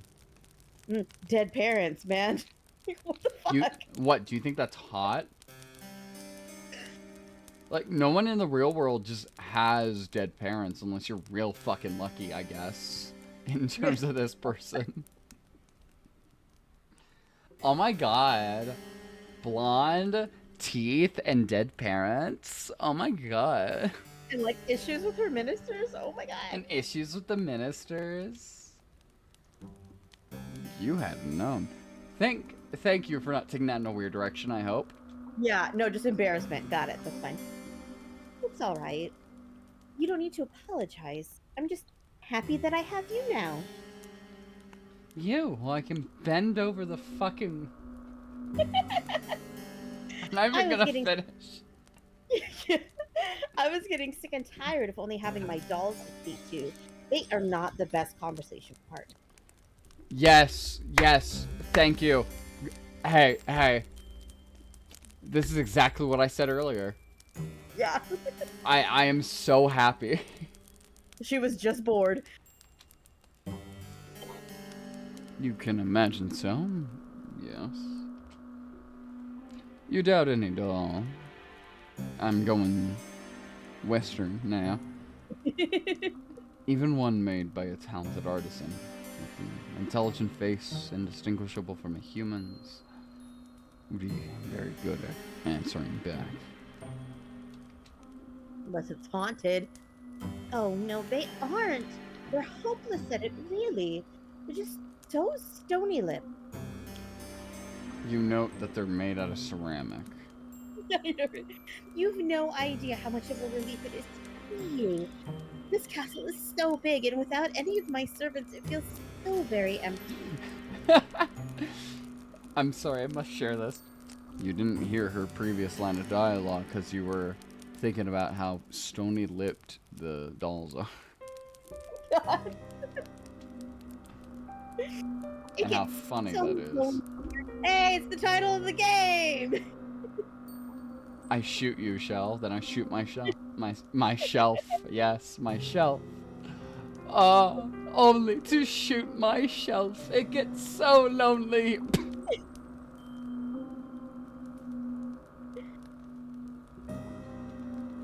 Now that is an interesting turn of phrase. I misread that for a second. It catches inside your head like a burr. Have you heard it before? You do not have much time to ponder this, however, because the princess is speaking anew.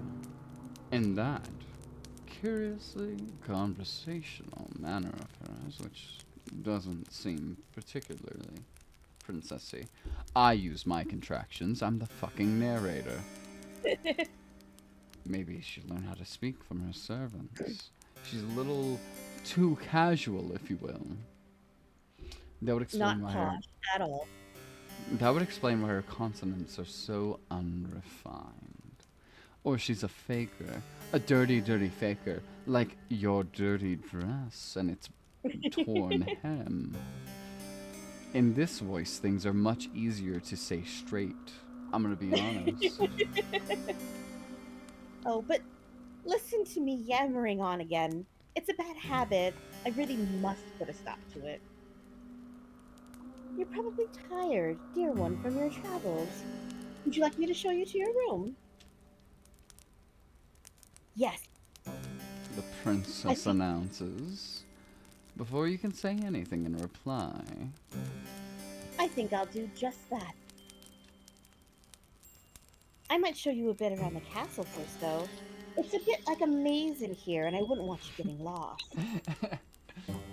Now, this is the place where we butcher the bodies. This is the place where we grind them into chicken McNuggies. Yep, this is the place where we dry the ones, or where we hang the ones that we dry age. This is the place where we make human jerky. I hope you're following, by the way. It tastes like pork. Anyways, this is the place where we bread the chicken McNuggies made out of people. And it's the place where we fry the chicken McNuggies made out of people. By the way, I've been subsisting off of chicken McNuggies for like 10 years. And I don't even have a good dipping sauce. What the oh my god. She doesn't have a good dipping sauce.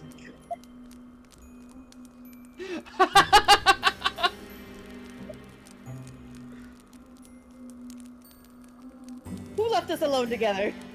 I don't know, but I loved that specific joke. That was a good one. That was a really good one. You'll be staying here for quite some time after all. Oh yeah, shit, I have to press like enter click, sorry. Ah, she's gone. The princess then hastens to take you on a tour of her room. Ah, she's gone. Squeak. Creaking doors down. I will be right back. Oh yeah, squeak. Fortunately, she does not show all of the rooms in her abode, and neither does she offer overly long descriptions as to what the few rooms she does show you are used for. She does, however, pause by the kitchens, whereat she offers you some victuals. By the way, that means snacks, basically. Meat-based snacks, specifically, if I was to be specific, but it's snacks. Oh god. Once the growling in your belly has been satisfied, the princess then resumes her journey.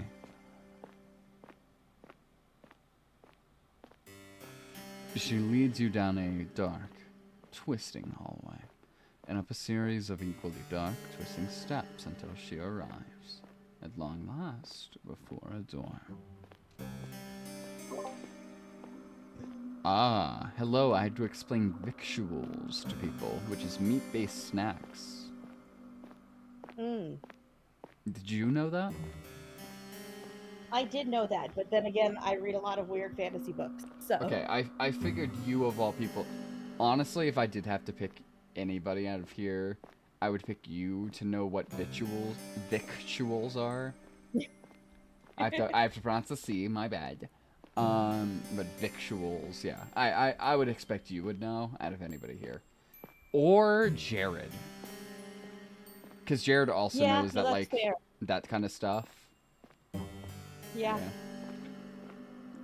Love Jared to death. Let him know I said that. Anyway.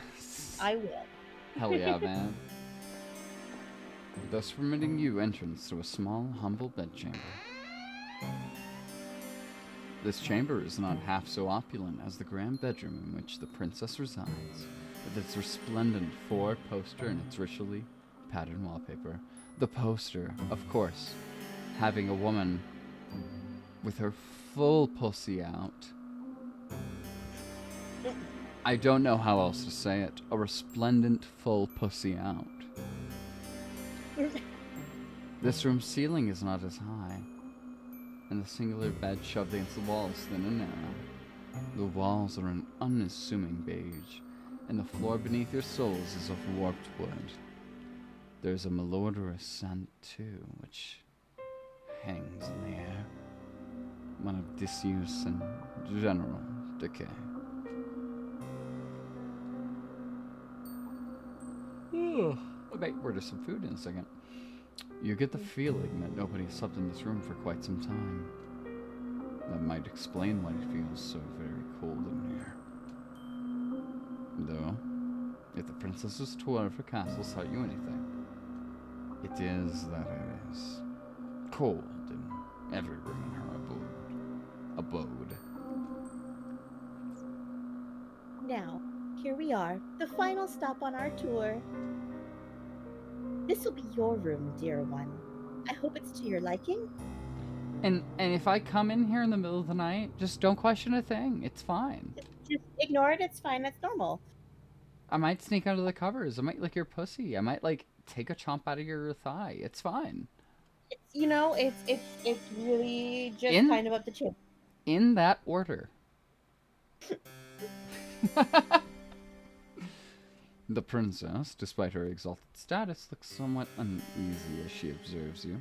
Her eyes upturned, like those of a loyal dog's. Is she concerned about your reaction to this room? Perhaps she is afraid that you will turn your nose up at her kindness.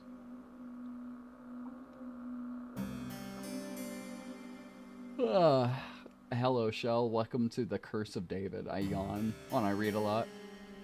Mm-hmm. I get that. Yeah. I don't know why it happens. I don't know what it is, but it happens a lot. For a princess, she is awfully eager to please. This is unexpected contrast between the princess's lofty title and her ingratiating attitude makes you smile. The room is rather scanty, yes, when it comes to its contents, but it is more than passable. It has a roof and 4 walls, and though it is cold, you fancy you will feel warmer once you have slept beneath the bed sheets.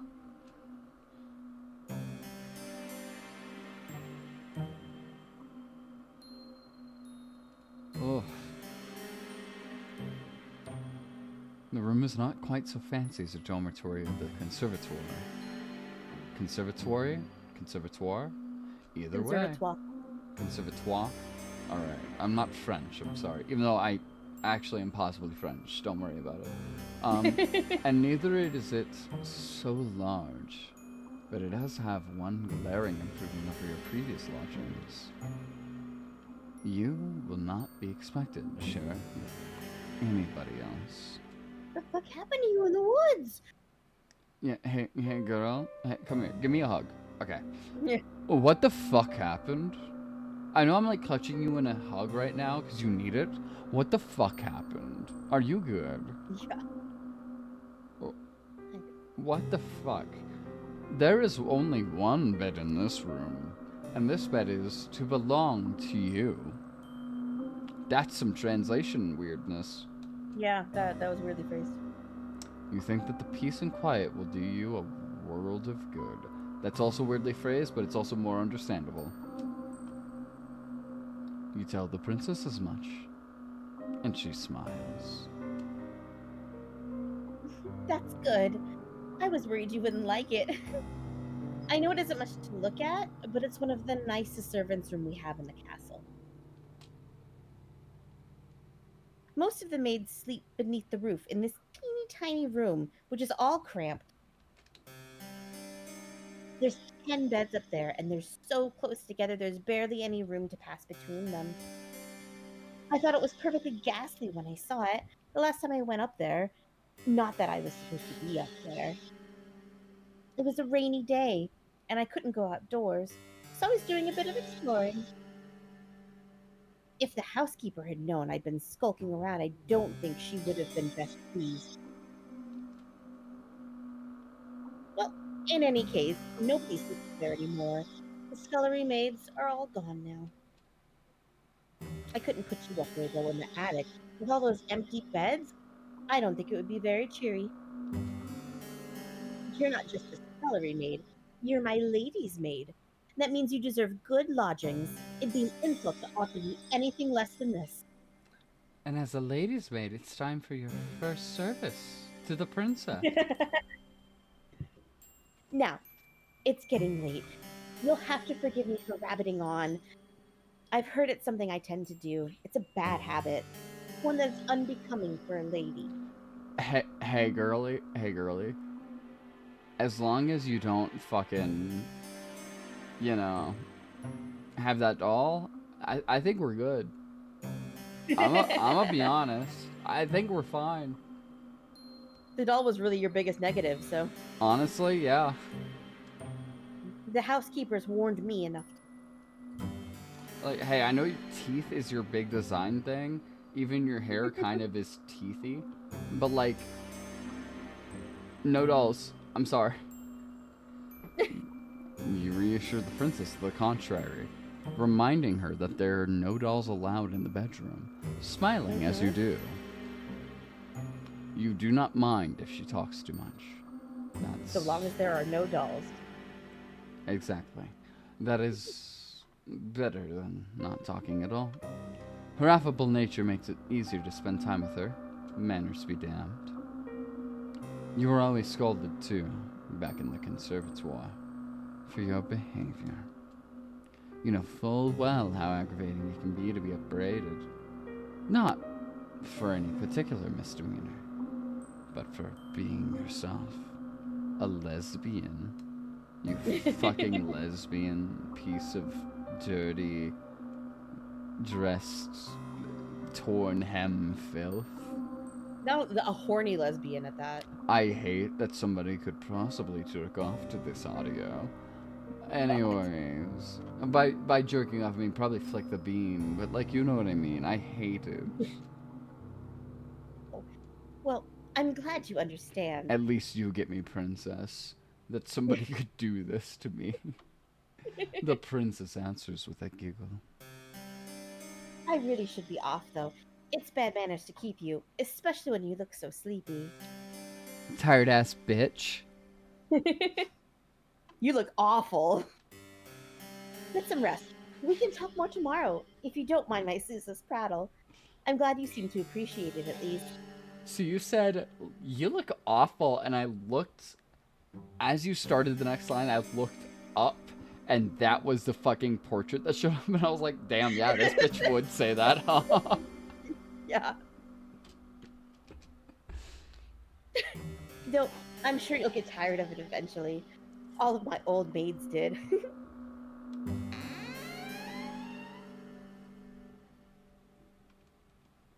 The princess departs.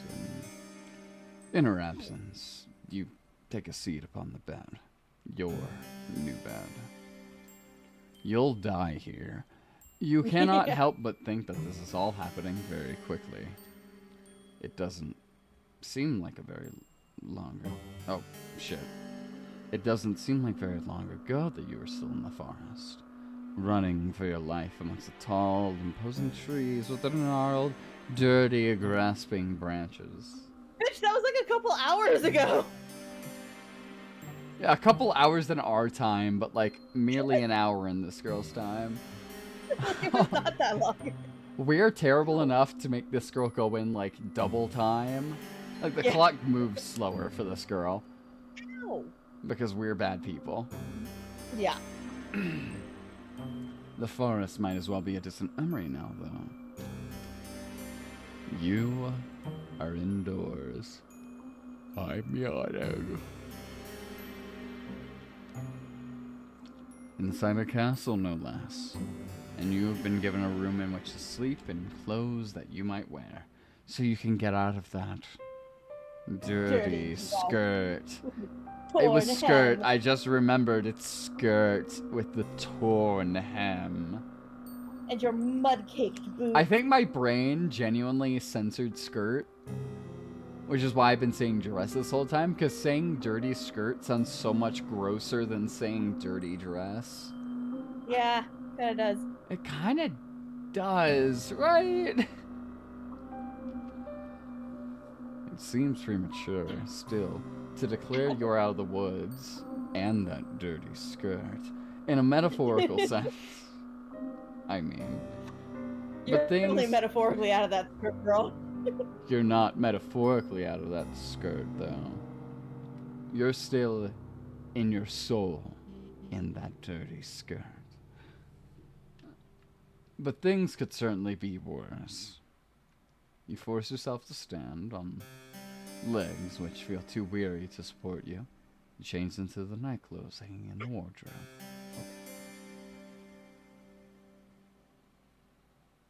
Fuck, yawn. The night clothes do not fit you perfectly, but you were too tired to care about that. You were too tired to care about much of anything. You cheat to the bed and slide beneath its sheets. Then, you let your eyelids fall shut. You exhale.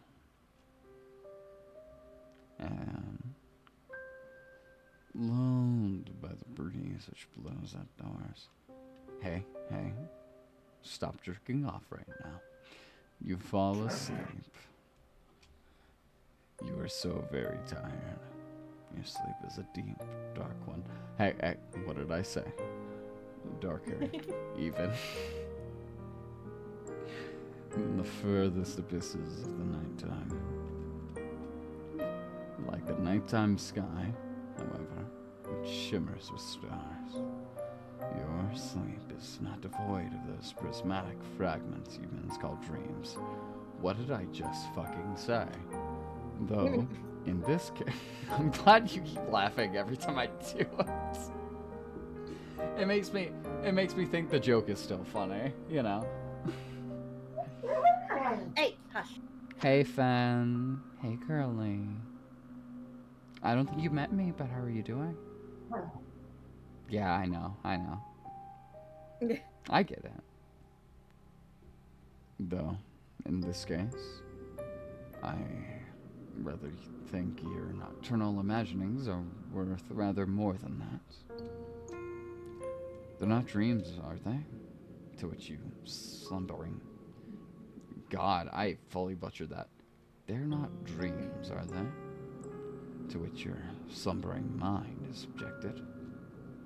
You know they are not. Otherwise, your body would not be so very cold. Not so clammy. The images that flicker beneath your closed eyelids, like the ghostly images in a phenakistoscope. Hey, word of the day. Shut the fuck up. Phenakistoscope? Phena?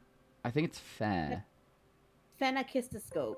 Phenakistoscope We're not conjured from anything. I'm looking what the fuck that is up right now. I'm doing it. This thing. What? Why are you saying words at me that I don't know? Hey, we word of the day you. It's an early animation device that creates the illusion of motion by displaying a sequence of sequential images on a rotating disc. Have you ever seen the ones where they have the Oh my rotating discs and the fucking clock? god. Did you just drop the word for those weird fucking the wooden fucking things with the slits in them that you peer through and it has an image moving very fast? Fuck And you. it looks like a guy's riding a bike or Yeah, no, fuck you. You can't just do that to me. Hey, I get it. Your word of the day calendar is really cool. Fuck off. Why is this the route where I'm saying fuck off so often?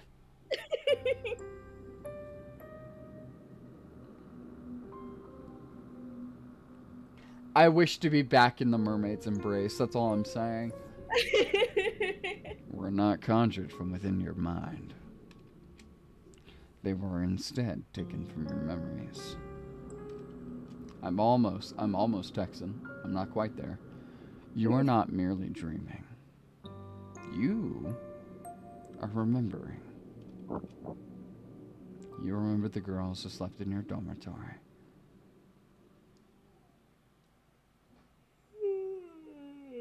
I could stop that one. Okay. And now they always hasten to use the shower first. So you were the last for breakfast. Girl, just... You don't need a shower every day. It's fine. Every other day is good. You can only be late for breakfast every other day. That's all I'm gonna say. Normal person would have learned that. That's not always good for your skin to bathe every day. Depends on your skin type. Very true.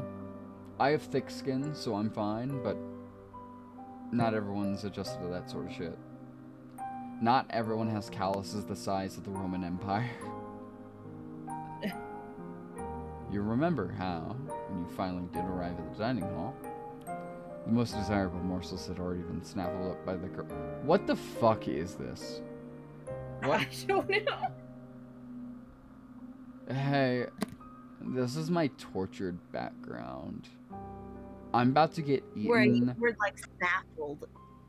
I'm about to be eaten vagina first by a cannibal, and and I can't help but remember my like tragic backstory.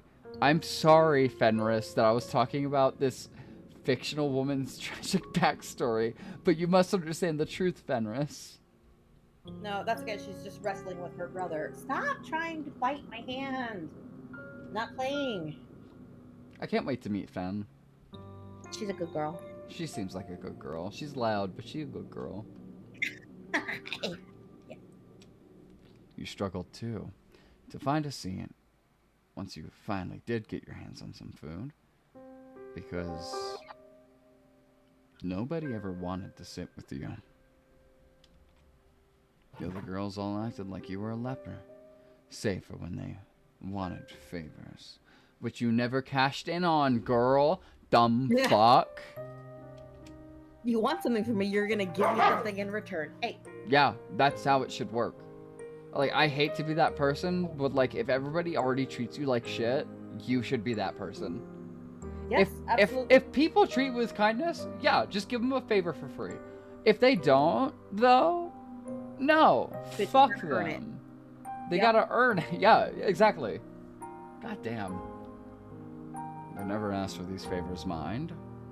Oh my god, you're an absolute fail girl, aren't you? Yeah, she is. I hate fail girls so much. Which sucks, because, like, I can be a bit of one sometimes. But, like, not to that degree where I'm like, Not I'm just pathetic gonna... though. I'm not pathetic about it. I'm like, oh, I'm so sorry that I was in your way. That's because I have a complex, not because I'm a fail girl. You know what I mean? It's like, Yeah. God Oh, damn you've it. got daddy issues. To them, your daddy issues didn't matter. They were all wealthy ladies, too. Many of them wealthier than you. And everybody has the airs and graces of a princess. How is anybody supposed to stand out?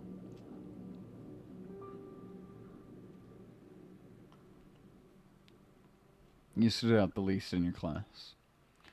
Perhaps because you were the one of the smallest, the frailest, the sickliest, who always came down with colds in the winter. Okay, that I can kind of get. Hey. Yeah. There you go. People didn't let you get to the good food. People didn't, let you get the good showers. And then you got sick. Weird. Weird how that works. Crazy. Almost like the nuns should have been better about that. Your poor health did not stop the other girls from treating you as a servant, though. When they remembered you existed, of course. I love that in the first one we didn't actually get too much backstory besides the fear of running from the witch. Yeah, in this, the dream there was just being helped up by some beautiful girl when you fell. yeah, that's it. That's all it was.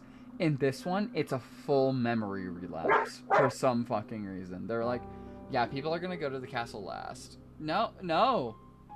Sorry, my immediate thought after going to the coast is go to the castle. I don't care if Shell picked it. That's what I would have picked too.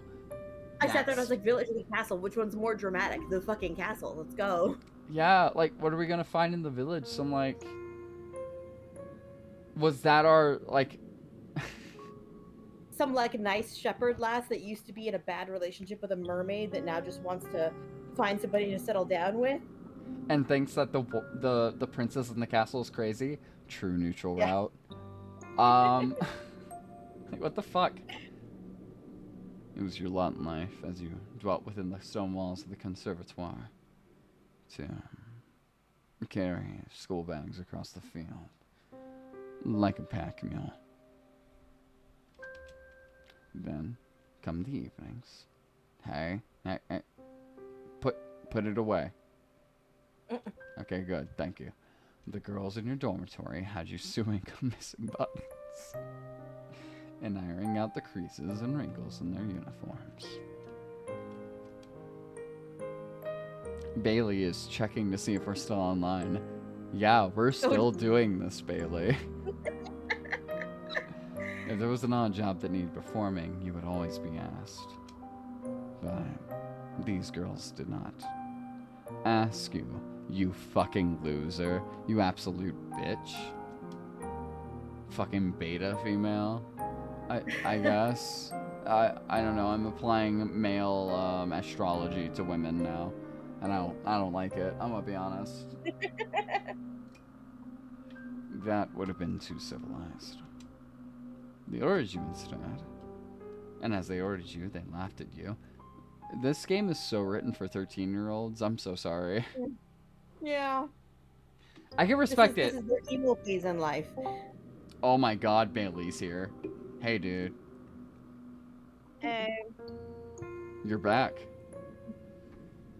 not for long. I'm just popping in to ask if you guys have gotten eaten yet. No. Not yet. We've made too many dumb jokes to be eaten. Okay, have you even met her yet? Yeah, we met Yes. her. They ordered you Okay, instead. cool. And as they ordered We you... had a joke earlier that you were gonna pop on and be like, really? Like, you guys have made less progress than I thought. Which Yeah, is it's genuinely what happened. Yeah. They laughed and they laughed and the... By the way, we're getting big bad backstory for our fail girl. Yeah, I'm guessing it's another sad story about her being in Bullied. school Bullied. Uh-huh. and being bullied. Bullied yeah. harshly, yes. Whereas the mermaid one, which I think writing wise I've really fucked with because it was like actually pretty nice. It was shorter in a lot of ways. It was like flowery, but only it served a purpose. This one is so fucking flowery. Yeah. Like not in a bad or a good way, in a net neutral way where I'm like, I don't care. Yeah. Sometimes it's not everyone's cup of tea. Yeah. Mhm. It feels like, and I literally just said this to Shell, it feels like this was written for a 13-year-old. In their emo phase. Yeah, basically. Like, the world is I- out for them kind of thing. Yeah, I don't remember when this was written, but it is definitely like. I mean, it's a free game, so Yeah, no, whatever. I'm not. This is all But, things considered me going, like, I don't give the writer shit. I get it. We found some translation issues already, but, like, that's not really a there's big deal. translation issues earlier. That's gonna Um, happen. It's fine. It's gonna happen. But all things considered, it's more of a like. And I think the jokes from earlier that me and Shell, mostly me to be fair, were making about her having a doll, and me going, if she has a doll for any longer, I'm going to veto this route and move on to the next one. And then Shell seconding me on that. But I was like, let's see where it goes. And Yeah, then she put the dollars in it, and we're like, oh, here we go. Oh, thank God. I was not in long enough to know what you guys are talking about, but I'll accept this. I will also say that this definitely was not written to be read aloud. Very, yeah, no, very clearly. I think that's fair. Yeah.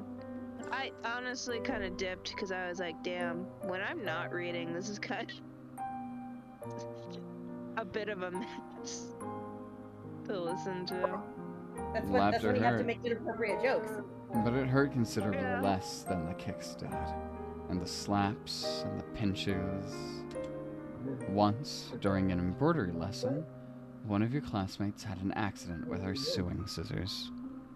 She stumbled, or at least, she pretended to, and before you knew it, the silvery blades of those scissors were embedded in your left palm, and she said, Jesus. Baby, the this fuck? is assault. That's not bullying. "No, that's assault. What the fuck?" Full-on assault. By the way, I have Yeah. switched from a Romanian to a Russian back to a Eastern European to just, I'm tired of doing an accent. Hello, this is David at late at night. There was some Scottish in between there as There well. was like I'm not little surprised. hints of Scottish because I like fucked up the accent a little bit. I'm sober now. Not surprised. Hello. Well, yeah. I just want to pop in and see where you guys were at. But I'm going to pop back out and probably actually go to bed. All right, love you, Bailey. Love Yeah, I you. think we're gonna finish up this dream sequence and we're gonna go to bed too. I think it's a Yeah, good place to I- call it.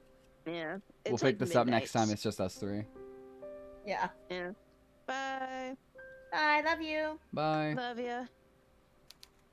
Yeah, goddamn. How long have we been going? Like 5 hours nearly. Yeah, it's been a minute. Yeah, literally 5 hours. All right. She stumbled, or oh wait, already did that. This happened quite some time ago. And you were even littler. Flint. That was a weird sound. It wasn't even Flint. I'm an idiot. When you were even littler than you are now, but you still remember it. It hurt a lot. Yeah. Scissors stabbed through the the hand. hand. Not even like stabbed. Scissors through the hand. If it was a knife, it wouldn't have been as bad, but like scissors? Yeah. The scissors were sharp and they perforated your skin. You don't have to use that word. Not all the way down to the bone, but enough to bleed. Your wound bled, Private Rad, like strawberry jam all over your... Like strawberry jam all over your embroidery. Then, when your professor saw it, she shrieked. Her face turned as pale as Way. As Way. Damn, this... Oh wow, this is flowery as shit, huh? Mm-hmm. And she looked for a few moments as though she might faint. Though, you were the one who was in pain. Your professor looked at your face. She could not bear to look at your hand. Then demanded to know why you could not be more careful. Of course. It's her fault, Shell.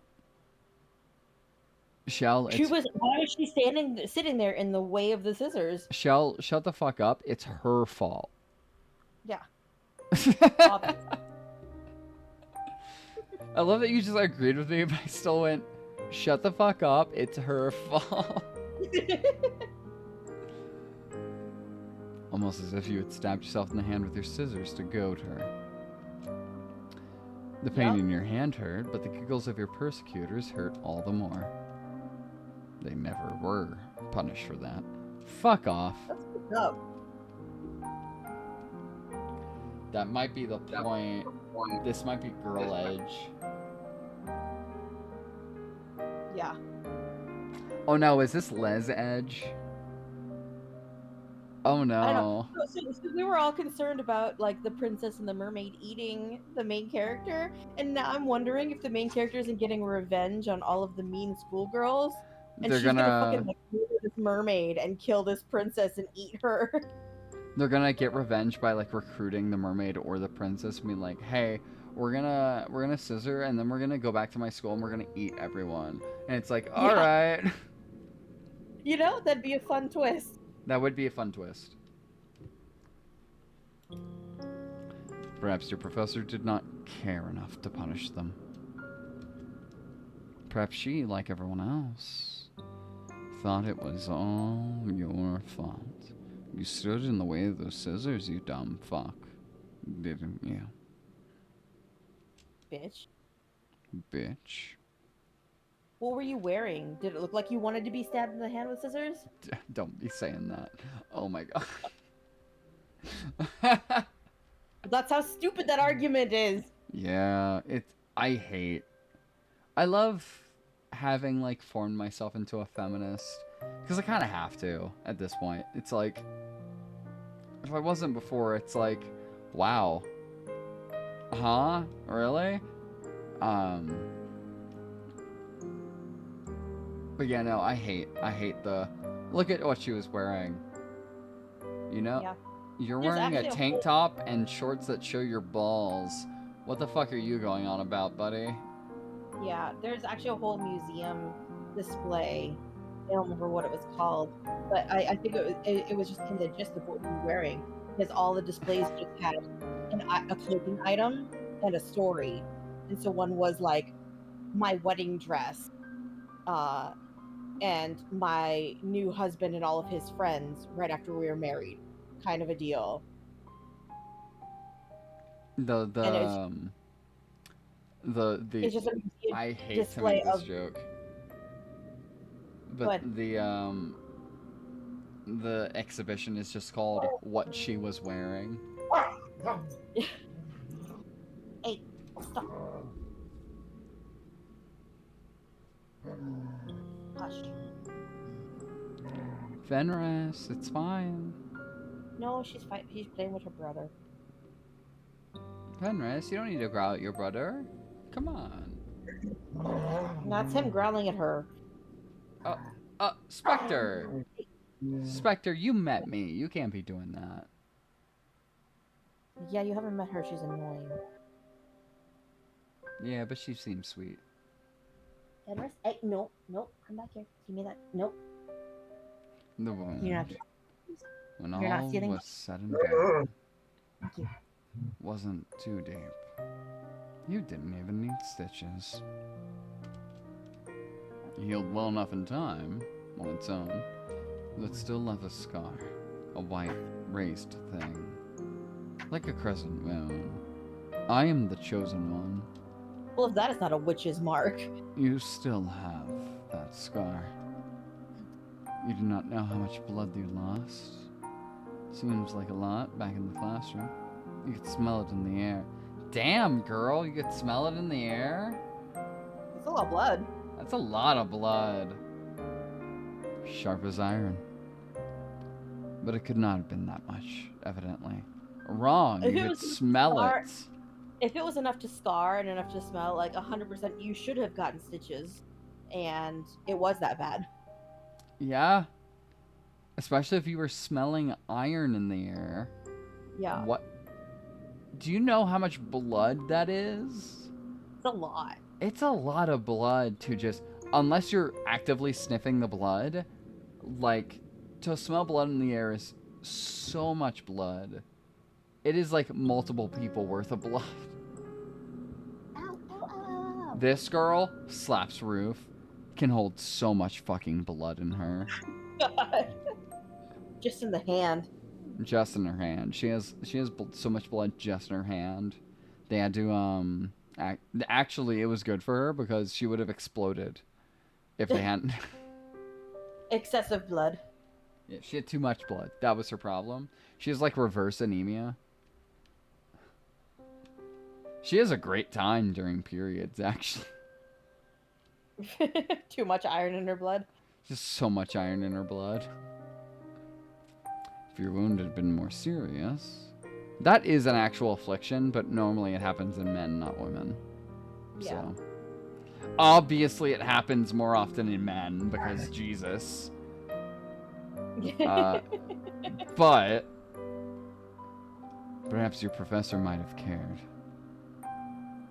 Perhaps your classmates too would have felt some modicum of guilt over what they did. This seems very unlikely. Yeah, no, girls are bitches. Uh-huh. You know that your blood meant nothing to your classmates. Why should it? If you meant next to nothing, then the blood in your veins was, if such a thing was possible, even more inconsequential. You feel disoriented when you awake, at long last, with the rising of the sun. You do not remember what you dreamt, but you do not think that your dreams were of a particularly pleasant nature. You look towards the fireplace. She does not seem to have moved all night. She has been there She all just sat there night. She has and watched you sleep. stock still. You sit up and there's a doll perched at the foot of your bed. You scream and then you die of a heart attack. Game over. Turns out the princess just wanted to leave you with something to give you a pleasant night, and she killed you instead. Yeah. The heart is hammering. If they were, your heart would not be hammering, so. Girl, you need to quell that anxiety. What the fuck? Take some, like, meds about it. Jesus. Like, I'm not. I think I made jokes earlier about not being the person. No, that was with my other friend group. Hey, I made jokes earlier about learning how to control my ADHD. Hey, girl, if I'm saying you need meds about it, maybe you need meds about it. Just saying. If it's gotten that bad. Feel at ease, you glance around. You are lying in a. Oh, my heart stopped. In a narrow bed in an unremarkable room. One with dull beige walls and a warped oak floor. Where exactly are you? What, did you think that was all a dream? Dumb bitch. This does not look like your dormitory in the conservatoire. Not unless it has shrunk threefold overnight. Oh my god, nobody dwells on a thought like that once they've woken up for that long. They're like, what? Oh, that was a dream. Alright, I'm here. I need caffeine now. Not only that, but I guess your dorm room was really fucking huge, man. Your brow furrows as you attempt to recall the events of that night prior. Until, with a gasp, it all clicks into place.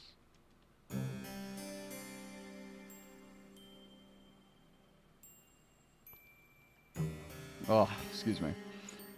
You remember now. You were running through the woods, trying to escape from... You shudder. You do not want to think of what it was you were trying to escape from. You presume that must have given your hunter the slip, though, because you were still in one piece, awake and alert enough to face the dawning of a new morning. You still have all your limbs, and your facial features appear to be in the correct configuration.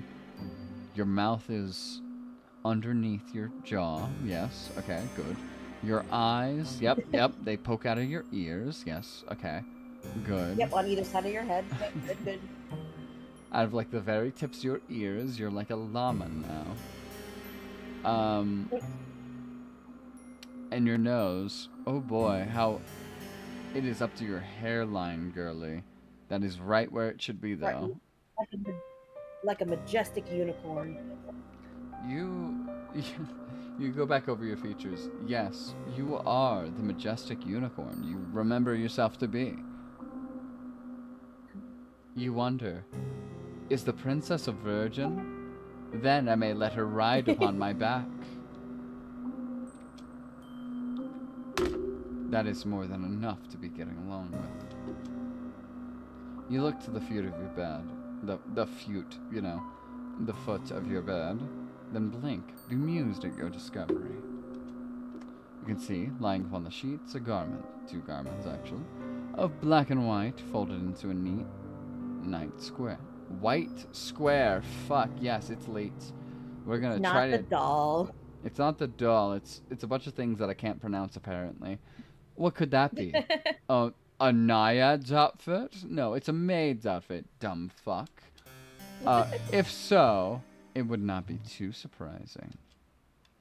You can now recall your visit with the princess the night prior, and her assertions that you must be her lady's maid. Which meant that she crept into your room in the middle of the night to leave you that maid's uniform. Why is it soaking wet? I... I mean, either she did or the doll did.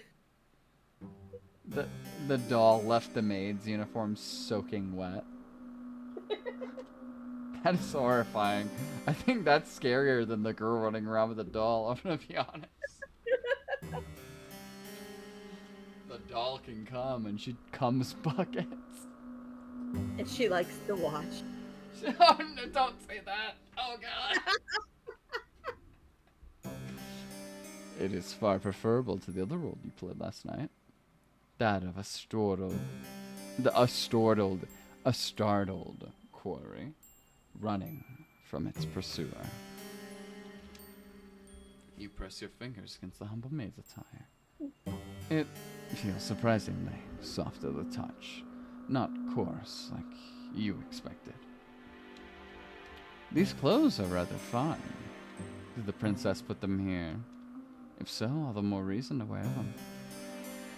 You are not churlish enough to deny her hospitality. That's the second time you've used churlish, you fucker. You rise from your new bed, then undress yourself, unbuttoning. Oh, that's a semicolon, sorry. Then undress yourself, unbuttoning the front of your plain white nightgown and setting it aside. Stop. Hey, put it away. What did I say? I've said it so many times. I'm not your JOI, okay? Like, stop. Also, Shell, don't look up what JOI means. Just don't. You don't want to know. This task accomplished, you then clad yourself in your... It sounds like you already might know what that means. You then clad yourself in your new attire, black, white, and eminently sensible. You feel far away from the girl that you once were. Your face might be the same as always, but something within you seems to have changed. Bad time to yawn. You are no longer a student. Not as long as you mean to reside within the princess's castle. You are now a filthy maid. Dusting and mopping, filthy maid, with your filthy skirt. What the fuck happened? You just get to stare at this bedroom now. Oh, okay, cool. You would far rather be her servant. Assured of your newfound identity, you retreat from your chamber, then make your way to your mistress's bedroom. The castle is a large one with many rooms and many hallways to connect them. And for a brief while, you find yourself horrendously lost. You...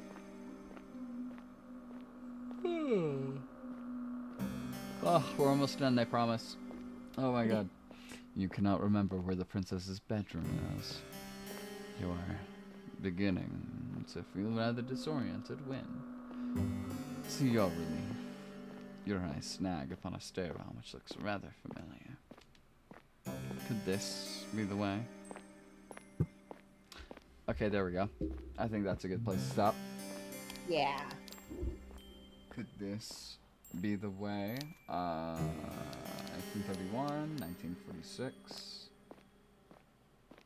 And do 5. Alright. Cool.